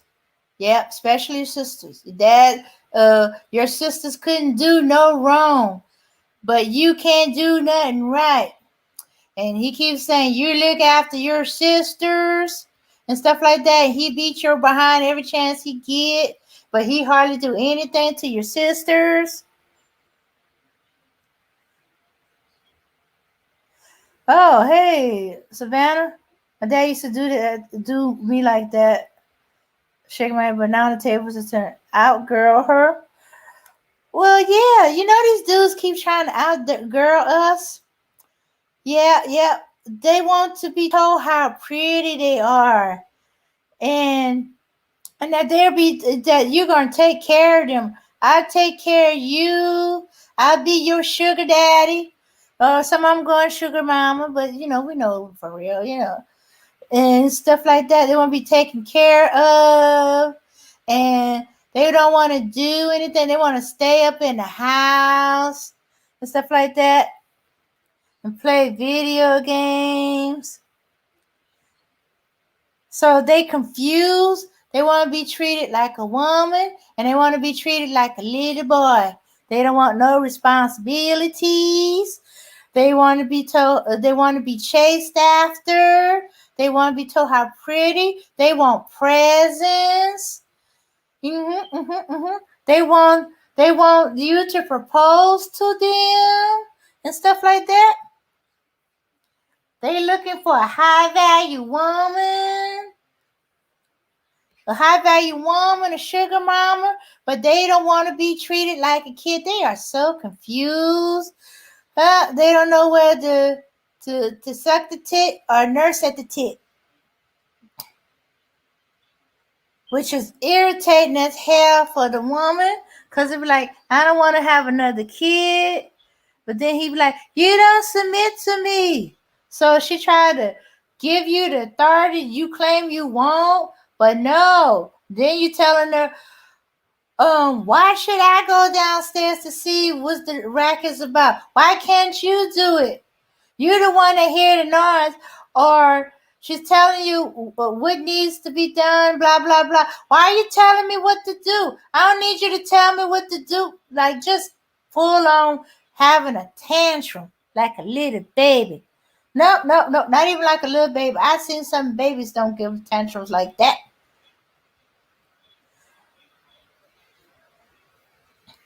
All right, y'all. I think I had enough. Whew. Anybody else want to say anything before I wrap it up? Okie dokie. It's nice and quiet. And all's well. Sorry, Savannah. The way we concluded this, okay. Men used to keep women from fighting with each other. They back in the day, they would keep women from fighting with each other because they didn't want women to get hurt and stuff like that. They didn't want them to fight at all. And I took it another step. I said, yeah, they didn't want to fight, but they also, didn't want women to have to fight for anything. We didn't have to fight at the job. We didn't have to fight with the bills. We didn't have to fight with taking care of the kids. We didn't have to um, fight with the car. Shoot, sometimes, I missed that. The car was always in good condition, running out and clean. But anyway, that's me. We didn't have to fight for everything. But now they're not protecting. They're not trying to keep women from fighting. They're not trying to protect women. So the environment has gotten so bad where women has to fight if they need to protect themselves and stuff like that, because hey, some of the communities have gotten so bad where these guys waylay some women, beat her up, and they do it like 2 or 3 times in the same exact spot. You know how bold you gotta be, how broke down the environment gotta be, that you can beat up a woman in a public place, jump her, stomp her. You don't get arrested. Nobody doing the street does. Nobody pull up your coat. Nobody give you the butt whipping you deserve. Then you can come around and do it again, same exact spot. and be so bold with it and stuff like that. And people could be right there walking around while it's happening, and nobody stops you. Nobody say, "Hey, you." Most that might happen is the police get called and you duck out before they can catch you.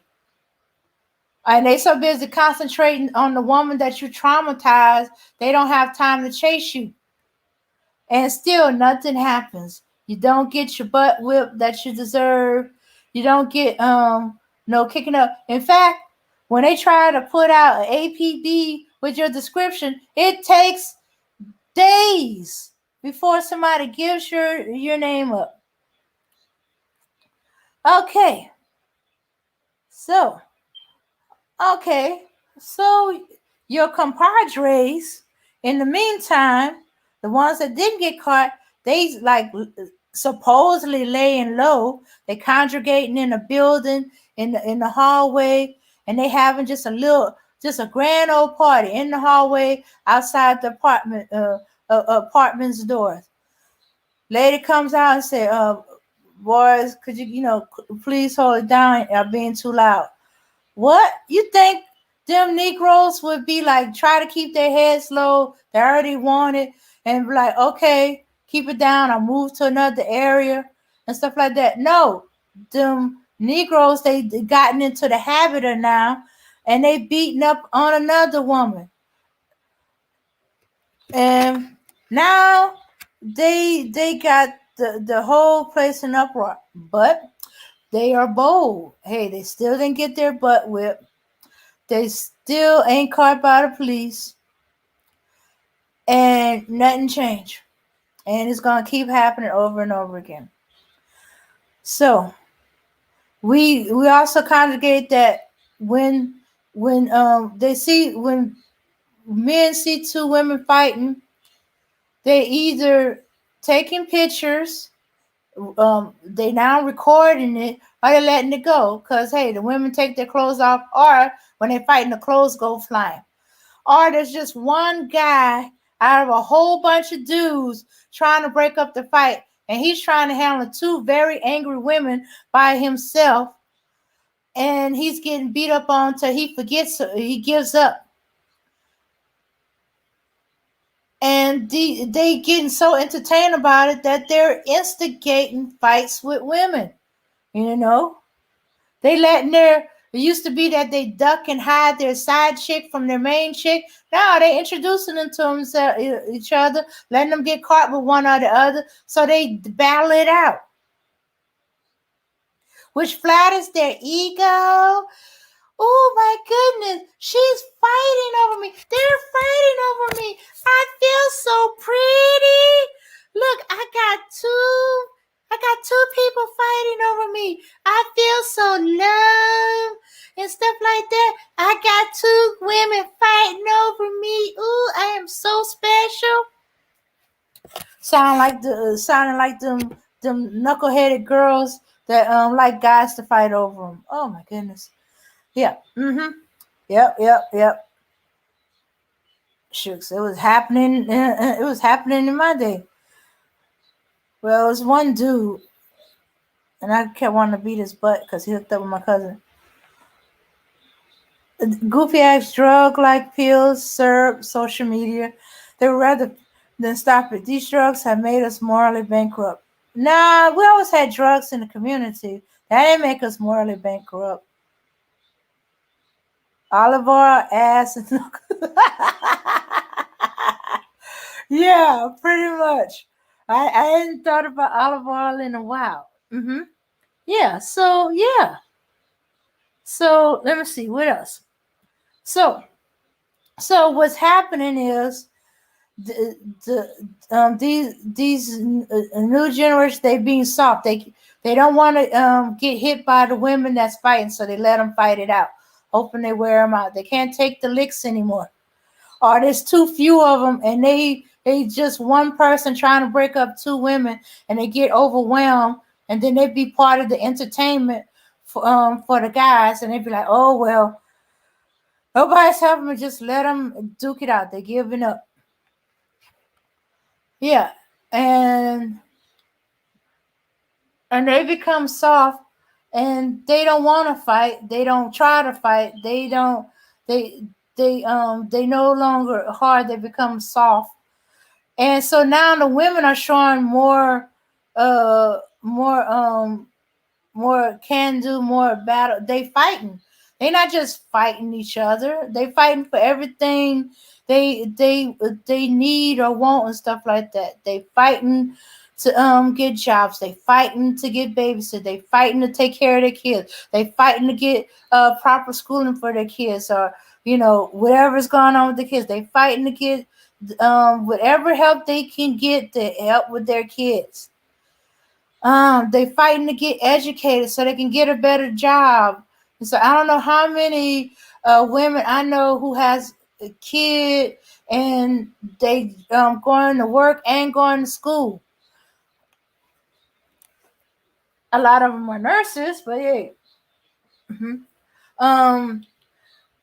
and they fighting to to go to the next step, and they fighting to find love again. They try to find love again. Sometimes it work out. Unfortunately, sometimes it don't. And then kid number 2 comes along. Yep. Then as the kids grow up, they're fighting to keep the kids off the street. They're fighting to keep the kids from having more kids. They're having kids of their own. They're fighting to get their kids into school. They're fighting to get their kids to work, and they fighting. And then you Negroes have a nerve. Um, um, you're not there to keep them from fighting, to help them fight, to do the fighting for them, to do the protecting for them. So they have to fight to protect themselves too. Then you have the nerve to say she's too masculine. Well, if you think she's being too masculine, it's because you're not being masculine. You're not doing what you're supposed to be doing. You're not taking the lead. You're not taking responsibility. You keep waiting on her. You're waiting on her to let you lead. You're waiting on her to see what she's going to do about whatever is going on in the community or with the kids or whatever. You're making it all her fault, but you're not coming up with any ideas to help with the problem.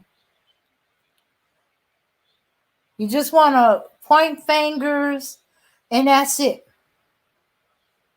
Point fingers and blame it all on her, but yet you don't do anything to straighten it all out. You don't do anything to fix it.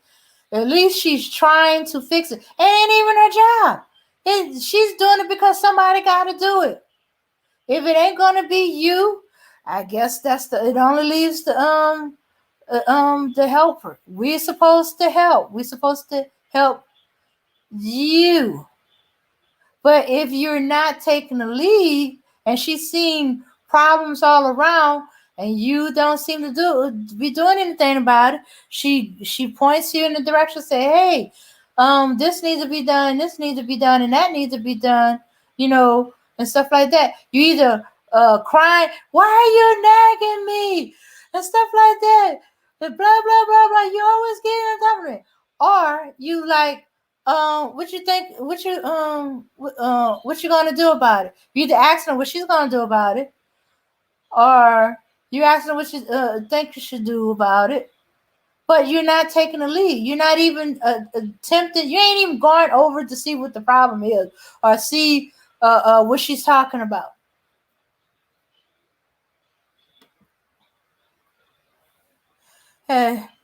Yeah. So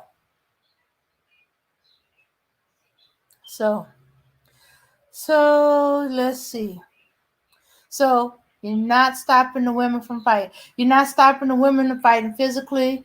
You're not stopping the women fight by taking up the fight yourself, so they won't have to fight, and so they can do the role they were meant to do, is to help you fight, to help you build, to help you straighten things out the community, point out what they see is wrong that you might have missed, and stuff like that. Hey, give you some ideas on what direction could possibly go, and when you have to take it, but hey, she's gonna help. She's gonna follow your lead. Hey, Rozzy. Hey, we're almost about to wrap up, though. Hey, we've been wondering about you. It's good to see you. All right. I see, Rozzy. We gotta get you late night. Yeah, and yeah. Where was I? Okay. Um. Oh yeah. So she can do what she's supposed to do, be who she's meant to be. But now, y'all keep waiting too long. What happens? We harden. So now we can't shut it off. Now there's women out there. They found a man to marry and to submit to, but they don't know how because all their life they had to do.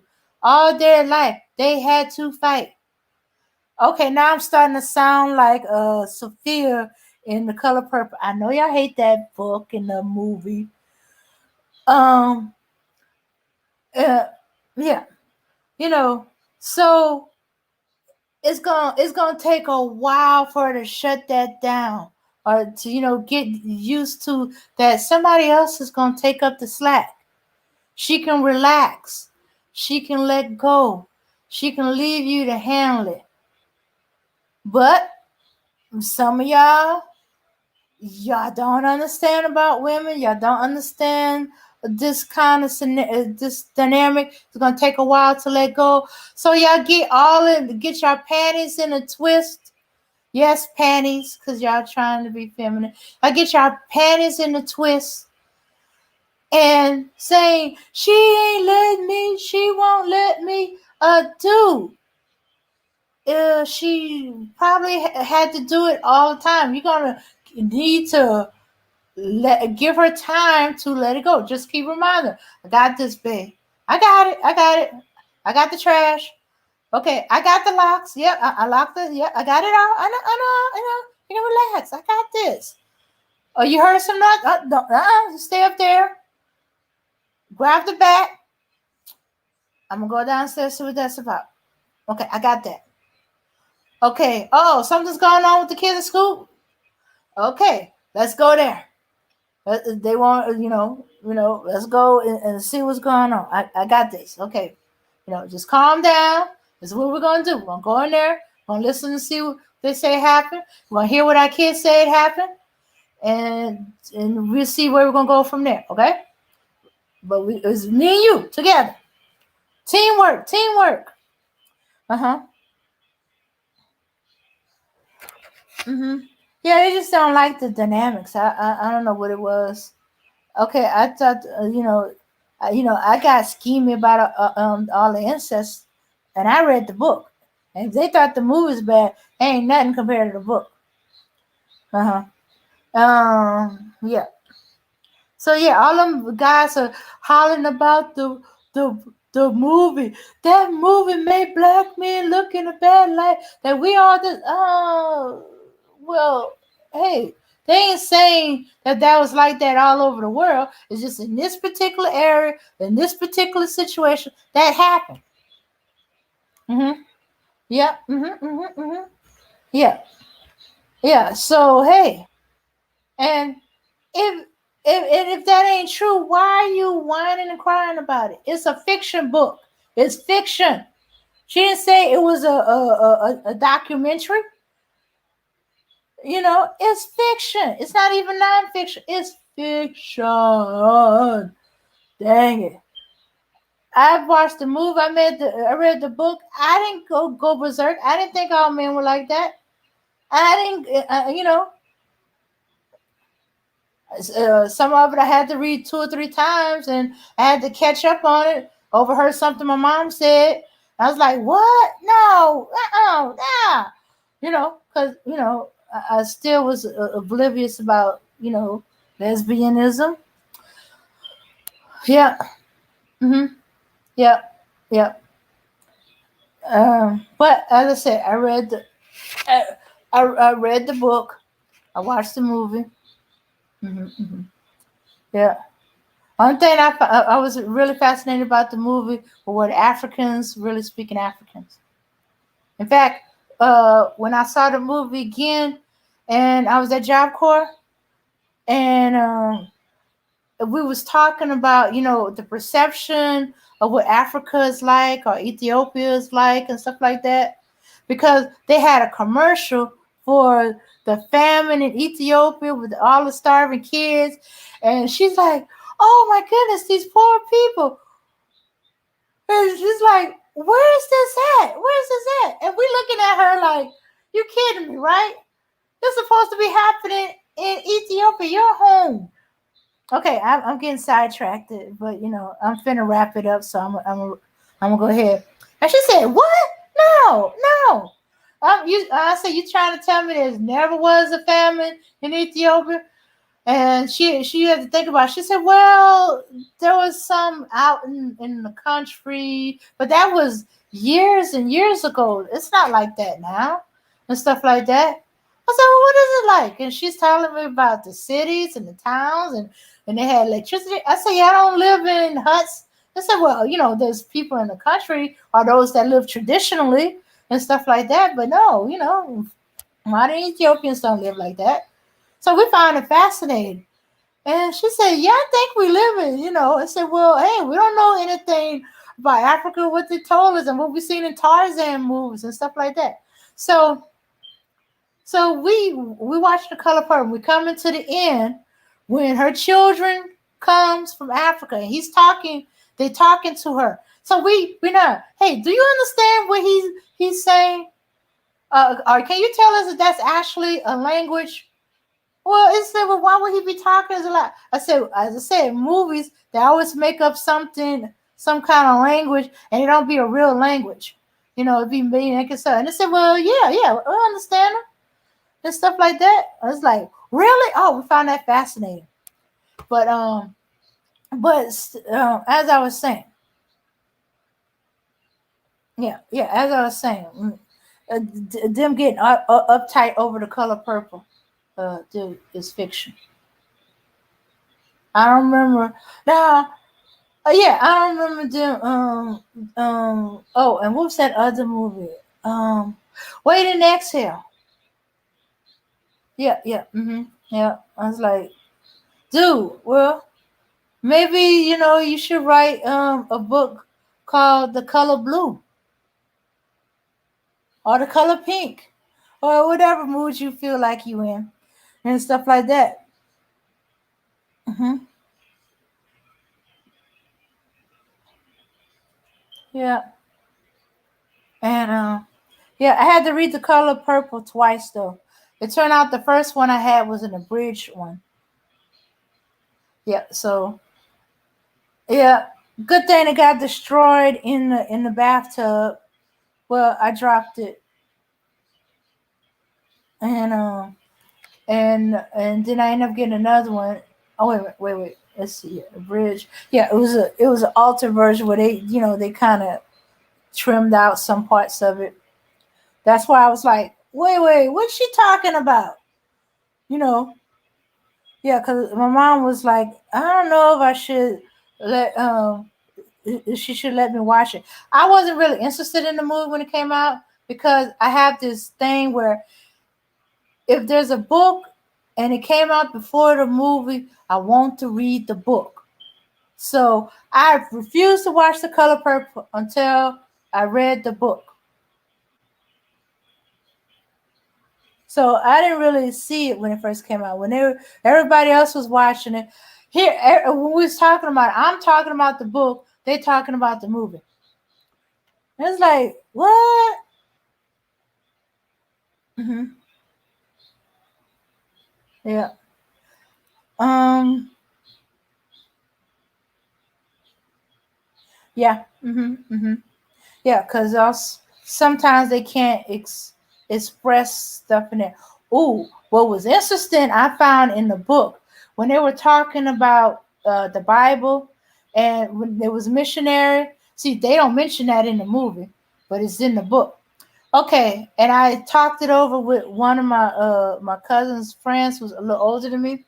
They were talking about, okay, when they were telling the people, about Adam being the first man, and they were like, "No, that's incorrect. The first man was dang, I can't remember the name.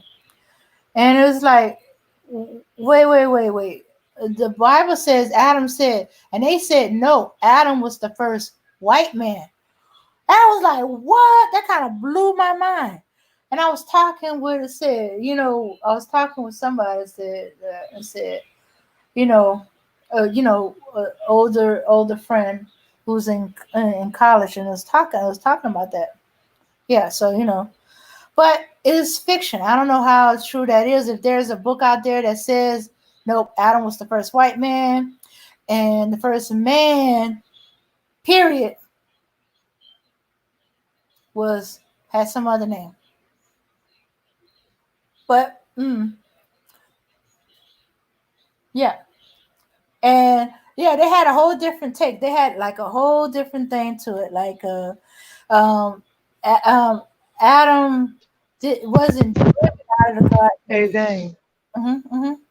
It when you was talking about the language they were speaking, was they in Ethiopia? No, it wasn't an Ethiopian language. It's supposed to have been Swahili or Swahili, which is still East Africa. Okay, the reason probably in the book, because you said it when they was teaching about the Bible, that was when the missionaries were teaching, right? Over there in Africa. Yeah, and that. Okay, yes, that's where they got that from, because they have what they consider the first Bible, where they suspect that the Bible was plagiarized from, and their version of the Bible is supposed to be the oldest Bible to exist, and they're supposed to have the original. So that's why in their book it said that Adam wasn't the first man. Adam was the first white man. Because You know what? Yeah, go ahead. That makes a lot of sense now. That makes a lot of sense. You know why? Because that would, if you really look at the way Adam and them was, that pretty much fits white behavior. Incest, marrying the brother to the sister. I mean, I can get everything out of that. I can get the Amish people out of that. I can get Mormons out of that. I can get where I think is in Montana it's legal to marry your sister. I can get all that out of the situation between Adam and Eve. That makes sense. That he would be the first white man, because their behavior and the way they were, when you really look at it, it mirrors white people. White people are heavy in the incest. They're into marrying, inner siblings. Okay, and don't get me started on the animal thing. All right, so yeah, that what, that makes a lot of sense. And then they kill each other. They kill their sisters. They murder their parents, and I wouldn't be surprised if Cain. Well, Cain was a white man too. Yeah. Well. Oh yeah. Yeah, and yeah. I mean, when you look at that story, that I mean, think about it, right? They're supposed to repopulate the earth, supposedly, even though after the flood or whatever, somehow there was somebody here before them, because Cain was scared to death when that mark was put on his head. Remember? So apparently there was somebody here already. Now, just looking at that concept, right? How are two people repopulating the earth? Okay, so they have kids. They can only have so many kids, right? And so what do their kids do? Who are their kids are marrying? Because when you look at it, right, it says their kids had kids and kids and kids. They never came from more. They was in a certain area too. I believe a mountain that they were all on top of. Because when you get into the story even more, some of them came down from that and mingled with the so-called children of Satan at the bottom of the mountain, right?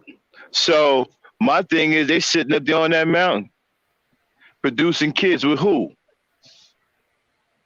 Who are they producing kids with? They got all of these kids. Where are they coming from? They're not mingling with the kids of Satan, so-called Satan, right? So they have to be doing this with each other. Mhm. So you're talking about the story of Adam and Eve really being a story of serious incest. Mhm. Mhm. How is it that y'all can't? How is it that people in their right mind can't put that together?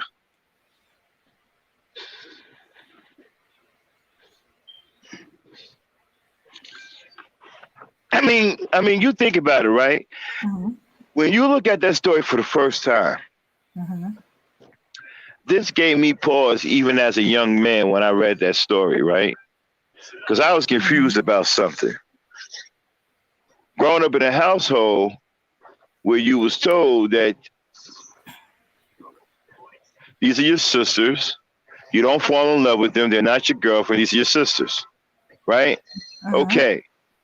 Apparently that didn't fly in their household because I think some part of the story where they had another girl that was supposed to be a wife to one of the to the sons. Mhm. I don't understand how that escapes anybody. I don't even understand how preachers are still preaching that with a straight face, even to the day. How is nobody catching on to that?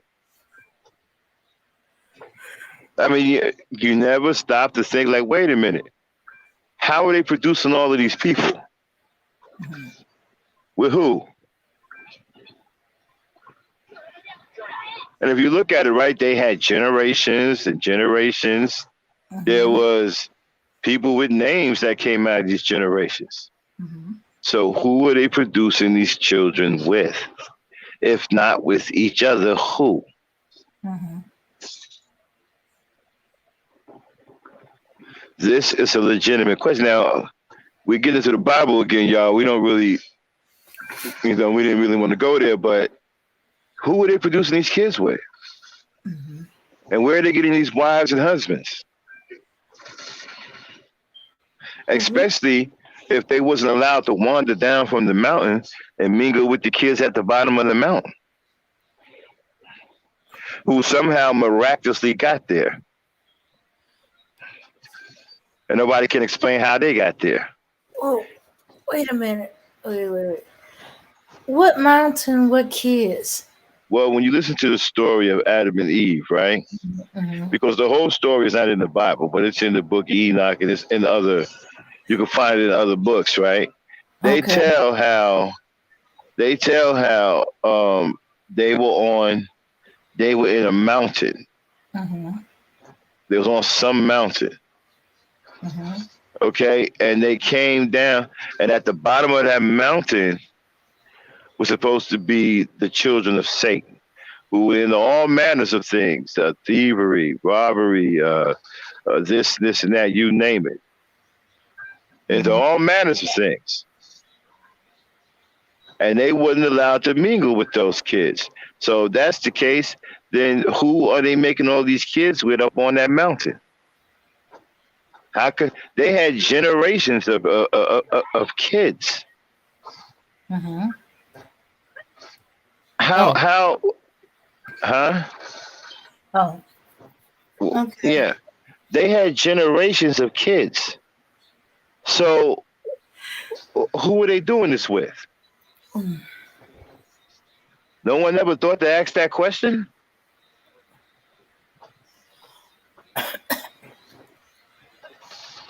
I mean, that doesn't say if they're doing it with each other, that's incest. Mhm. There's no way around it. I mean, what are you going to do? I mean, I heard a Christian explain like this here. Well, they weren't like us. They were heavenly and spiritually and stuff. Really? So, so they were heavenly and spiritually and stuff means that they can get away with incest?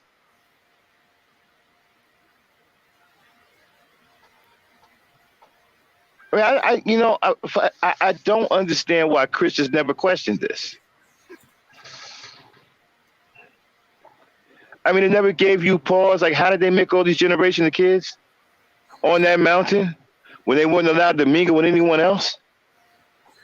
And from what I heard about the story, read about the story, no one else came up on that mountain.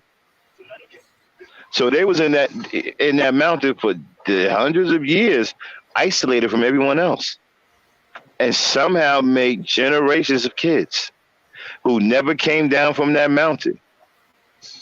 How did that happen? Well, if they never came down from that mountain, how did they spread themselves out to the rest of the world? Not only that, how they got grandfathers and great grandfathers, all of these people, where are they producing these people at, or who are they producing them with?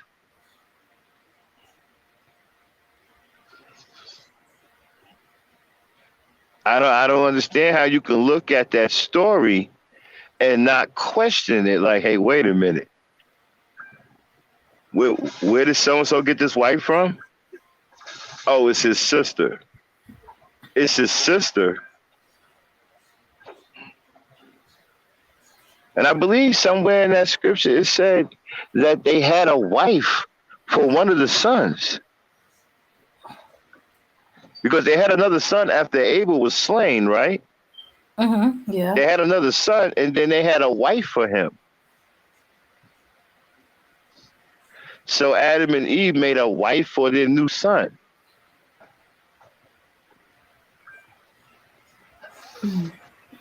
So what? I mean, did Eve have some kind of mental switch to where she can choose? Okay, no, not sister.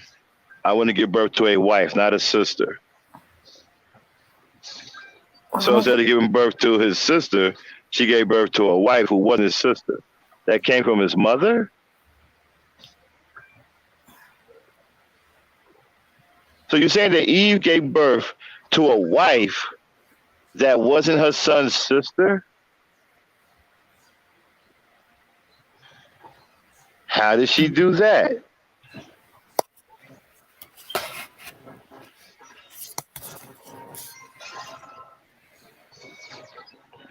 I don't know. Supposedly, it's been too long. I don't remember it all, but supposedly, Eve and Adam were producing the human race. So And I have not another all their question. children, not all their children had the same genetic makeup. You see, I have another question. You see, that's another thing. I have another question, right? Check this out. If Eve somehow gave birth to her new son's wife, that somehow wasn't his sister from his mother, Mhm. and then Adam is the father of that said wife that wasn't his sister that was birthed by his mother, wouldn't that mean Adam was cheating on Eve? Huh?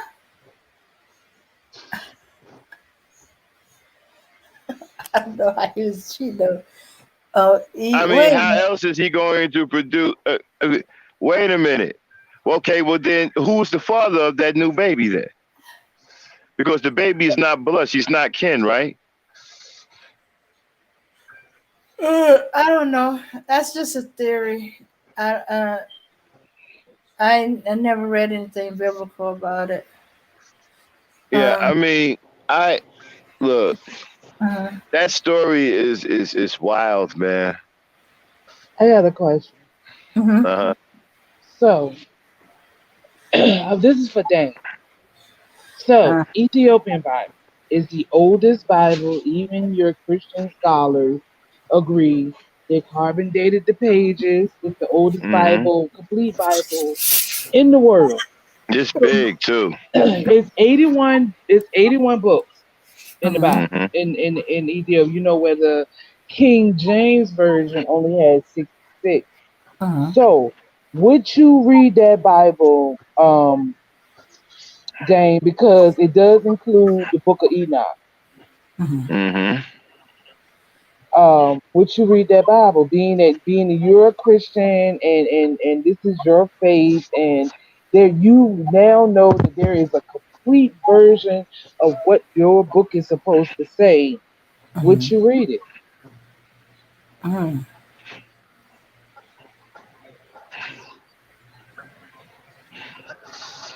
probably.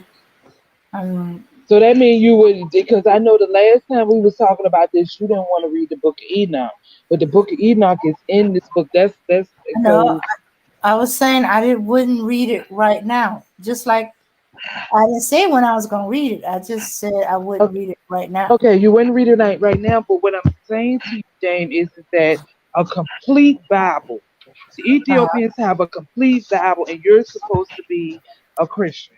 And the Ethiopians have the complete Bible Hmm. pre-Council of Nicaea when they took out all of these extra books that is supposed to be in your Bible.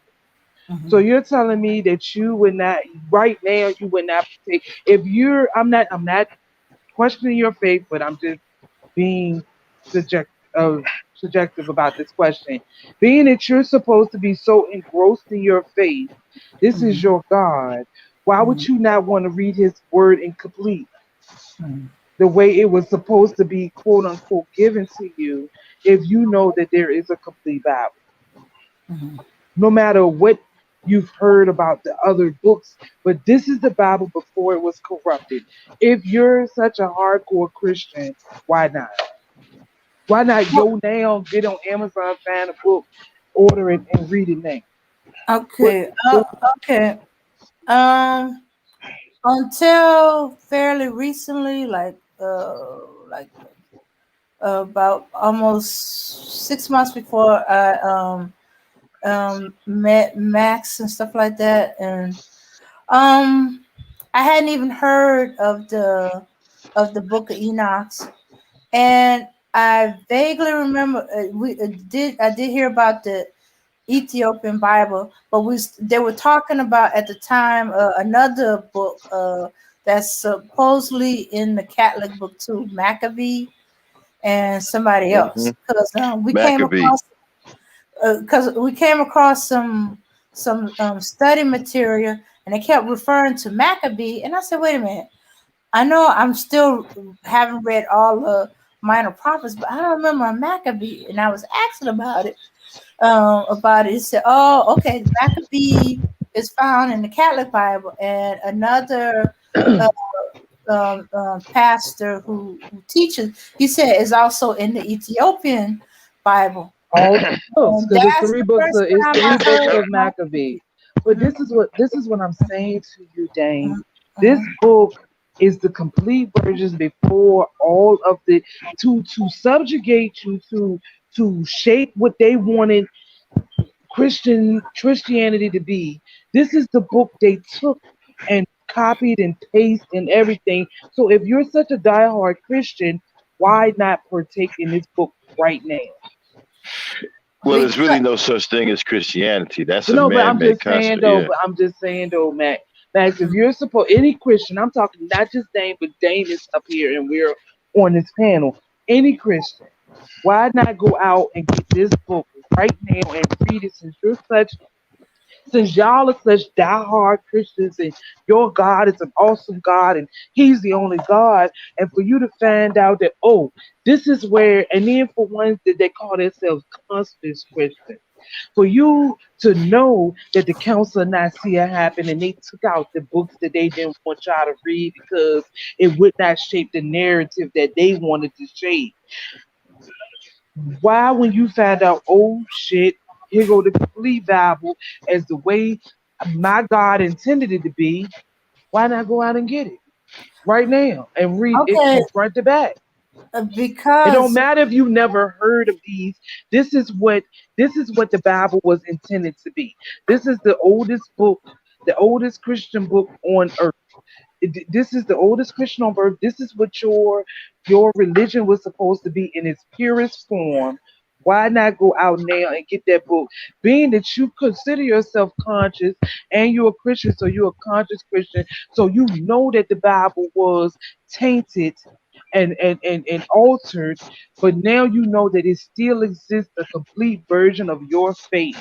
Then you should be running to be the one of the y'all should be the first people running to go get it. And I don't understand why, because I feel like that Y'all know that if y'all go get this Bible and read it in the complete version, it will make your whole reality crumble. But go ahead, Dane, what you was gonna say. You Okay. had the floor. Okay. One is not referred to. Okay, the brief is not was not referred to as the complete Bible. The Bible that was altered, so we just read a select few. That Nat Turner that is not the Bible that we receive as King James. That is a much smaller Bible. Um, um, and so and let's see.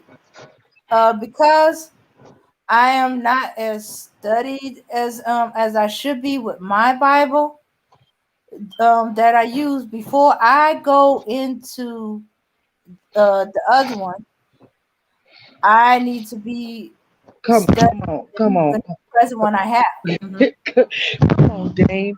Your Bible got all of these books plus more. So you can study your Bible in this Bible also. I feel like you're using escapist tactics.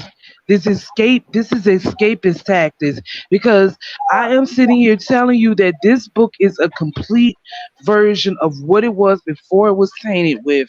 And you're afraid to read it because like I said, I feel like that y'all, because you ain't the only Christian I done had this conversation with. Y'all feel like that if y'all read it, it will break your reality, it will make your world crumble, and you're afraid of that.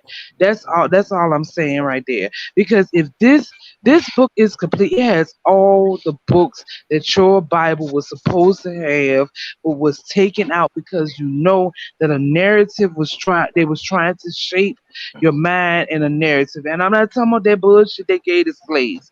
I'm talking about the King James Version, a host of others that were excommunicated from the King James Version.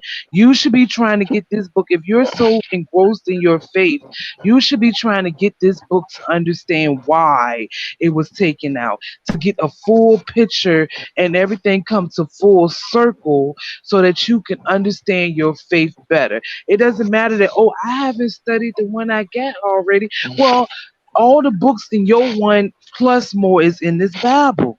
So right there, that's the why half a pie when you can have the whole pie.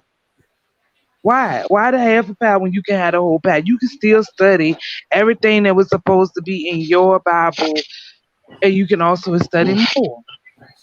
So I'm not understanding. Seriously, I'm not Okay. understanding. Dang, all of those that I no harm or disrespect, but those was kind of mediocre uh Mm. explanations of why you want to get this book. I mean, y'all would just me, y'all gonna hold on to this religion, but y'all don't want to know the full scope of things. Has Max fell asleep? Mm. No, I'm halfway there though. Yeah, I'm listening. Okay. All right. So, all right. Okay.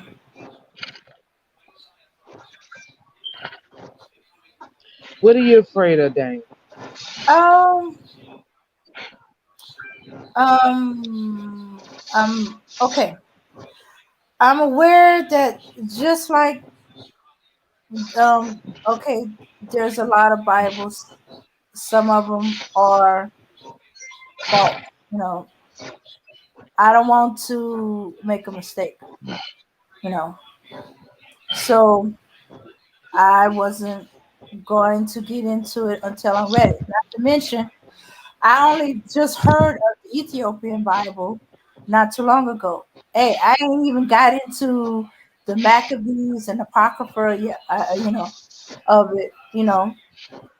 I just know that it's different. It just was. I kept running into study work that kept referring to the Maccabee, and then when I asked about it, and I said I can't find it because I've been neglectful. There's sections I ain't read, you know, of the Bible, and But I asked about it, and that's when I heard about the Maccabee and the Apocrypha, and one pastor was like, when you get a chance to do it, and then it was referring to the Ethiopian Bible. The pastors were talking. It was talking about, okay, what do you know about the Ethiopian Bible?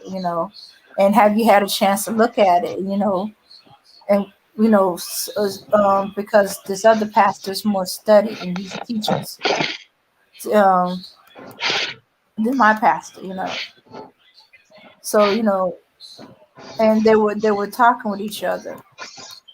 As far as I knew, the Ethiopian Bible was just the pretty much the Old Testament of my Bible. So I was no hurry about it, and I thought I would have time to ask more questions later. But never got a chance to. It wasn't until Max kept pressing me about the Book of Enoch. Um, so I asked the same pastor that teach what he knew about it, and he just said, "Be careful, because could either bring you closer or deeper understanding of God, or it could push you further away." Hold on, wait a minute. And right there, you should have been suspect because, Mhm. like I said, this book is at least 800 years older than the King James version. And then it has all the books that we know were taken out. The Council of Nicaea, at this moment, anybody in the conscious community or consider themselves conscious knows about the Council of Nicaea. Was it 630? Was it 623? Something like that? 325? 325, something like I can't remember the numbers at the moment. Everybody knows about the Council of Nicaea, and Oh, wait, everybody that is conscious knows about the Council of Nicaea and how they actively, purposely took books out of the Bible. wait. I But knew that was going on with the Catholics at what the do you? time. All of this is the same. It's a different side of the same coin. It's a Mhm. different side of the same coin, Dane. And there was Catholic, the Jews, the Catholics, because the first five of the books of the Bible of the King James version is the Jewish Bible. The first five books, it's all the same mess. They took one book, they copied and pasted what they wanted for these different religions, and then they handed out to y'all, and y'all looked at it as fact. okay. This is how I things work. read parts of the Jewish Bible. It's not exactly the same. Um, so it's like something. It's not exactly the same. There's a lot more of the words that I have no meaning for, because I don't know. I need um My God. the Hebrew. I, So I usually have to use the King James to read the Jewish Bible. I got curious about it when I saw it and was reading it, because the wording is different. I But think you're hey, missing my whole point. your point Please is that, mute Max. Max is okay, wait a calling. minute, wait. Okay, look. Okay, you read the Ethiopian Bible, right? No, I haven't read the whole Bible. Oh, no. Have you read any of the Ethiopian Bible? Yeah, but what I'm Okay, telling you okay, also wait, is wait, is wait, wait, that wait, wait, wait. okay? Okay, okay, Okay. okay, okay. Go ahead, go ahead, go You ahead. okay, because it's the oldest and it's the complete Bible. Yeah, Why do you no longer believe in God? because there are a mirror of gods that are older than him, whose story suspiciously mirrors his, and then some of the stories on the temples in Egypt, which predates Christianity by thousands of years, eerily are similar or are the same damn story. Like what is it? The story of Gilgamesh. That is Mhm. the story of Noah. That is the story of Noah.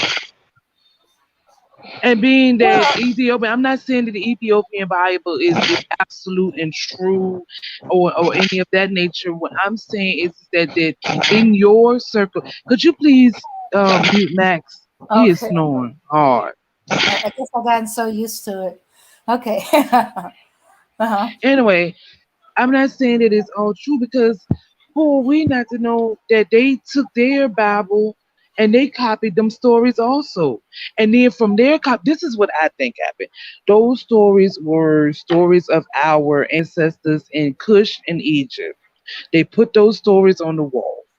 Somebody copied them down on parchment, and from that, and that's where you get the Ethiopian Bible. And then here come the troglodytes and the Albions, and they took that book and they further broke it down. So we're talking about at least a 2 to 3 fold dilution of our personal history. So I'm not saying that the Ethiopian Bible is the truest, but it's the oldest and most complete version of what your religion is. And being that it is the oldest and the most complete before it got diluted even further, this probably was the Ethiopian Bible, was probably the first dilution of our stories. Being that it predates King James, it predates capitalism, it predates Judaism, it predates all of that. It's probably the first dilution. And Okay. being that it's the first dilution of all the stories that were taken out of Cush and out of Kemet, you would think that someone that considers themselves a diehard Christian would want to go and partake in those stories and get a full scope of their religion instead of being afraid that they're going to learn something that's going to turn them away from it. If you learn something while reading that book that turns you away from your fake God, then that right there, deep down, you knew all along that he was fake in the first place. If you read something in that book that you're like, this shit don't make no goddamn sense, let me look here and look at this and then dig deeper, and you be like, oh shit, it was in front of me the whole time. If Okay. you should not be, why are you scared to let go of fairy tale? Why? Why are you scared to let go of fairy tale? Because what? And like I said, most Christians feel like that if they let go this stupid ass religion, what else do they have? You know what else you have? You can go back and Sankofa and get back what was taken from you. Go back. That's what Sankofa means, is to go back and get what is yours. That's what you can do. That's what you will lose. You will lose the fake bullshit, and you can actually go and send Kofa and grab something that is tangible, that was yours in the first place. Why would you want to hold on to a fairy tale? We're not kids no more. Fairy tales are for kids. And we're not, we should not be afraid to face our fears, especially in this fight. We are in a constant war mentally, physically, and spiritually. And we should not be afraid to Sankofa. We should not. What is gonna fall apart? Oh, what am I? Oh my God! Oh, I don't no longer have my God. Well, go back and get your gods of your ancestors. Then you want to believe in something. If you have to believe in something so bad, other than yourself, then go back and get your gods of your ancestors. At least you can get something a little more tangible than the bullshit that was fed to you. That's all I'm saying, Dane. That's all I'm saying. Uh-huh. Okay. I see what you're saying, Auntie. But I don't okay, look. I'm not saying I'm not gonna ever read it. Okay. I will read it. But it's not a fear of that I'm not going to believe, but I want to be able to discern that because I discern objectively because you keep going on about how some of these stories are all alike and stuff like that, and it keeps going back to my mind that at one point we was one people, one language, and then we splintered off, and then that there were certain events that happened across the globe, like the Noah and the flood. All these different countries, worlds, all mention a flood. Not to mention, and I know some of them actually said there was more than one flood. So, so and all that. I got all these factual stuff, but as I said, how am I going to, discern or know if I ain't even completely read the Bible I presently got? So, I need to read one and then go to the other. Mm-hmm. And then what As I for why the say, other Christians, okay, as why the other Christians, some of them are not aware of it. It's only ones that really, really study that they become aware of it, or they came from another religion like Catholic and the what is the Apocrypha and Maccabee, and they still read it. You know, um, yeah. So I've heard of the Ethiopian Bible. I just thought it was just a Jewish Bible written in Ethiopian, whatever the written language for Ethiopia is. But anyway, Ethiopia. That's all I thought it was. So I read a little bit of the Jewish Bible out of curiosity. I didn't know there was a difference between the Jewish and the Ethiopian. I wasn't aware of that. I just assumed because there are Jewish Ethiopians that that their Bible, but I keep forgetting there's also Jewish Catholics. Oh well, I don't think they consider themselves Catholic, but anyway, yeah, and I mean Ethiopian Catholics, but anyway, yeah. So as far as I know, couldn't get your hands on it. I keep thinking of a big antique, very delicate book, but I guess there are printings out there of the Ethiopian Bible. All right, eventually I will get to it and I'll read it, but I'm still not thinking it's going to change anything because in my mind, um, the others could be it could be the reverse. The others are shadows off of the Bible. Even oh though my I know God. you're saying that they're older and that the religion is only about 6,000 years old and stuff like that. So that these were older, but as somebody's constantly telling me, a lot of information got lost, so nobody knows truly what the Kemet or the Kush were saying. Nobody can translate. Nobody's around to say what the religion was like, or it hasn't been passed down because of the interruption, invasion, So and what is takeover by the so opposite, so by what the is the book that the coming forth by light, the huh? coming forth by day, the book of the day, which is the coming forth by day. So what do you? The Ten Commandments is in that. Actually, it's more than Ten Commandments. It's 42. Wait, no, it's more than 42. Huh? But It's Ten Commandments, but you're talking about the even in the King James version, is more commandments. They only teach you the first 10, though. It's like I read it myself and studied. well, I used to be Bible study. I used to, like I told you, okay. be a Christian. It's more than 10 commandments. It's a whole ass of them.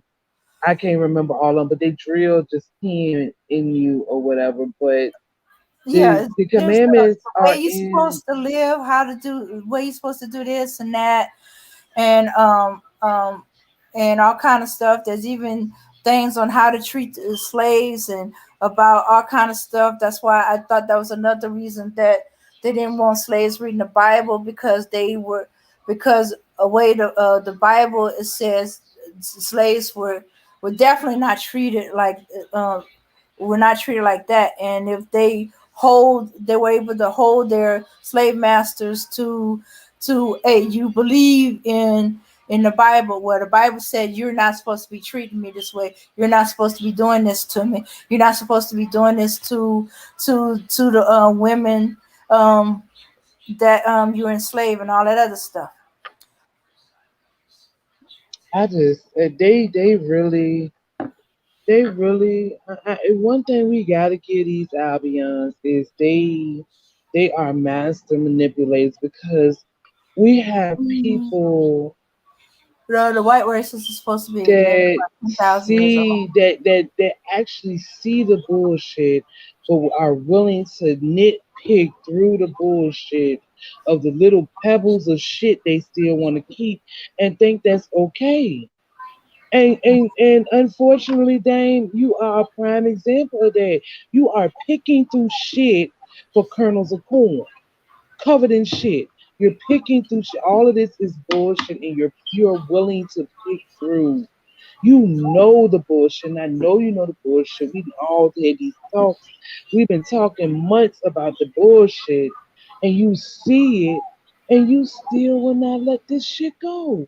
You Okay, have wait. you Why have is it okay? Why is it that important to you whether I let stuff go or not? Okay, you're telling me about I should if I should go with the religions of my ancestors and stuff like that. But hey, if that is all bull crap as far as you're concerned, whether it's the book of Enoch's, the um, Ethiopian Bible, or King James, or the Catholic with the Apocrypha and the Maccabee. You see, you as far as you're concerned, it's all crap. It's all crap. And even to a certain level, you think the religion of the ancestors, the Kush and the Kemet, is crap.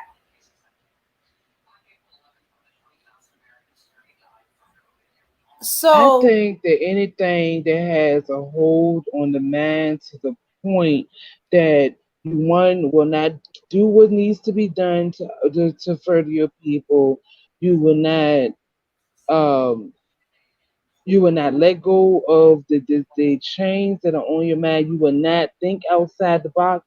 All of that shit to me is always going to be bullshit. It don't matter which religion, who made the religion, who believed in the religion, or what is that. It has a hold mentally on us that we are still running in circles hundreds of years later. That's why you talking about why does it matter? That's why it matters, man.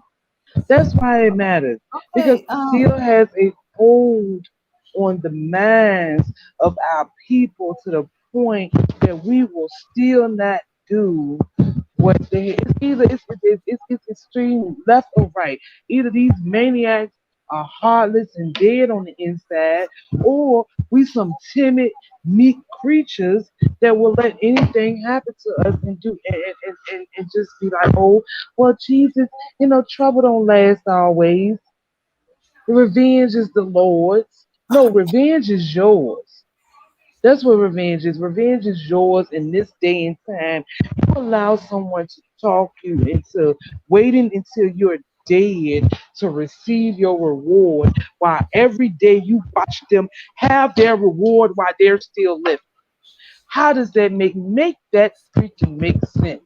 Make that shit make sense. Every day we watch these Albion have their heavenly rewards that they told us that we gotta wait for until we die right here on earth while they looking us in our face, breathing, eating, and enjoying life while we're still suffering and waiting to die to receive a reward. That's why it matters, Dane. That's why I care, Dane. That is exactly why I care. Because we're still sitting around waiting for a reward in death while our enemy get theirs in life.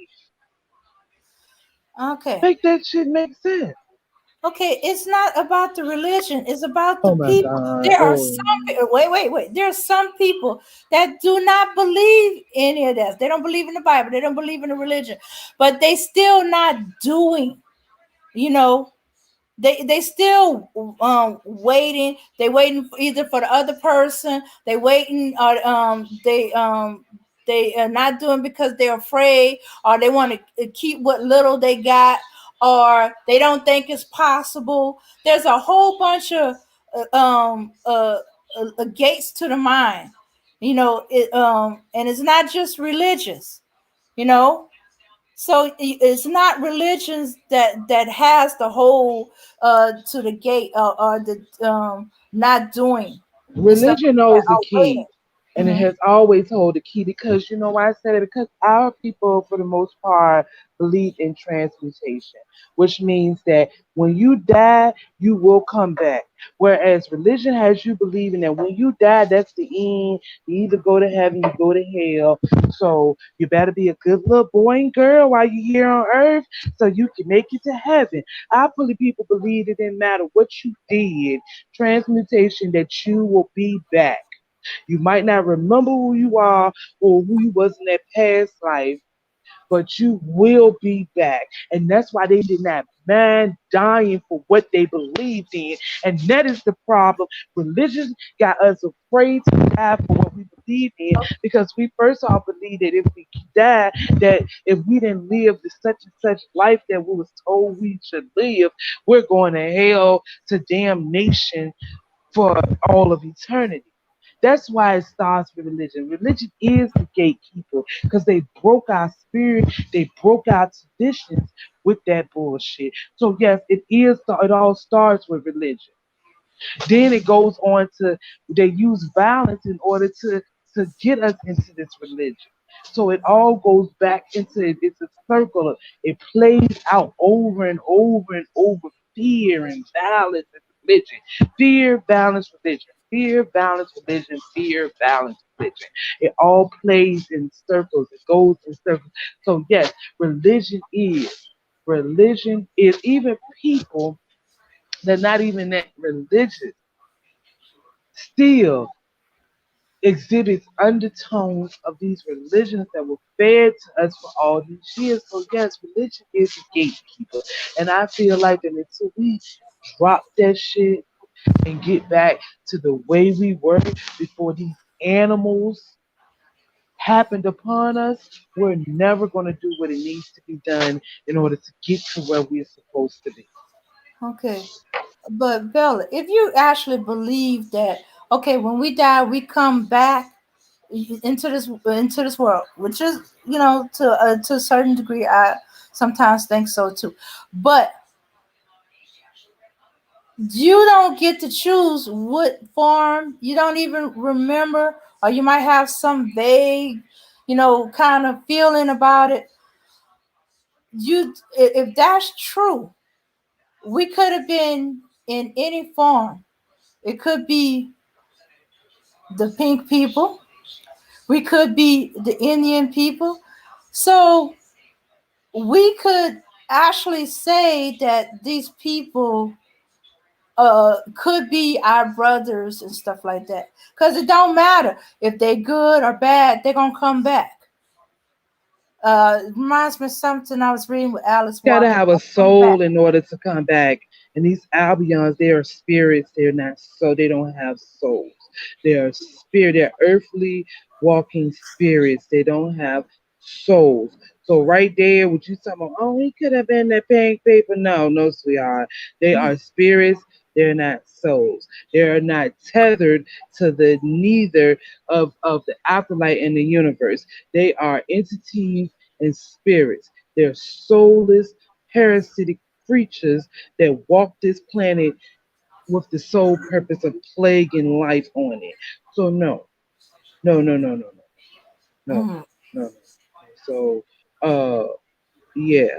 So like I said, man, I'm gonna let you have this because like I've learned over the years that it doesn't matter how many examples, how much evidence, how much logic you bring to a Christian, there is no there is no swaying because that cracker got a hold on your man.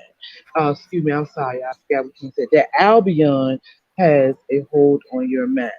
And it doesn't matter what is put in front of you, put in your face, what type of evidence is given to you, you're going to find an escape route and into disputing whatever is told or given to you because that is also part of your mental slavery. That is also part, and I'm saying, like I was about to say, I have to give it to these Albions. They are clever in their planning.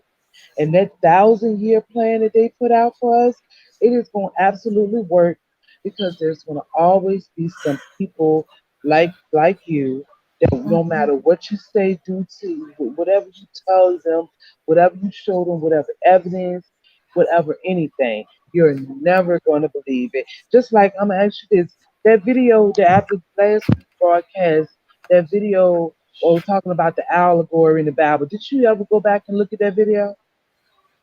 No, I hadn't went back to look at the video. Exactly. And you're not going to go back and look at it because unfortunately, there's too much evidence in that video that would probably shake a little bit to your foundation of what you believe. And like I said, y'all are master escapists if y'all not anything else. Christians are master escapists from reality because it's better to live in a lie than to be free in the truth. So I yield the floor with that. Dame, I'm gonna leave you alone about that. Um, and I know now that I have to actually really stay out of these conversations when it comes to this because there is no swaying. And then you gonna ask me why do I care? So I don't care about nothing. I care about my people, no matter who they are. So right there knows that you don't even want me to care because you're comfortable in your mental slavery. So I get the so y'all have a good night, man. Rest of well Max sleep. Well chat, y'all have a good night. I'm out. Okay, Bella. Well, thank you for caring. But it's just that I kept hearing that you don't believe in the things you want me to read. You know, it's one thing you telling me, okay, I believe is this, but you're telling me that even the open Bible you don't believe is true. Um, and then you telling me that we should go to ancestors, and I'm getting a hint of it that you're not thinking it's any more true neither.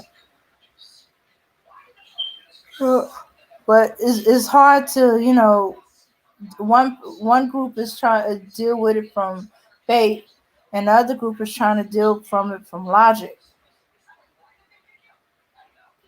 Faith seems logical to a person of faith, and logic seems logical to a person of logic.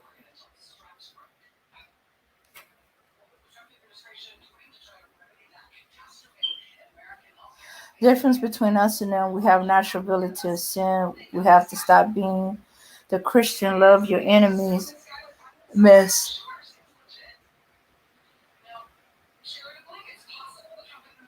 Well, it's the hardest thing to do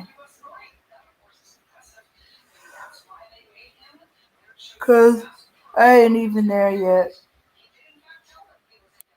Mhm.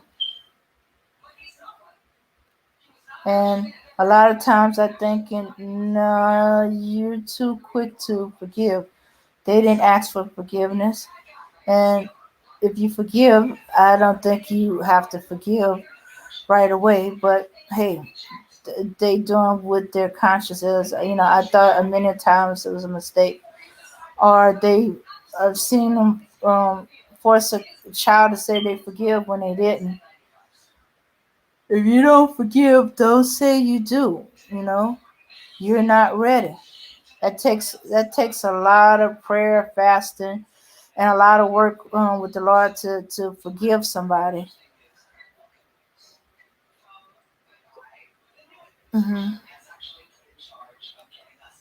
Especially when it comes to the death of your family member, that they killed your family member,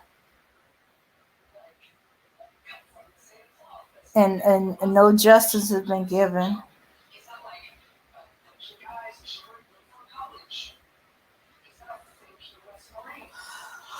All right, everybody, we're gonna go.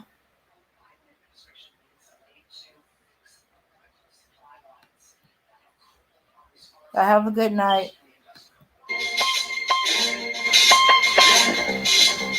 Yeah, son. There's mad kids out there getting cream for the 9-5. Bro. Yeah, and I've been doing this for a long time.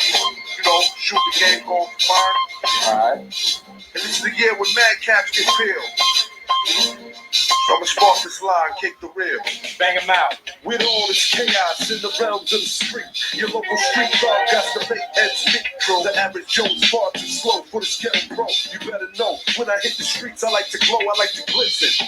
And at the same time, stay low, listen, motherfuck the thing. I'm pursuing the dope.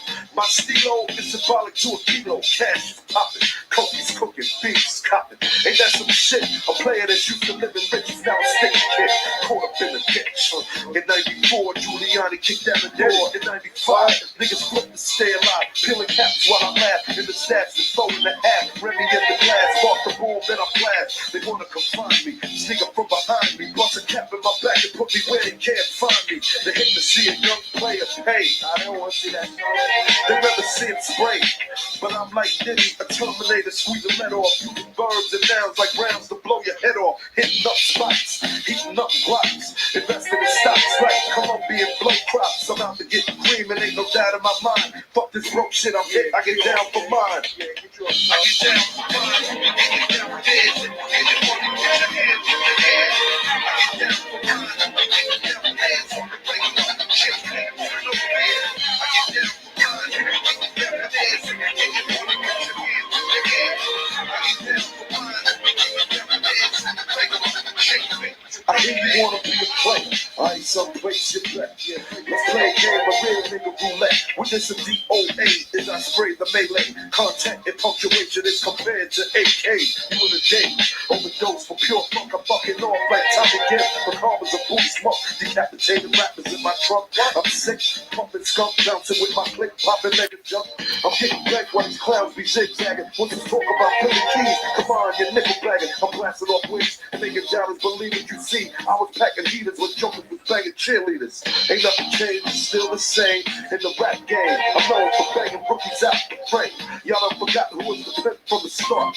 Sipping vintage wine, eating a la carte. I'm phenomenal from the abdominal. Far from comical lyrics that stick in the brains like barnacle. Never sleep. I'm bringing the drama to the street with techniques and rolling in fleets. Ain't nothing sweet about the street, so I'm poetically ill. I'm pure like cook up and lyrics sound like fish scale. I got the banger at your throat and you ain't showing no signs. Can't deaf, let them know I get down for mine. I get down for mine. I get down for this. And you want to put your hands in the air. I get down for mine.